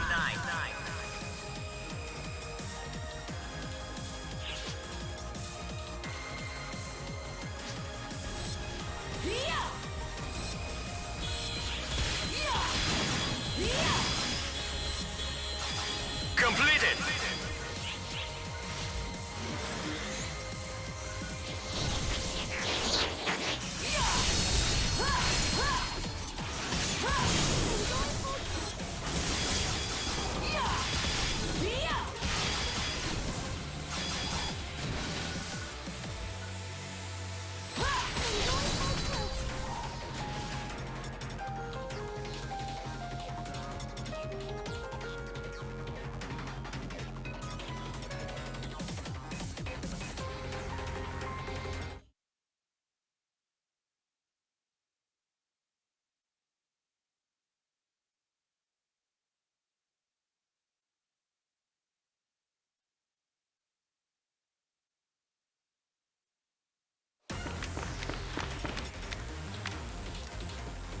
Why do there have to be so many of them here? Right when we're trying to hurry. Come to me, Blade of Genesis.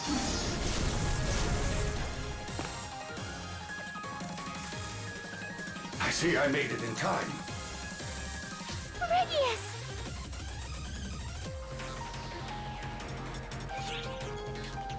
We are currently maintaining radio silence, so as not to give away our positions to the enemy. So I've few details to offer. If we wait here, would we be able to rendezvous with the others? Not necessarily. I was only able to meet with you because my entry point just so happened to be close by, oddly enough. The others could be anywhere. Our best hope of meeting them is to press toward our common goal, the core. But listen, you two. Don't forget. Our goal here is not to reconvene with our allies. It is to defeat Shiva. These ARC's operatives and we six, including me, are here for no other purpose but to deliver you to the core. That is the mission we were given.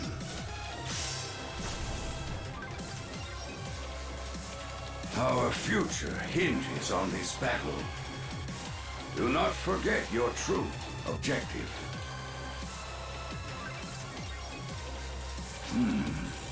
And yet, your very willingness to choose what you think is right is what has guided us to this point. That is also true. It has yielded results beyond even Shao's calculations, and saved many lives. So let me be so bold as to say, do what you feel is right. And whatever you decide, whatever you do, you will have my blade behind you. I swear it.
Completed!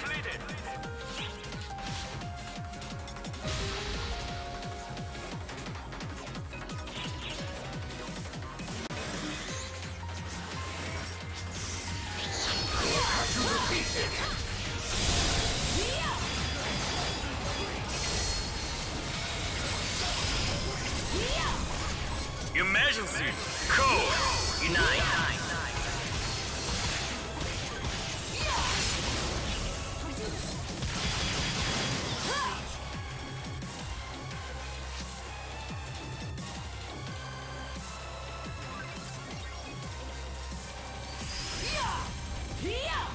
Completed!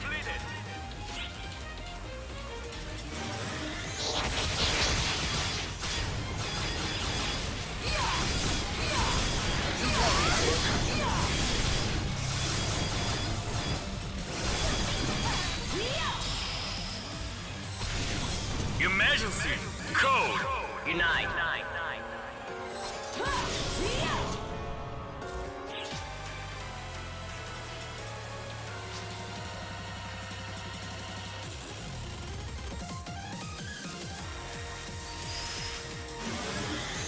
Completed!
should be just through here.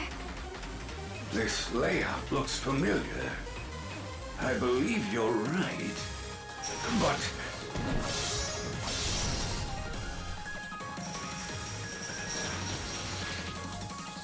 Enemy reinforcements!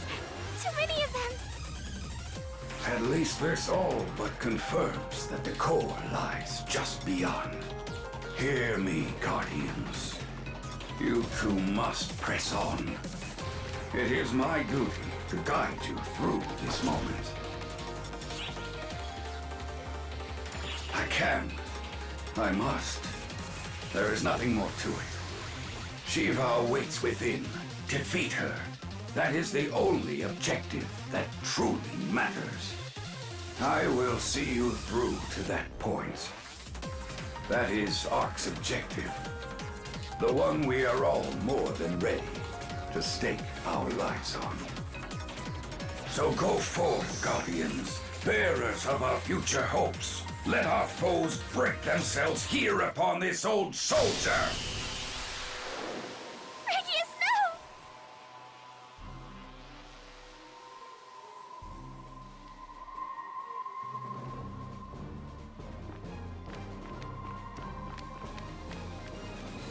Come now. Manifestations of the Photoner's malice. You and I are relics of the same sordid past. You will not stand in the way of the future. No, Relics is too kind to you. You are no more than lumps of spite, stains on this world. So never fear, I will wash you all away. Take a final look around our tomb. Come to me, Blade of Genesis!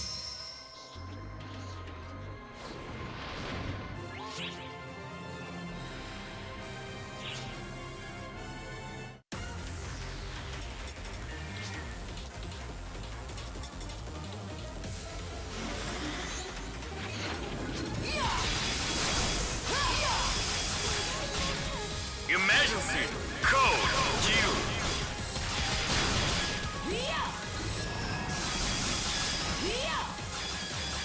Completed!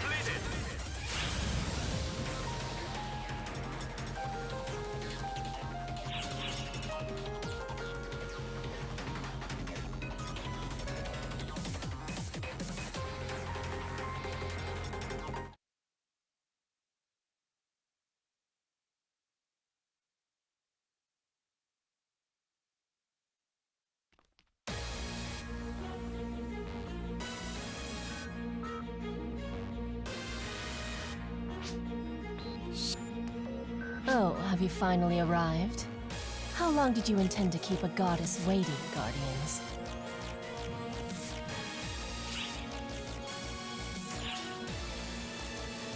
We're going to take you down with everything we have, once and for all, for the sake of everyone who got us here.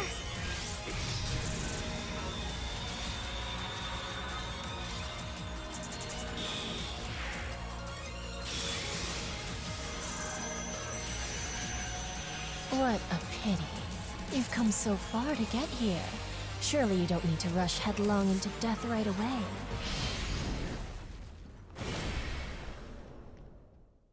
Wait, the barrier, did it fail? Oh no. Your little barrier is working. My power has most certainly weakened. Mitra's concerns were well-founded. Quite a trick, deploying a barrier across the whole of space from an alternate dimension. And if I were some rank-and-file soldier, I imagine it would weaken me by fully half. Perhaps you just might have had an inkling of a chance. But for someone with the might of 1,000 soldiers, missing half of one is but a mere drop in the ocean. Enough of that. Wouldn't you like to see how the friends you've abandoned are faring? I can show you.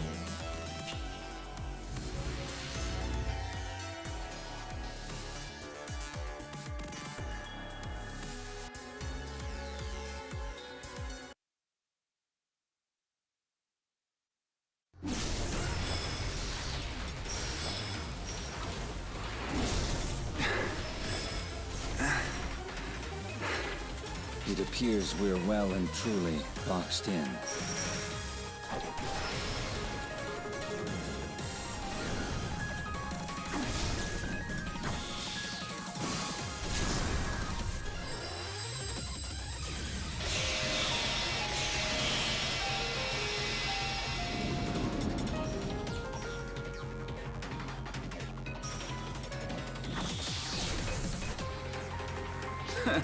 They sure brought out the welcome wagon.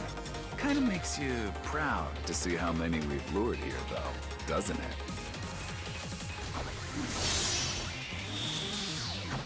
I seem to recall that some time ago, we stayed behind in danger, just to let the others get to safety.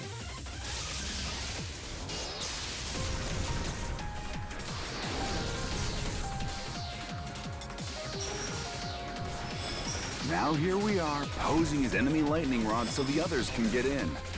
Never a dull moment, huh? Sorry about this, Kasra.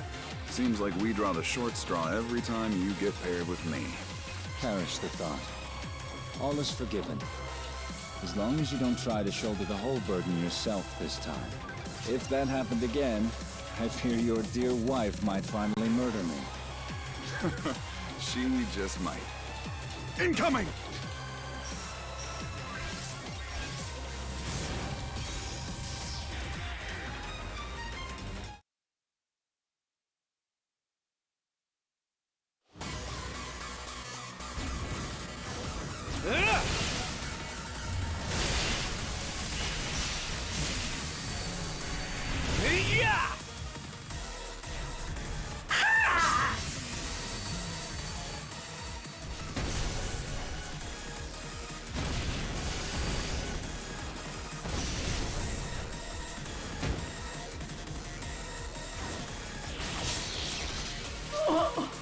Wearing out already.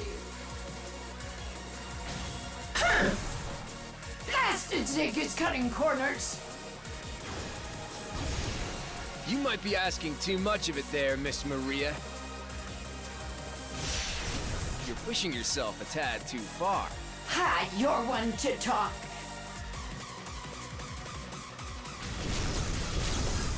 Time to burn! You're gasping for air. Then that's something we've got in common, Miss Maria. But waving the white flag just isn't an option. Quite right. Not as long as Shiva still breathes. So it's up to us to try and dam this river of incoming enemies until they can manage that. Our weapons might shatter. Our bodies might break. But you'll never break through here.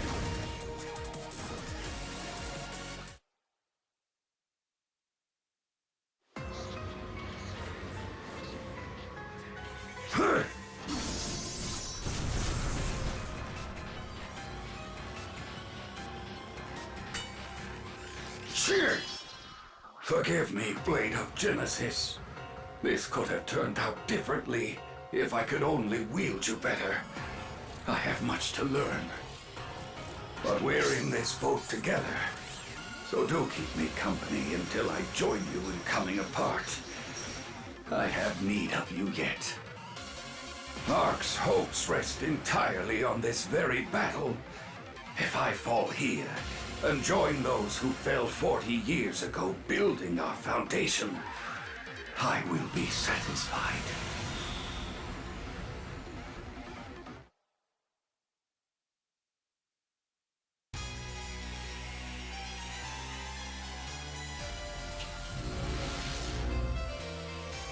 And there you have it. So many people believing in you and spilling their blood, sweat, and tears for nothing.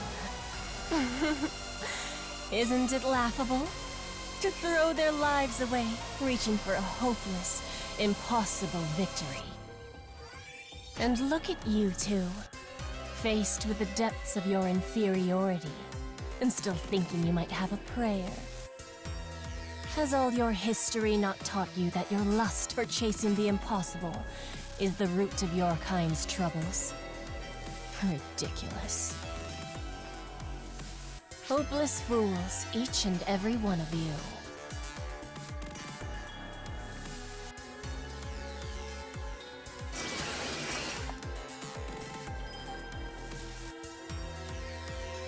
Well, I suppose we should begin.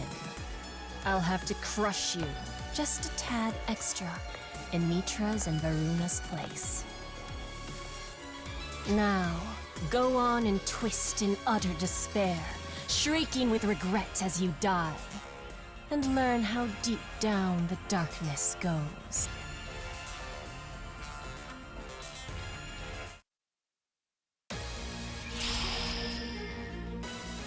Emergency code due. Emergency mission alert. Large-scale deployment operation in progress. All ARCSOPs, report to the quest counter to join the mission. You cling to life with most unbecoming desperation.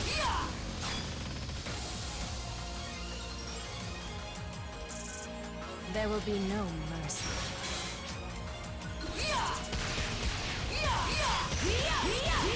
Take this!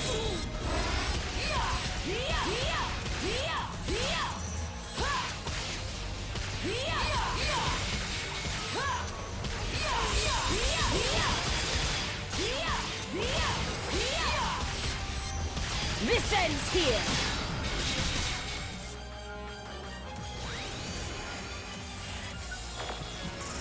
You cling to life with most unbecoming desperation.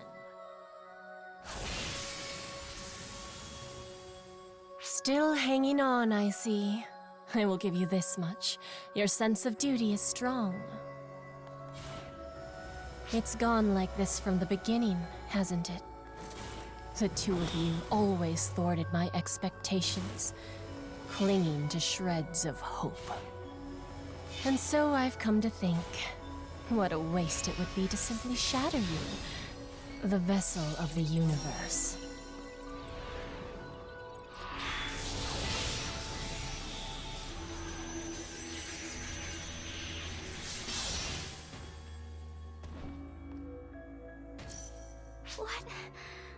What do you mean? The likes of you two are wasted on ARCs. Won't you join me instead? What? I'll even forgive this violence. Wipe your slate clean. Your lives will be safe with me. It just so happens I'm looking for replacements for Mitra and Varuna. A fine deal, wouldn't you say? How dare you toy with us? Oh, this is no toying.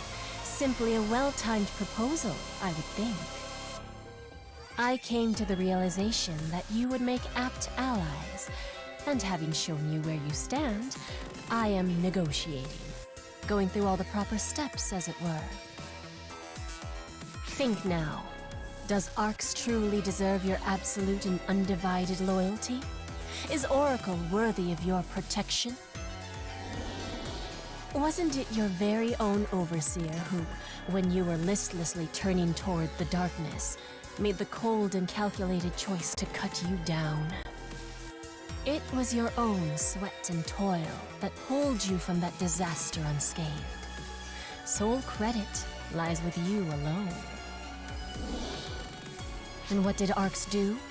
Nothing but sit back and watch. Nothing but abandon you. And make no mistake. Eventually, they will shun and reject you. They will grow fearful of how powerful you two are. No, they won't, I suppose you're thinking. Of course you are. But their own history tells all. This living witness right here can testify as much. Your kind are unseemly to the last. They won't? Think again. We are more powerful than they could ever be. We need not bind ourselves, ever, to their faulty logic. Surely you must agree, Guardians. Do you not see that it's the universe, not ARCS, that deserves your protection? Do the two of you not simply want to protect one another?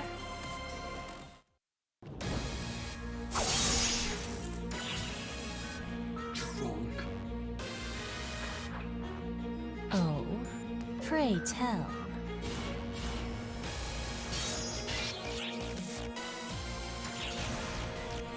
Without Arcs, we wouldn't be here now.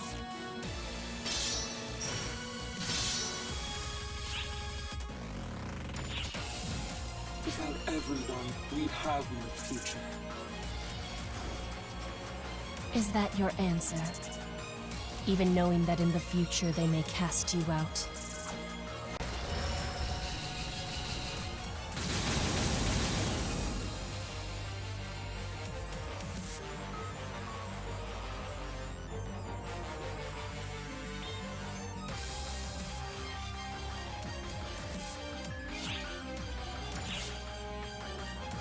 It doesn't matter.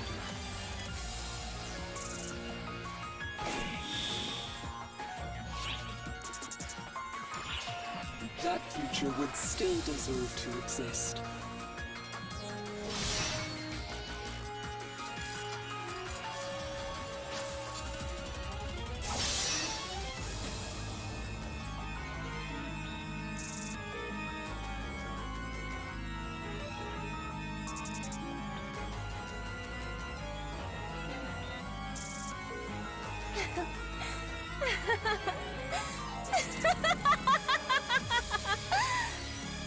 Soft to a fault, aren't you? Did you plan all of this around me failing? How lucky Arx is to have you. Truly. I am Shiva, goddess of annihilation. I am one with the profound darkness, and I am the demise of all history. This universe must perish. Photons must be wiped out.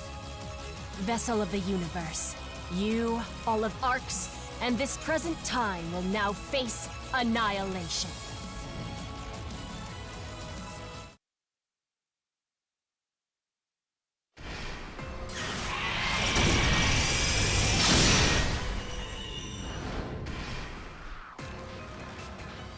Is this the end?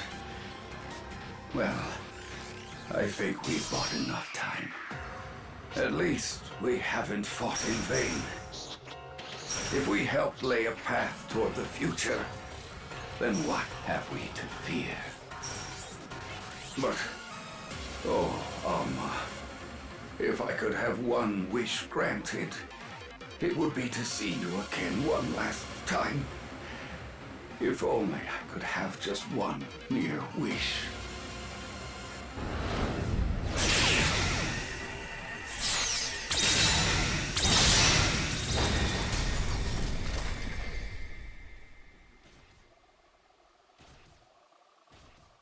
It can't be. Yonohate? Come on, Reggie. You're not callous enough to have forgotten about me, are you? Forget you?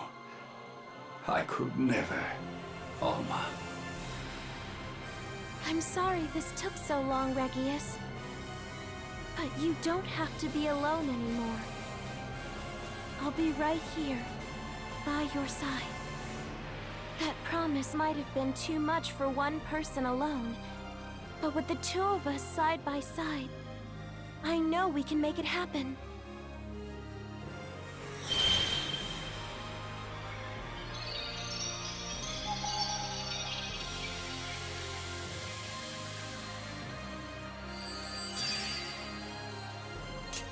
That we can. It's time for us to defend Arx. Let us finish this, Alma. Let the world bend to our will.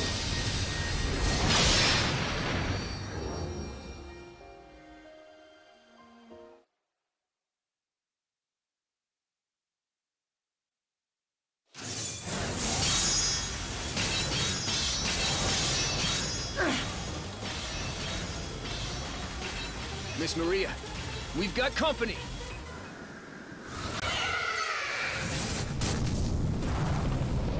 was that?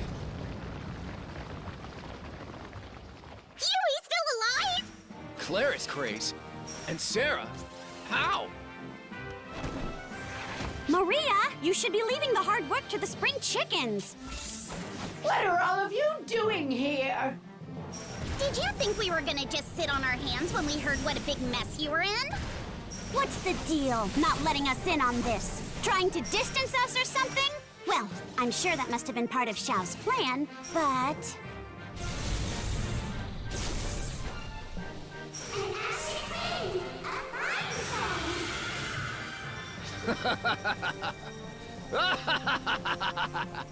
Here we go! Now this is what I'm talking about!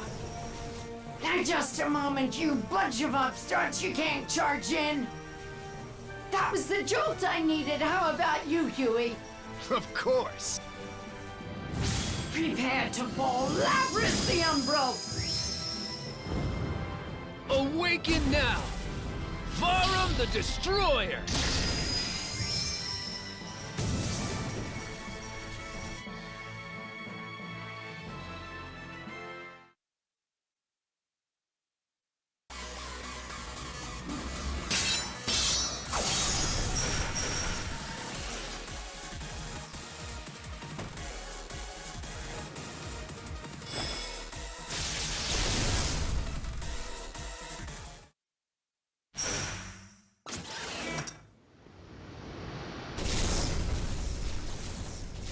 Hey!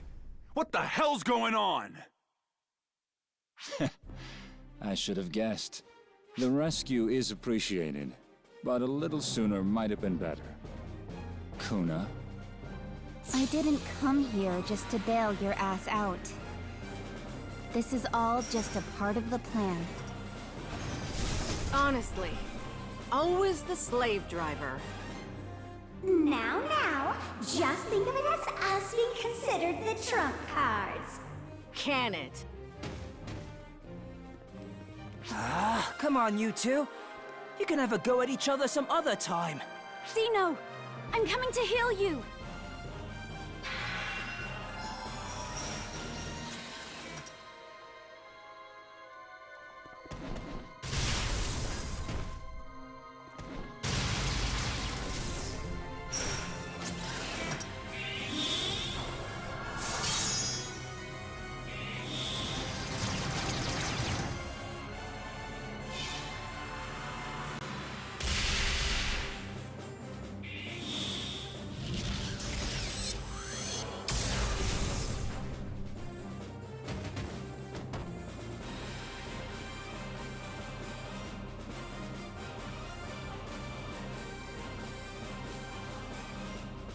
Offen and Euclida. Echo, why are you here? Weren't you on standby? It's all become clear now. This was a ploy to throw off the enemy. Isn't that right, Xiao? Oh, that little brat. Well, feels like the only choice I have now is to play the hero a little. I'm with you, oddly enough. Let's show them what the Six are made of. Are you ready, Kuna? Excuse me. Don't forget I'm part of the Six, too. Now shine, the unseen. Ring out now, Nanaki the Vigilant! Behold, Florenberg the Luminous!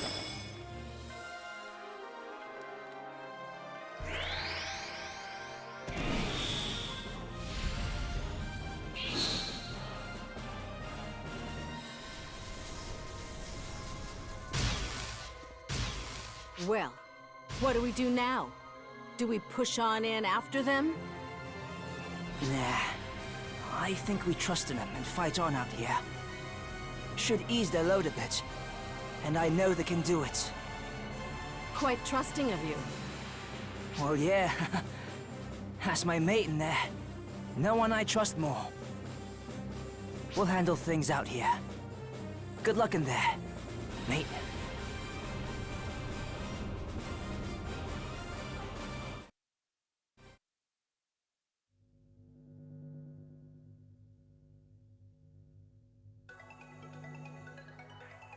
We've encircled them with a calculated mass of dracolite and ash particles.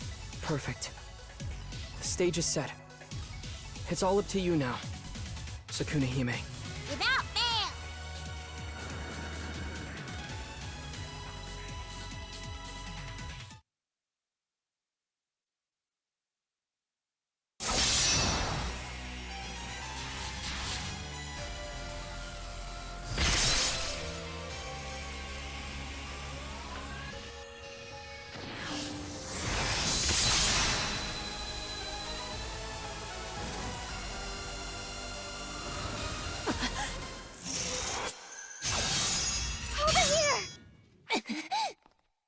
Was that Ash?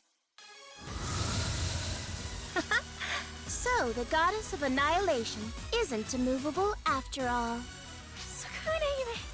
You, the Ash Maiden of Haruko-tan. But you are bound to the planet. Why are you here? I'm just as shocked. I was told they were cunning, but I never expected them to be able to imitate my ash. Alma created a ring of ash, and Shao made a few copies and encircled this slice of space with them. After that, teleporting here was simple. It seems you were too caught up in Ark's all-out offensive to notice. What a shame.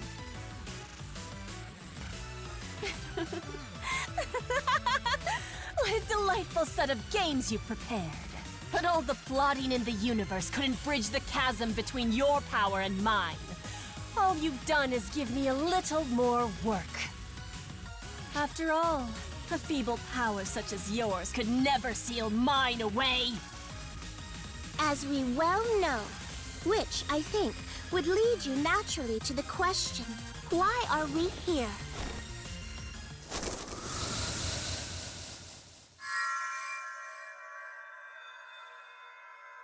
It's the Ashen Wind and Dracolite.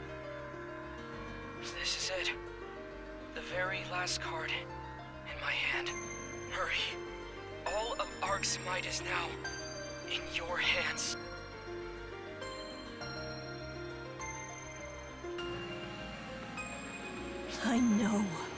I know this terrible power. This awful sight. You fools. Have you not realized? You're repeating the very same mistakes of the Photoners.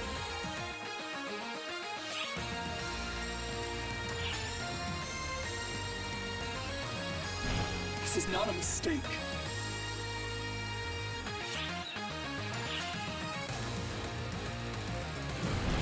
It is the power we need to stop you. Then stop me if you can. And learn the inevitable consequence of using that misguided power!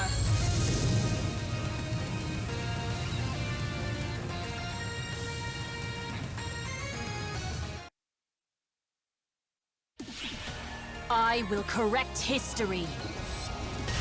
Astounding! Emergency! Code Q!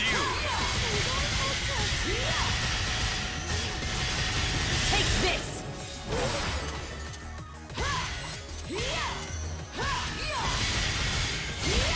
Do you honestly think you have a chance?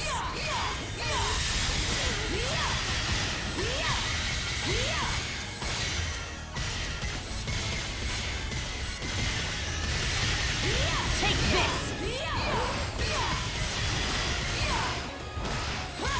Take this!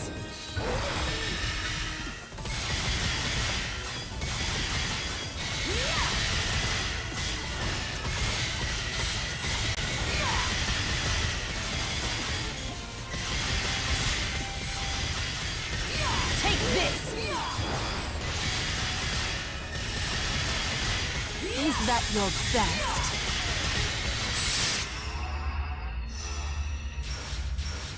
Weakling. This world shall end, and photons with it. Do you honestly think you have a chance?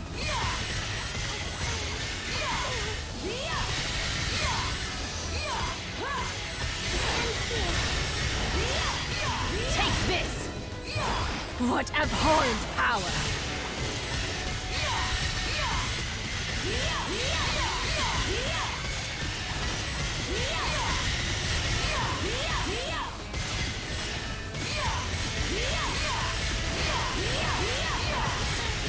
Take this!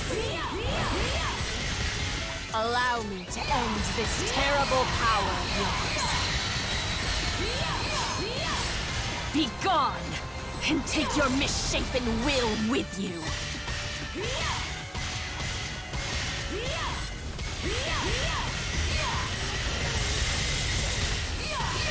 Is that your best?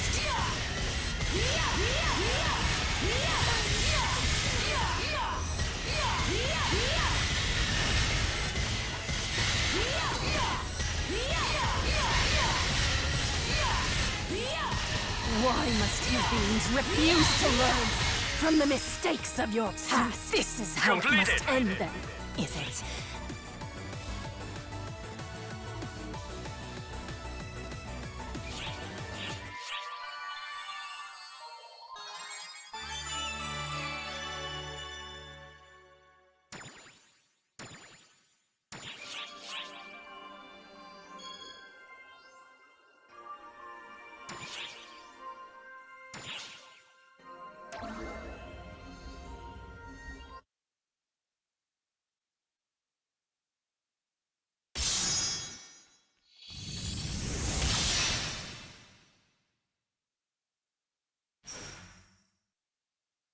Disappointing.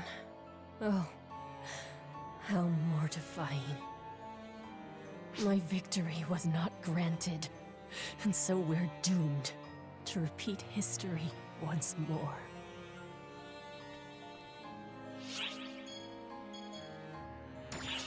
It should be obvious. In the end, we're no more than vessels for the universe. Playing out the same story again and again and again. Everything you and I have recorded, all will return to the beginning and repeat itself. A final question for you. If you were made to choose between destroying the very universe and disappearing, what would you do? As long as photons exist. No, as long as you and I exist. That is the inevitable choice we will continually face.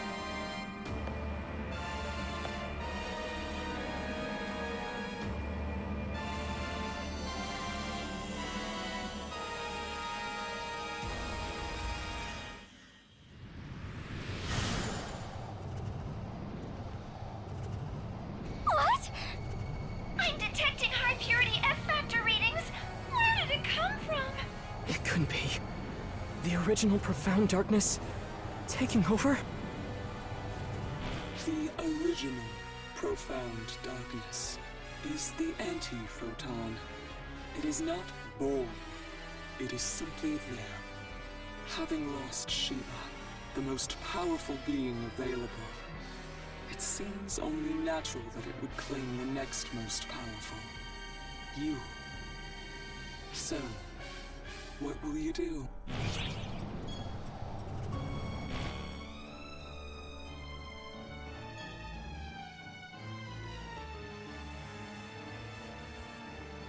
Indeed. I expected you would say as much.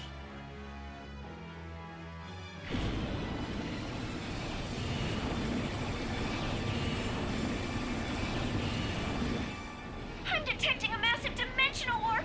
Are they trying to teleport somewhere? It's the time stream. Stop! How far back are you trying to go? No! Please don't!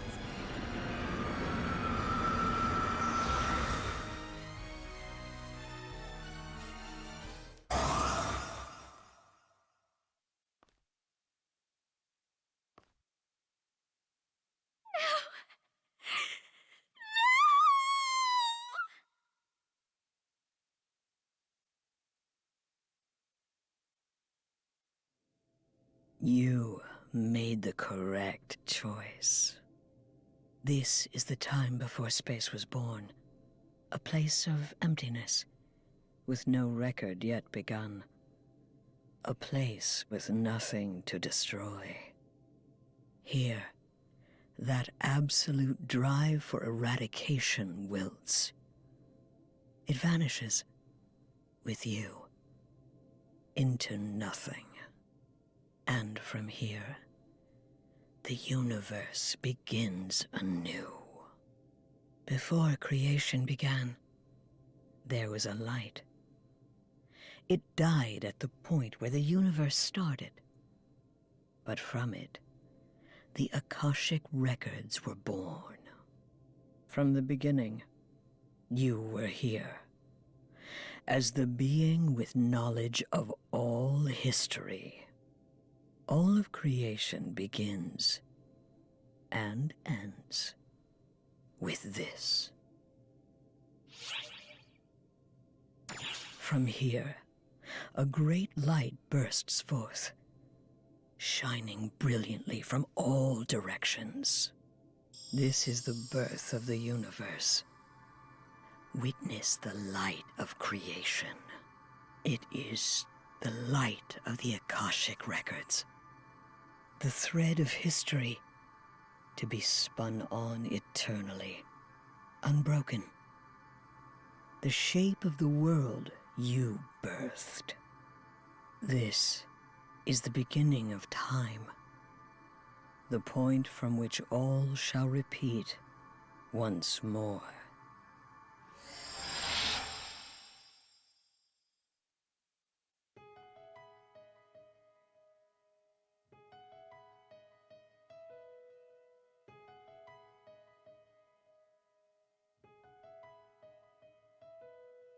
What should I do for you? What was my real wish? The right path, I can't find it anymore. I never meant to hurt you, but you are very bright.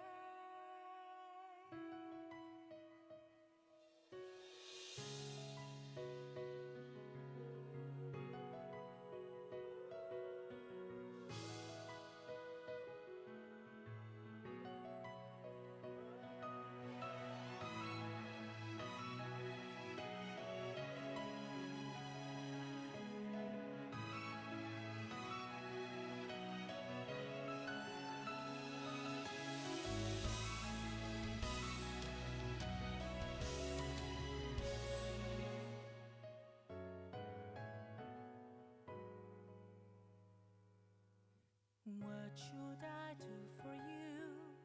I'm the one who let you hear the same path. You can feel my presence. I have heard your fate and sad song, but this world was saved by your will. Going back to the birth of the universe, we were always together. Finally, goodbye, the day has arrived. I am so proud of you. Gonna change the result of the war. Around and round, wanna break the chain of history, but you're gone. I'm so sorry. I know everything starts from here and ends here. Crying your fantasy again. I'm on this endless loop. I slip me into the depths of a criminal chain in the dark. You will be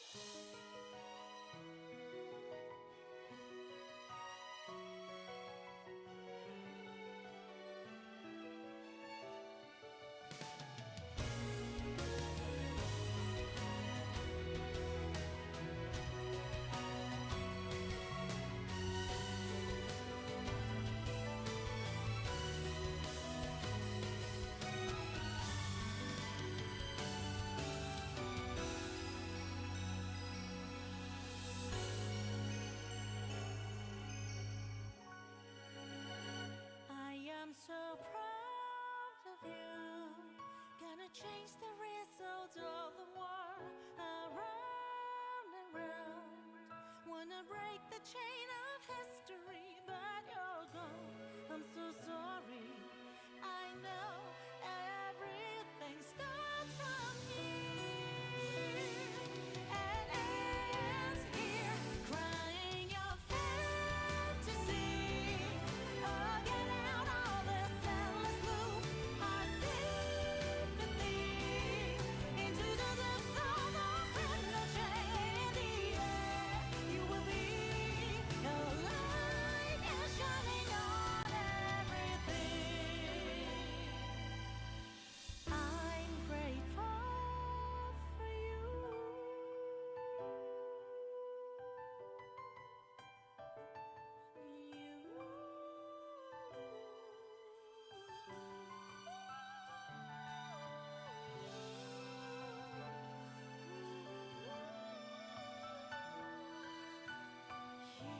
Here's the past, future is here.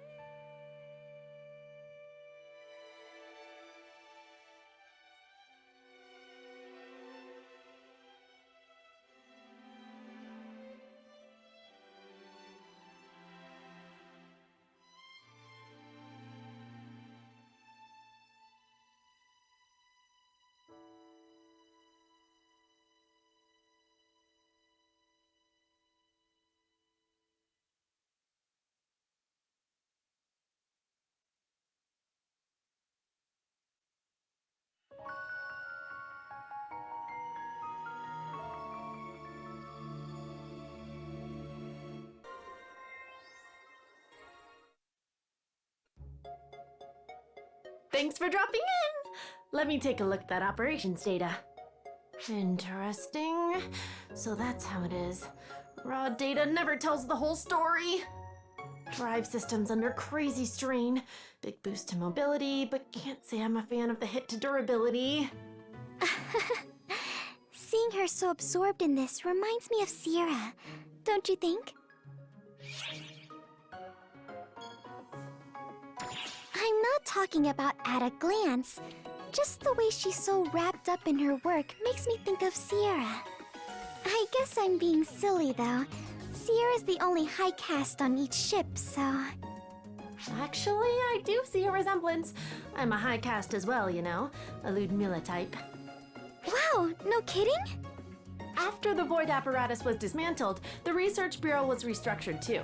Part of ARC's general reformation, you know? The restructured Research Bureau didn't have a genius on board like Luther, but each field had a lot more experts. Their knowledge and experience was stored in a database, then applied to modules specified for calculation. And the result was me, Ludmila, the Research Bureau's resident high-caste AIS R&D specialist. Wow! So Sierra wasn't the only high caste after all. Nope, but my duty is to thoroughly research, modify, and enhance AIS units. With that in mind, I want you to go out there, pilot AISs till you're blue in the face, and get me all that sweet, sweet data you can. Anyway, happy hunting and have a nice day. I'm not so great at piloting AISs, but hearing her say that really makes me want to help out.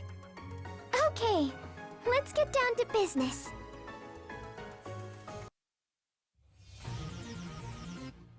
Unit efficiency shows improvement, but now other problems are cropping up left and right. Too much stress on the frame, and the cockpit's life support function could stand to be tuned up. Oh, hello. How's it going? Oh, this tablet? It's a simulator for AIS development. I use it to simulate AIS that I've modified based on data received from ARC's ops. Then, I incorporate the results into my design to streamline the body, modifying AIS to meet everyone's needs. Oh, if you've got something to add, please don't hesitate to chime in. You still want more? I guess there's no limits where you're concerned, huh? I'm just doing my job after all. I love my research, so I'll do whatever it takes to push it along. And with that, good luck out there. I'll be counting on you.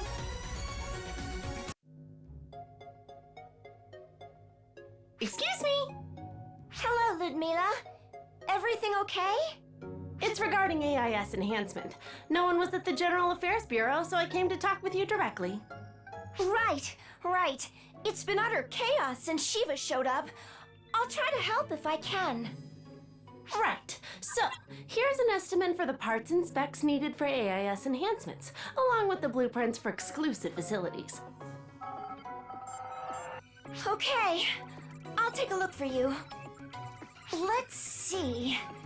180 types of armor enhancement parts, cockpit manipulator expansions, new booster specs, additional costs for frame drive optimization, enhancement and storage facility plans, and how much floor space? Ludmila, this is a tall order. Thanks for taking care of it. Whoa, hold on a second. I can't get this done right away. We don't have enough engineers. If I can just get your approval, I can do the rest on my end. That's not the issue. Getting authorization so quickly for this means more chaos. We don't even have the space for these facilities. The photoners won't wait around. This is for the safety of ARCs, so I know you can do it. Hold on. I think she's being unreasonable about this, isn't she? Am I crazy? Is that all I get? This is about the AIS, you know. You'll be riding in them. Ugh. The intelligence and research bureaus are always asking me to bend over backwards, too.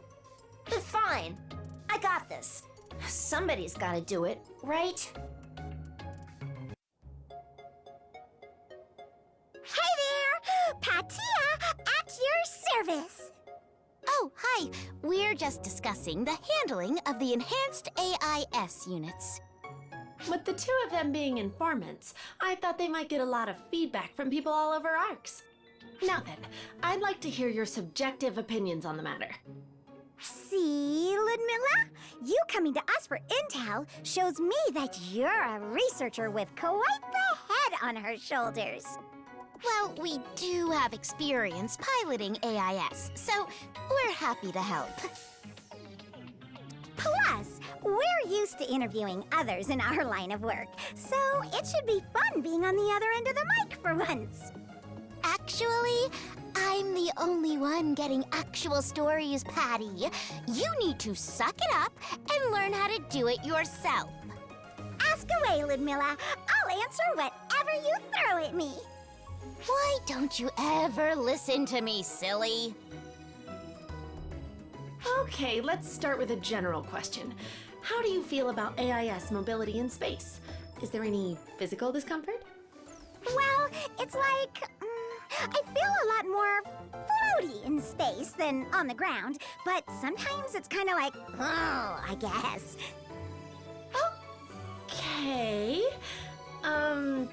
Do you feel any recoil when using the high boost function? First, there's like a swoosh. Then it sort of goes, I actually kind of like that feeling. I see. How about you, Tia?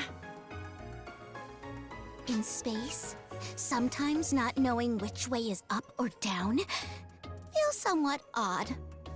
High boost puts a bit of pressure on the body, but it's nothing significant. I see. What about shot accuracy? When dealing with live ammo, there's a huge difference with air resistance. But we're using photon bullets, so it's not so... All right, cool. Anything else you want me to answer? Oh, I've taken enough data from you, Patty. Thanks for your input. Yes, I'd also like to get some input from you, too, in a bit. Now, back to Tia. Don't lock me out! I want to be part of this, too!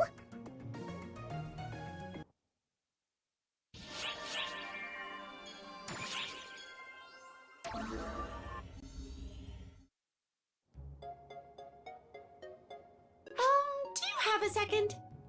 You're acquainted with Risa, right? I thought so. She's pretty famous. Since you know her, I've got a tiny favor to ask.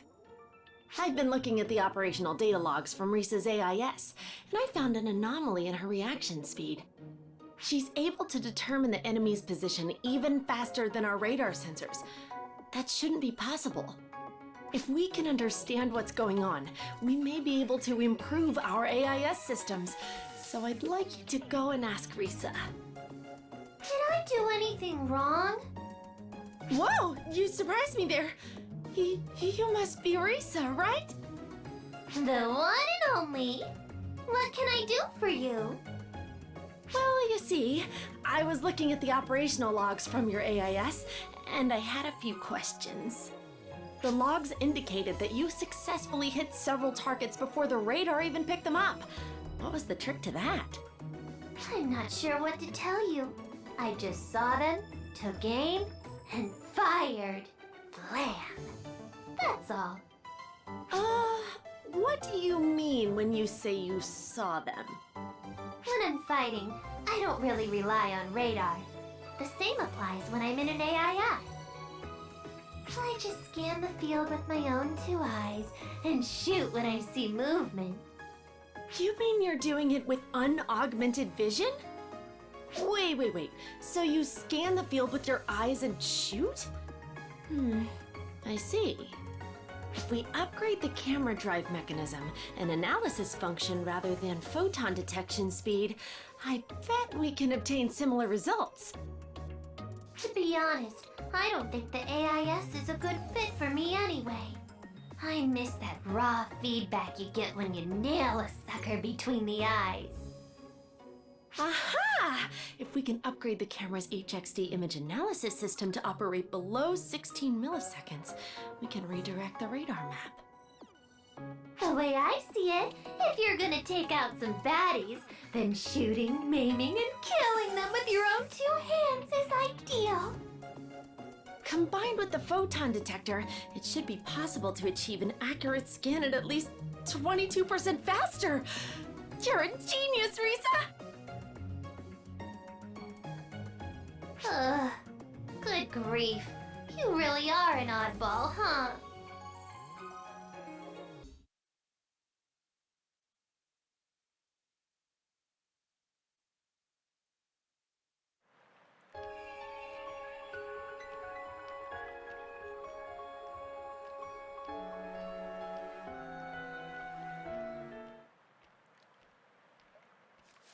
Look out behind you! Too late.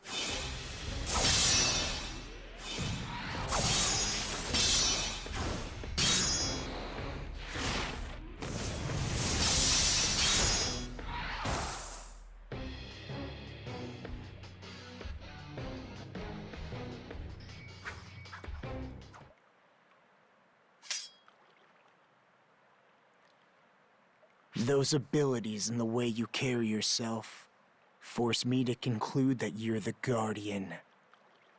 You're the one who... Why isn't Arksop attacking you? Sending backup! You possess impressive ability. Almost as if fate itself takes a shine to you. Yet that power of yours will serve only to plunge her and them into despair. Should it come to pass that you become the harbinger of anguish, I will not hesitate to cut you down. Let that sink in deep, as I bid you farewell. Lost his signal. Can't trace him. I couldn't detect him until right before he attacked, either. Did you sense anything? He must have concealed his presence somehow. I'm glad you're safe in any event. The way he fought doesn't match any currently certified classes, though. Who in the universe is he?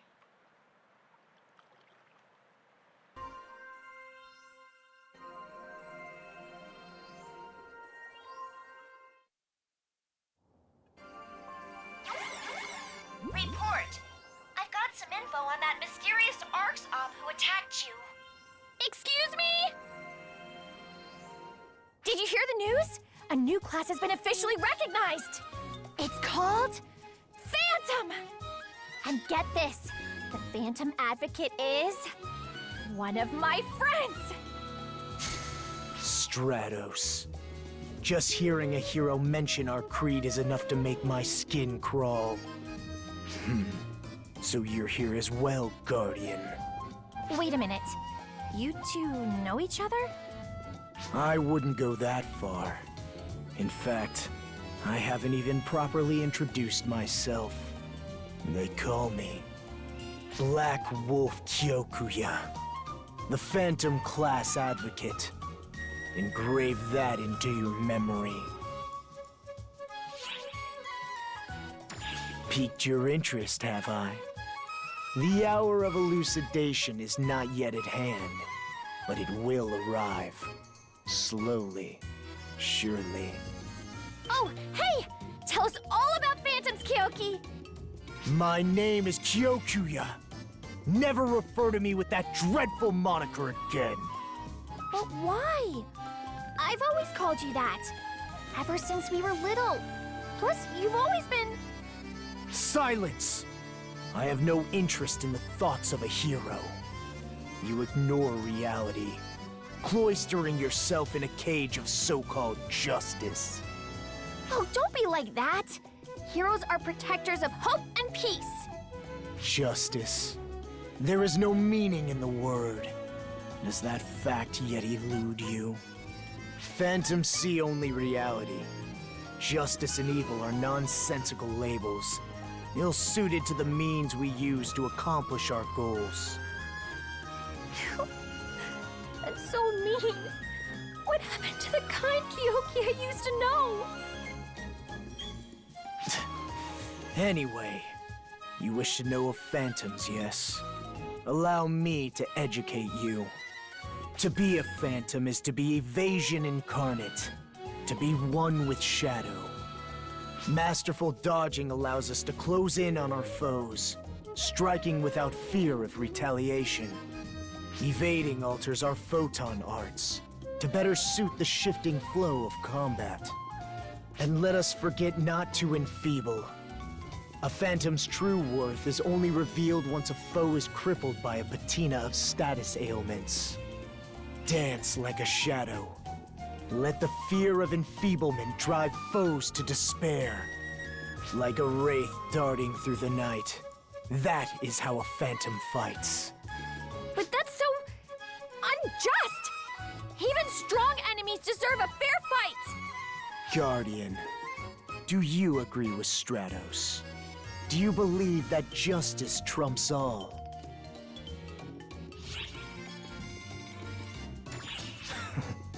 I see. I thought you of all people would understand, but I seem to have overestimated you. Actions speak louder than words. Are you ready to abandon your so-called justice? Are you prepared to become a phantom? We will see. Farewell. Kyoki! You don't get to just run away after saying all that rude stuff! I'm so sorry. Let me apologize for Kyoki's behavior. We've known each other since we were kids. The three of us got along so well. But then... something happened. It broke my heart. I couldn't even speak. It got me so bad. Kyoki tried so hard to cheer me up, but... I just wasn't up to it. That's probably why he's so mean now. Ever since then, he's been so cold. I think he hates me. But he's really not a bad guy. He likes to act tough, but deep down, he's got a good heart. So don't think badly of him, okay? Anyway, I gotta run.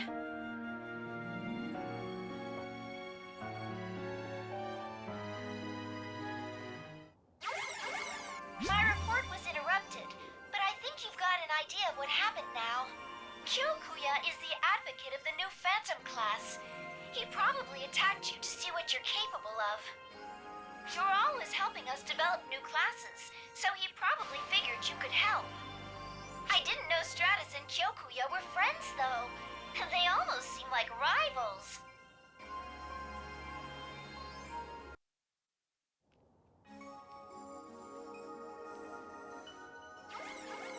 Emergency! I think Kyokuya was snooping through your records. There's access history in the database, too. Did something happen between you two? Wait. Signing off! I had good reason to look into your past. The hero who saved the universe. The rumors were true, after all. Your Ark's great hope. However, the greater the hope, the greater the despair upon its loss. You're admired, revered. What happens when you vanish from the world? Did you consider that? You should have never become a beacon of hope. You should have never existed in the first place.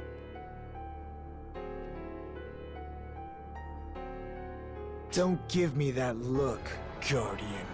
Even if I kill you here and now, she'll fall into despair regardless.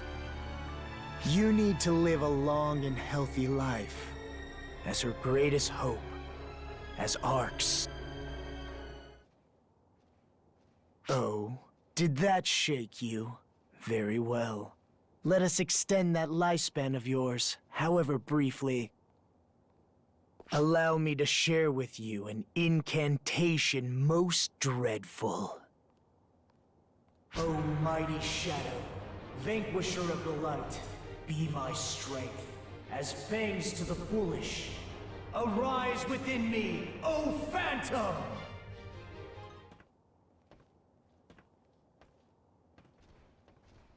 Your thoughts?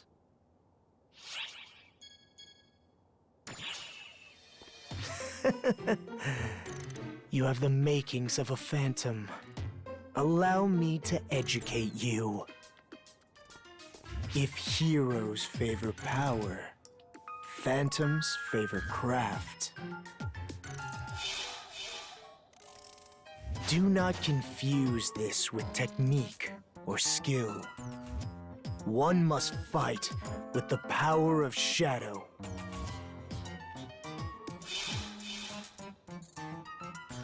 Not that I need to tell you. You already wield the might of darkness, yes? To become a true phantom, you must be willing to employ any means necessary. Turn your ear once more to the darkness lurking within you.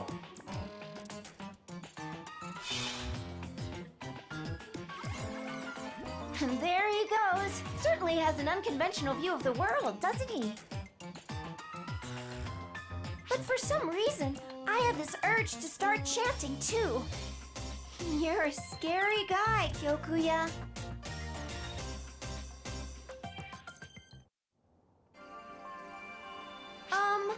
May I ask you something?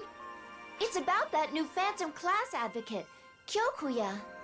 I keep getting comments like, he walks so quick I can't keep up, or his scary gaze petrifies me, or, he talks weird. So everyone's wondering what kind of person he is. I'm not even sure myself, honestly.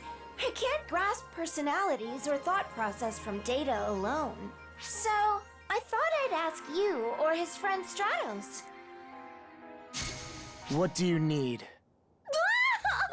You startled me! When did you get here, Kyokuya?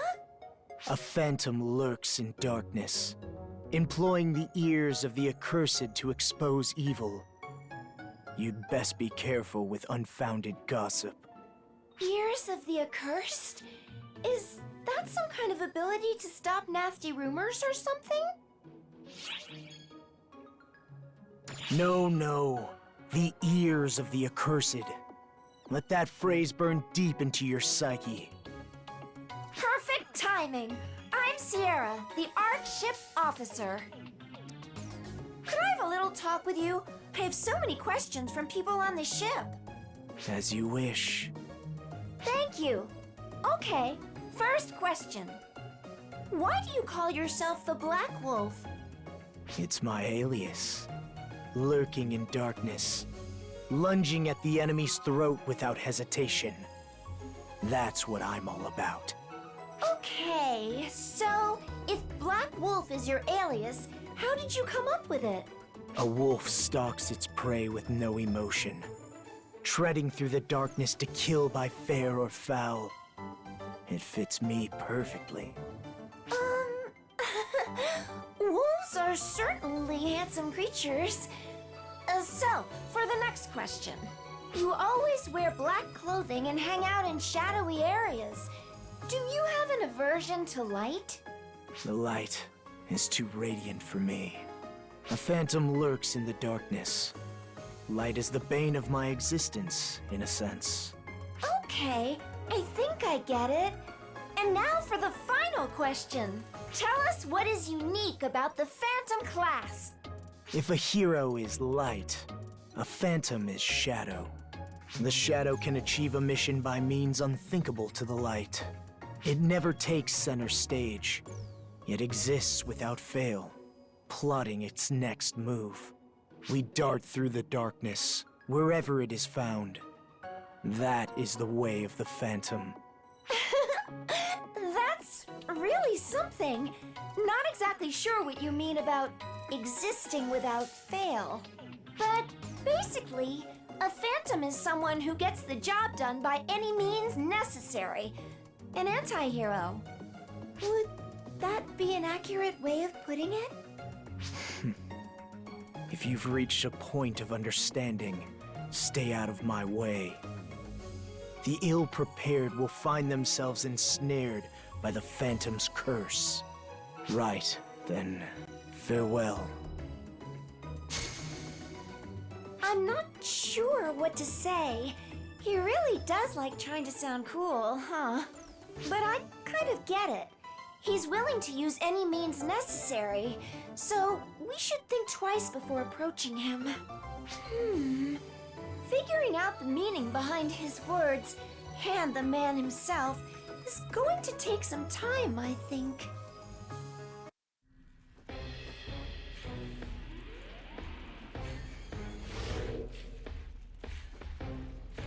O mighty shadow, darker than the blackest night, bestow upon me the power to devour my enemies and become Phantom.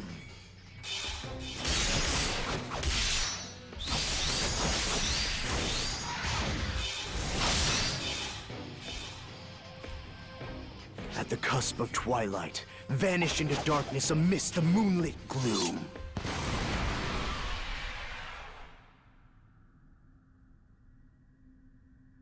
Wow! What a flash of something quicker than the eye can see!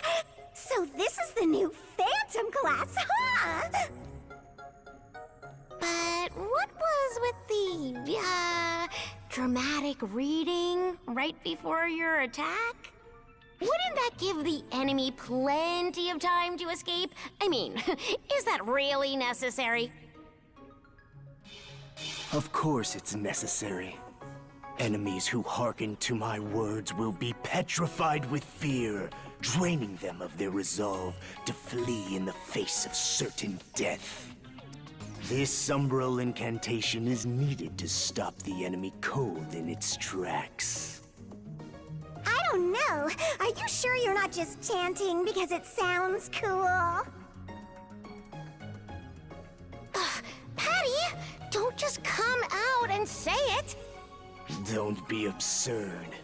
The chant is essential for victory. At least speaking for myself, it is. I think I get it. If you want to be a Master Phantom, you've got to go full edgelord and embrace the darkness. I don't have a clue what it means, but that little speech you gave sure sounded cool. Teach me the way of the Phantom. What are you doing, stupid? You've already made Kyokuya mad enough as it is. Very well. Really? The Phantom class depends not upon ridiculous concepts such as justice in battle. Think only of defeating your enemy. Disregard justice. Look away from the light and never fear the power of darkness. In your case, Guardian, I can only imagine what an Arksop as powerful as you could do as a Phantom. If that justice-obsessed simpleton sees something in you, then even she may have some redeeming qualities after all.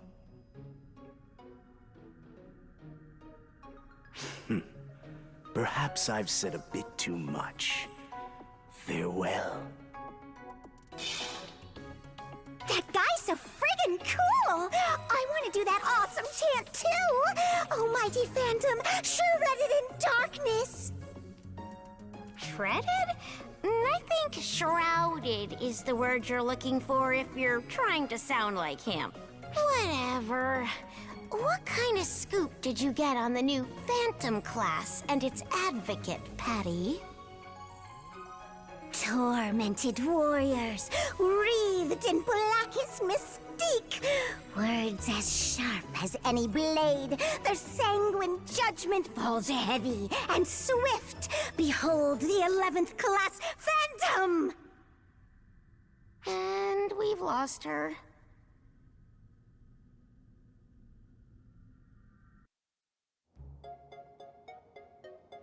It's horrible! Just plain horrible! I refuse to accept this! Would you stop whining? Ah, it's you. Don't mind Katori here. I've gotta know, why is the Phantom class so popular despite not having a lick of advertising? Oh, do you think they were forced into phantomhood through Code Abyss? Please ignore Katori and her delusions. Now you're calling me delusional? It is a bit puzzling how a class could gain so much recognition without any advertising. Saga and I put our hearts and souls into promoting our class to get bouncers on the map. So it doesn't seem fair to me. What do you think happened? Seriously? It's kinda cool? That's it? Something is not right here. Do you realize what Stratos did to popularize the hero class? So much. Advertising. Pathetic. Ah! How long have you been behind me? Anyone convinced to be a Phantom through advertising will eventually face regret and ruin. How did you fly under my radar from such a short distance? That takes remarkable skill. Are you the Phantom Advocate? The one they call Kyokuya? It is you, isn't it? What do you have up your sleeve? I mean, zero advertising? Come on! Wait! Did you use some sort of, like, reverse psychology? Advertising by not advertising. Is that a thing? Don't be absurd. There's nothing absurd about it! Getting your class recognized is a big deal! Stratos put a huge amount of effort into promoting the hero class, and it's paid off! That is precisely what I'm calling absurd. How dare you insult Stratos like that! She poured her heart and soul into that class! Pardon, Katori. She's not exactly one to keep a cool head. Still, would you humor me and answer one question? You said something about facing regret and ruin. What did you mean by that? Exactly what I said. Walking the path of the Phantom is a grave undertaking. One who is not ready to abandon justice, who becomes a Phantom as a result of advertising, will die full of regret and despair. Only those who realize that even justice has its limits will naturally be called to the way of the Phantom. Only the latter deserves to be a Phantom. That's all there is to it. So, you accept only those who have fully prepared themselves in body and spirit, the opposite of a hero who embraces growth. The meaning of life is different to a hero. The Phantom exists solely to achieve what is unachievable through justice. The indecisive are nothing but a hindrance. If you want them, I cede them all to you. Farewell. Of all the arrogant, sour-faced blowhards I've met, he really takes the cake. His resolve is commendable, but overconfidence can be dangerous. You'd best be careful. Hey, is that the big shot secret to success? Being an arrogant jerk? Right, it's time for a tactical shift. I'll be the biggest jerk in the fleet if it means getting new recruits. You seem to be laboring under a key misconception here. Kyokuya, you coward! I said that was enough, so why didn't you stop? I have no problem being called a coward, if that's what it takes to win. No method is too underhanded. You've gone too far! Don't you care about my feelings? You're such an idiot, Kyokuya. Wait. Why is everyone staring daggers at me? I sense great hostility. Because you're the bad guy here, Kyokuya. Right?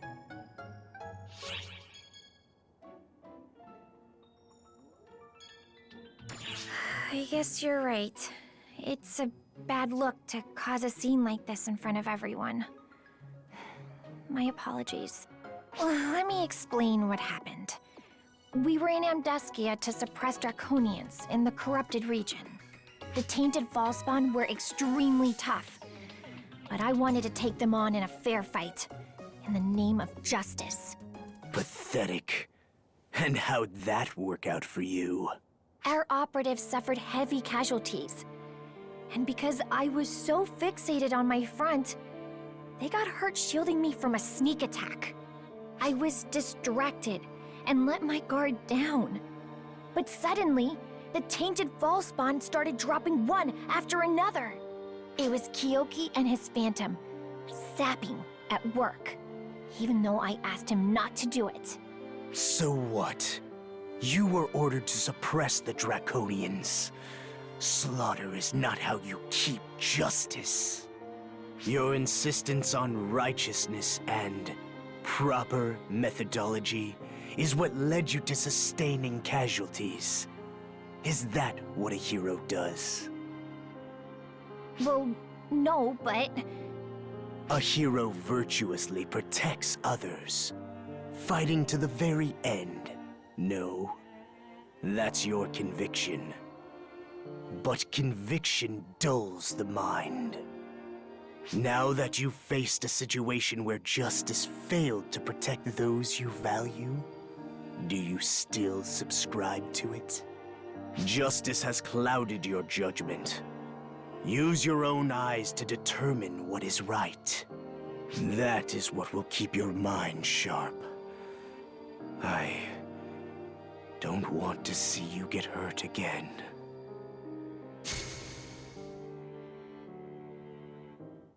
I'm fine now, Kyokuya. I'm a different person than I was back then. When my kind of justice can't solve the problem, your version of it can help. I see that now. Anyways, my apologies for all that drama.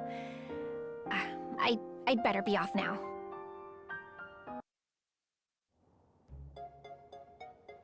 O power of darkness residing within me, the time is now. Hearken to our eternal covenant. Hey, it worked? Oh, it's you. Please don't give me that look. The new Phantom class was just made official, right?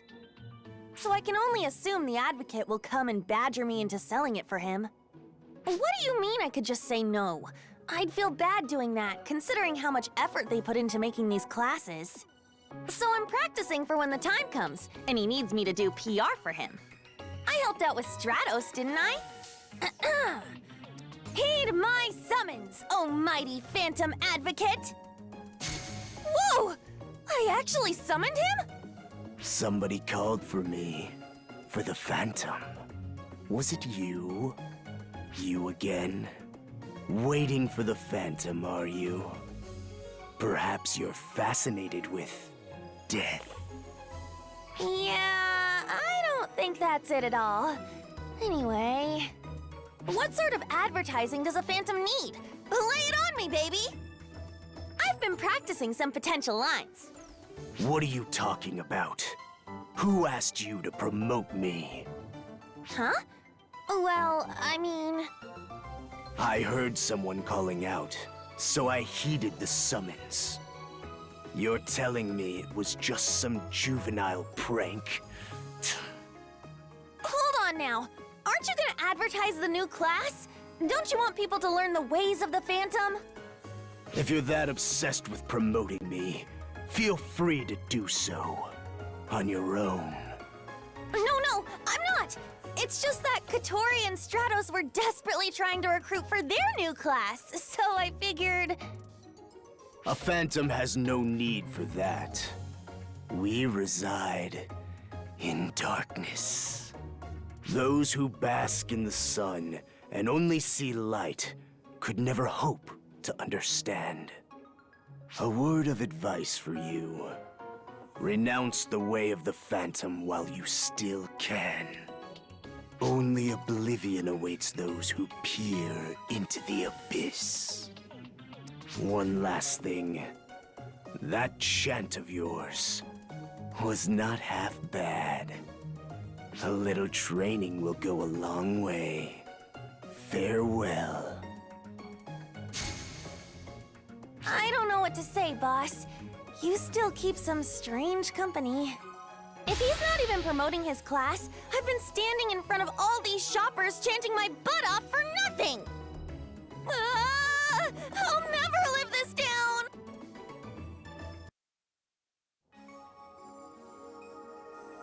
By the way, did you hear about the newly established Phantom class? Rumors are going around that it's the Shadow of Arcs, among other strange stuff. I'm sure it's unrelated to Void, but it still has me pretty concerned. The upper ranks that approved it think it holds an important place in the Arcs community. But Arcs is better off without a class that dabbles in shady practices. Anyone who's okay working under a questionable moral code is a bad apple in my book. That path only leads to sorrow. Maybe it's faster if I tell him directly. I'm impressed you could sense me here. So... out of curiosity, did you come to hear my songs, Kyokuya? As the Phantom Advocate? Don't be absurd. Then let me ask this again. Why do you choose to live the way of the shadow? It only leads to sorrow. Now that we have the hero class representing light, the natural order dictates that it casts a shadow. The light is too bright for me, which is why I've chosen the way of the shadow, where I can shape my destiny with my own hands. So, you think being a shadow to balance out the light will bring you happiness? Still...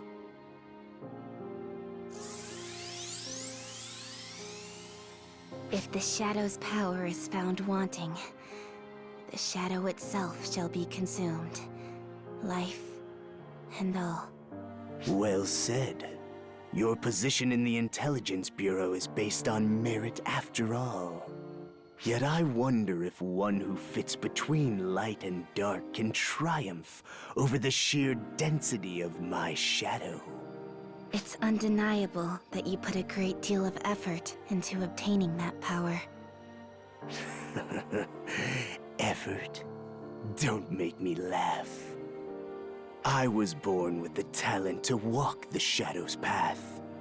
Effort has nothing to do with it. Did you never consider walking another path? Choosing to live as the Shadow means inevitably hurting those you hold dear. It strips you of the ability to love and be loved in return. Do you fully understand this? You're quite humorous. Listen well. Shadow appears in the absence of light. The two can never coexist.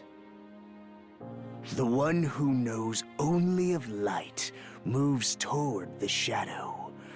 The one who insidiously knows their despair shall take root. You asked how prepared I am to walk the path I've chosen, but you fail to realize that I have already walked it to the bitter end. Thus, it is not in the nature of a shadow to love or be loved. Then, the sadness and despair you hold inside is the basis of the shadow.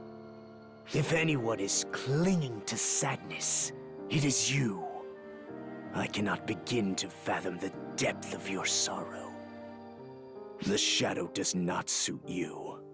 Compassion, kindness, and the ability to smile are traits unique to the powerful light. Perhaps I've said too much. Farewell.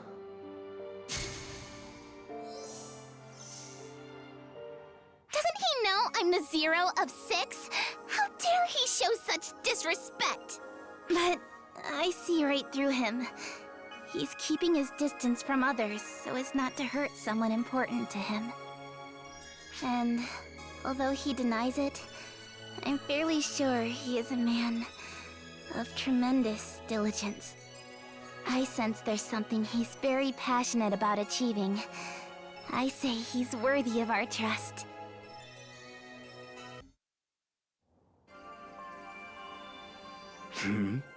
Oh, it's you again. Listen carefully. Someone will soon approach you to ask, "Have you seen the Black Wolf?" And you must reply, "Neither hide nor hair." Farewell. Hey! Come back! Oh, hello. Have you seen Kyoki?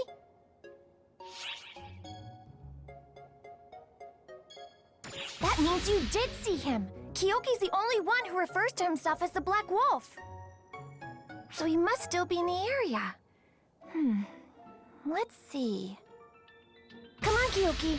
Stop playing around and show yourself. I'm not gonna shut up until you come out. There's no point in disappearing. I can read you and your whole magician act like a book. So, educate me.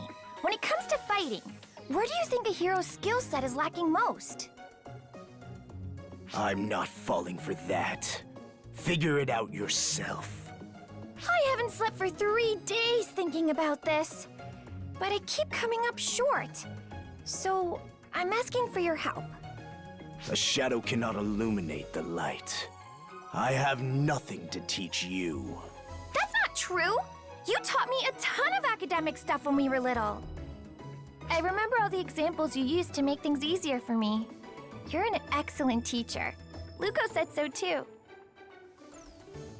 Lukot? Who the devil is that?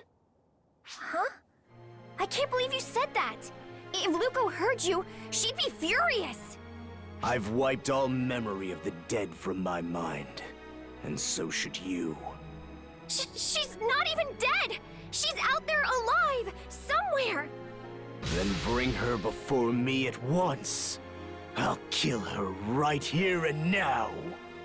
How could you say something so horrible? The 3 of us promised to all pitch in and overcome any obstacle that stood before us. Remember? Irrelevant. I'll never forget what that traitor did to us. Never! Lukot, or Lukot, actually was my other close friend. The three of us were inseparable growing up. We learned together, laughed together, and developed an amazing bond. Lukot eventually joined ARCS to work as a kind and hospitable maid. I was so proud of her. But 5 years ago now, something happened. One day, Lukot sent a letter to me in Kyokuya, inviting us to a beautiful old mansion just outside the city. She didn't give a reason, which I found a little strange, but we went to the mansion the next day anyway. No one was there to greet us, though. We ended up never hearing from Lukot again. We searched desperately for her, but the ARC's database eventually listed her as deceased because her signal totally vanished. That's a load of garbage. She set a trap at that mansion in a bid to kill us. You're wrong. There's gotta be some reason why she called us there and just vanished. Lie to yourself all you want. Investing in false hope will only lead you to ruin. I know, it's just... Lukot was so kind. All she wanted was to take care of people. I refused to believe she would try to hurt us like that. Besides, even among casts, she's one seriously sturdy gal. I'm positive she's alive. I refuse to give up hope. When she's back, I'll be the first to welcome her home with open arms.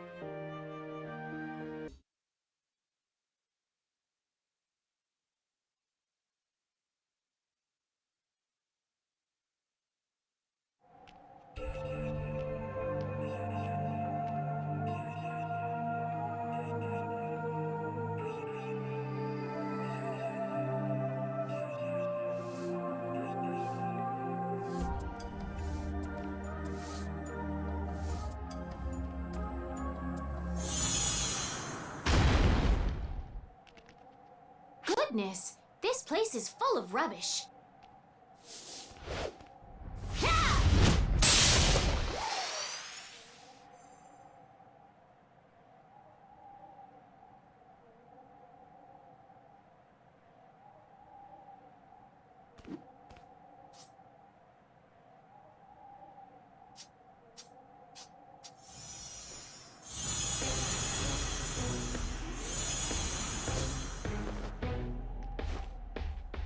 You're a guardian, aren't you? Normally, I wouldn't dream of asking you, a guest, to pitch in with a maid's work. So, at the very least, allow me to assist you. I'd be remiss not to offer my hospitality.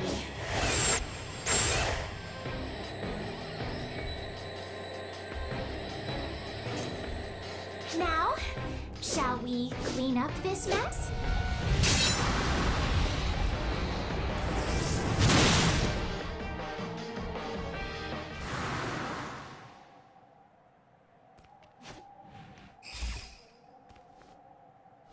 Thank you so much. Sorry to get you mixed up in the... Huh? Oh my goodness! My broom is in pieces! I did it again! Oh no! Miss Maria is gonna yell at me again for not showing restraint. No, I have to stay positive.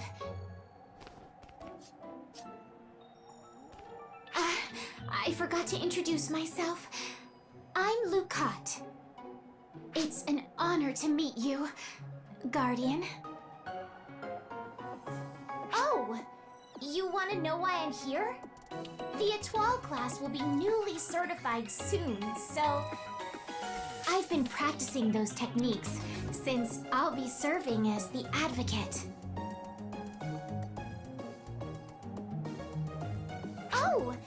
You're curious about the Étoile? I'm honored that a Guardian would show such interest. Very well then. Allow me to explain.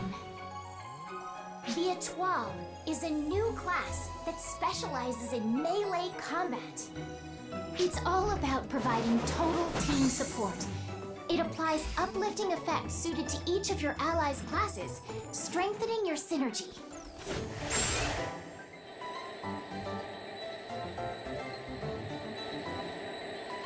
And in return for boosting their team, the Étoile grows more powerful as well. That's the class in a nutshell, essentially. Even so, since I'm not an expert, I apologize for requiring your assistance. Truly, I'm sorry to have imposed. I've caused you a great deal of trouble, haven't I, Guardian?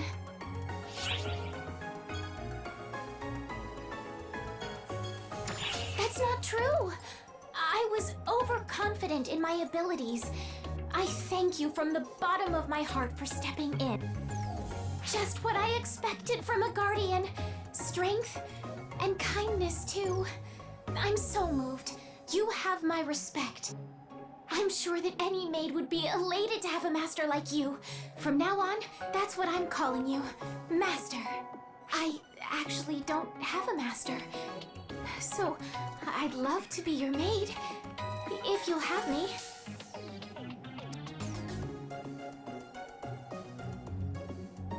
I may not be the most skilled at my craft, but I hope you'll allow me to serve you.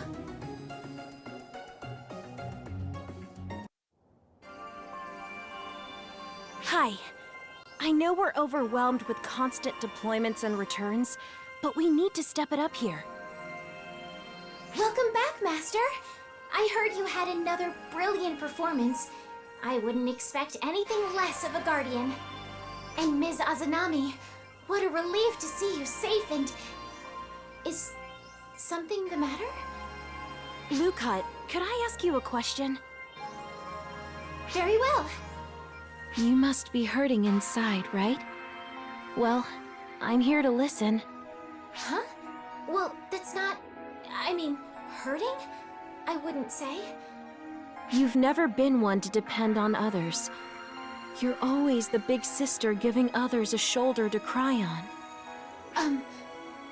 What would make you say that? Because I'm just like you, and it takes one to know one. When you're always listening to others, it's hard to know if it's okay for you to vent. Did I get that right? Miss Azanami... Don't get me wrong. I'm not criticizing you at all. Helping others is an excellent trait. But still, people exist to support one another. And you need someone you can lean on for support. So we'll be here for you, for whatever you need. Right, Guardian? Thank you. I'm so touched by your words. Maybe I'll open up a bit. Honestly, I'm not sure I'm meeting everyone's needs as the new class advocate. Right. Being advocate for a new class is no cakewalk. It was definitely rough for me. Everyone assumes you're the strongest and that you've mastered all the skills just because you're the advocate. And that makes life hard. I mean, you feel like you can't go to anyone for help. You start trying to hide all your insecurities while acting like everything's right as rain. But, from my experience, those are just growing pains when you're starting something new. You'll get more confidence as time goes on. So you're right on track, Lukot. I promise. Just be confident in your lack of confidence. Wait. Did that even make sense? Of course it did. I'm glad we had this talk. I think that last bit kind of fell flat, but if it helped you even a little, I've done my job as your senior. Thank you so very much. The both of you. And do you think we could chat like this again sometime?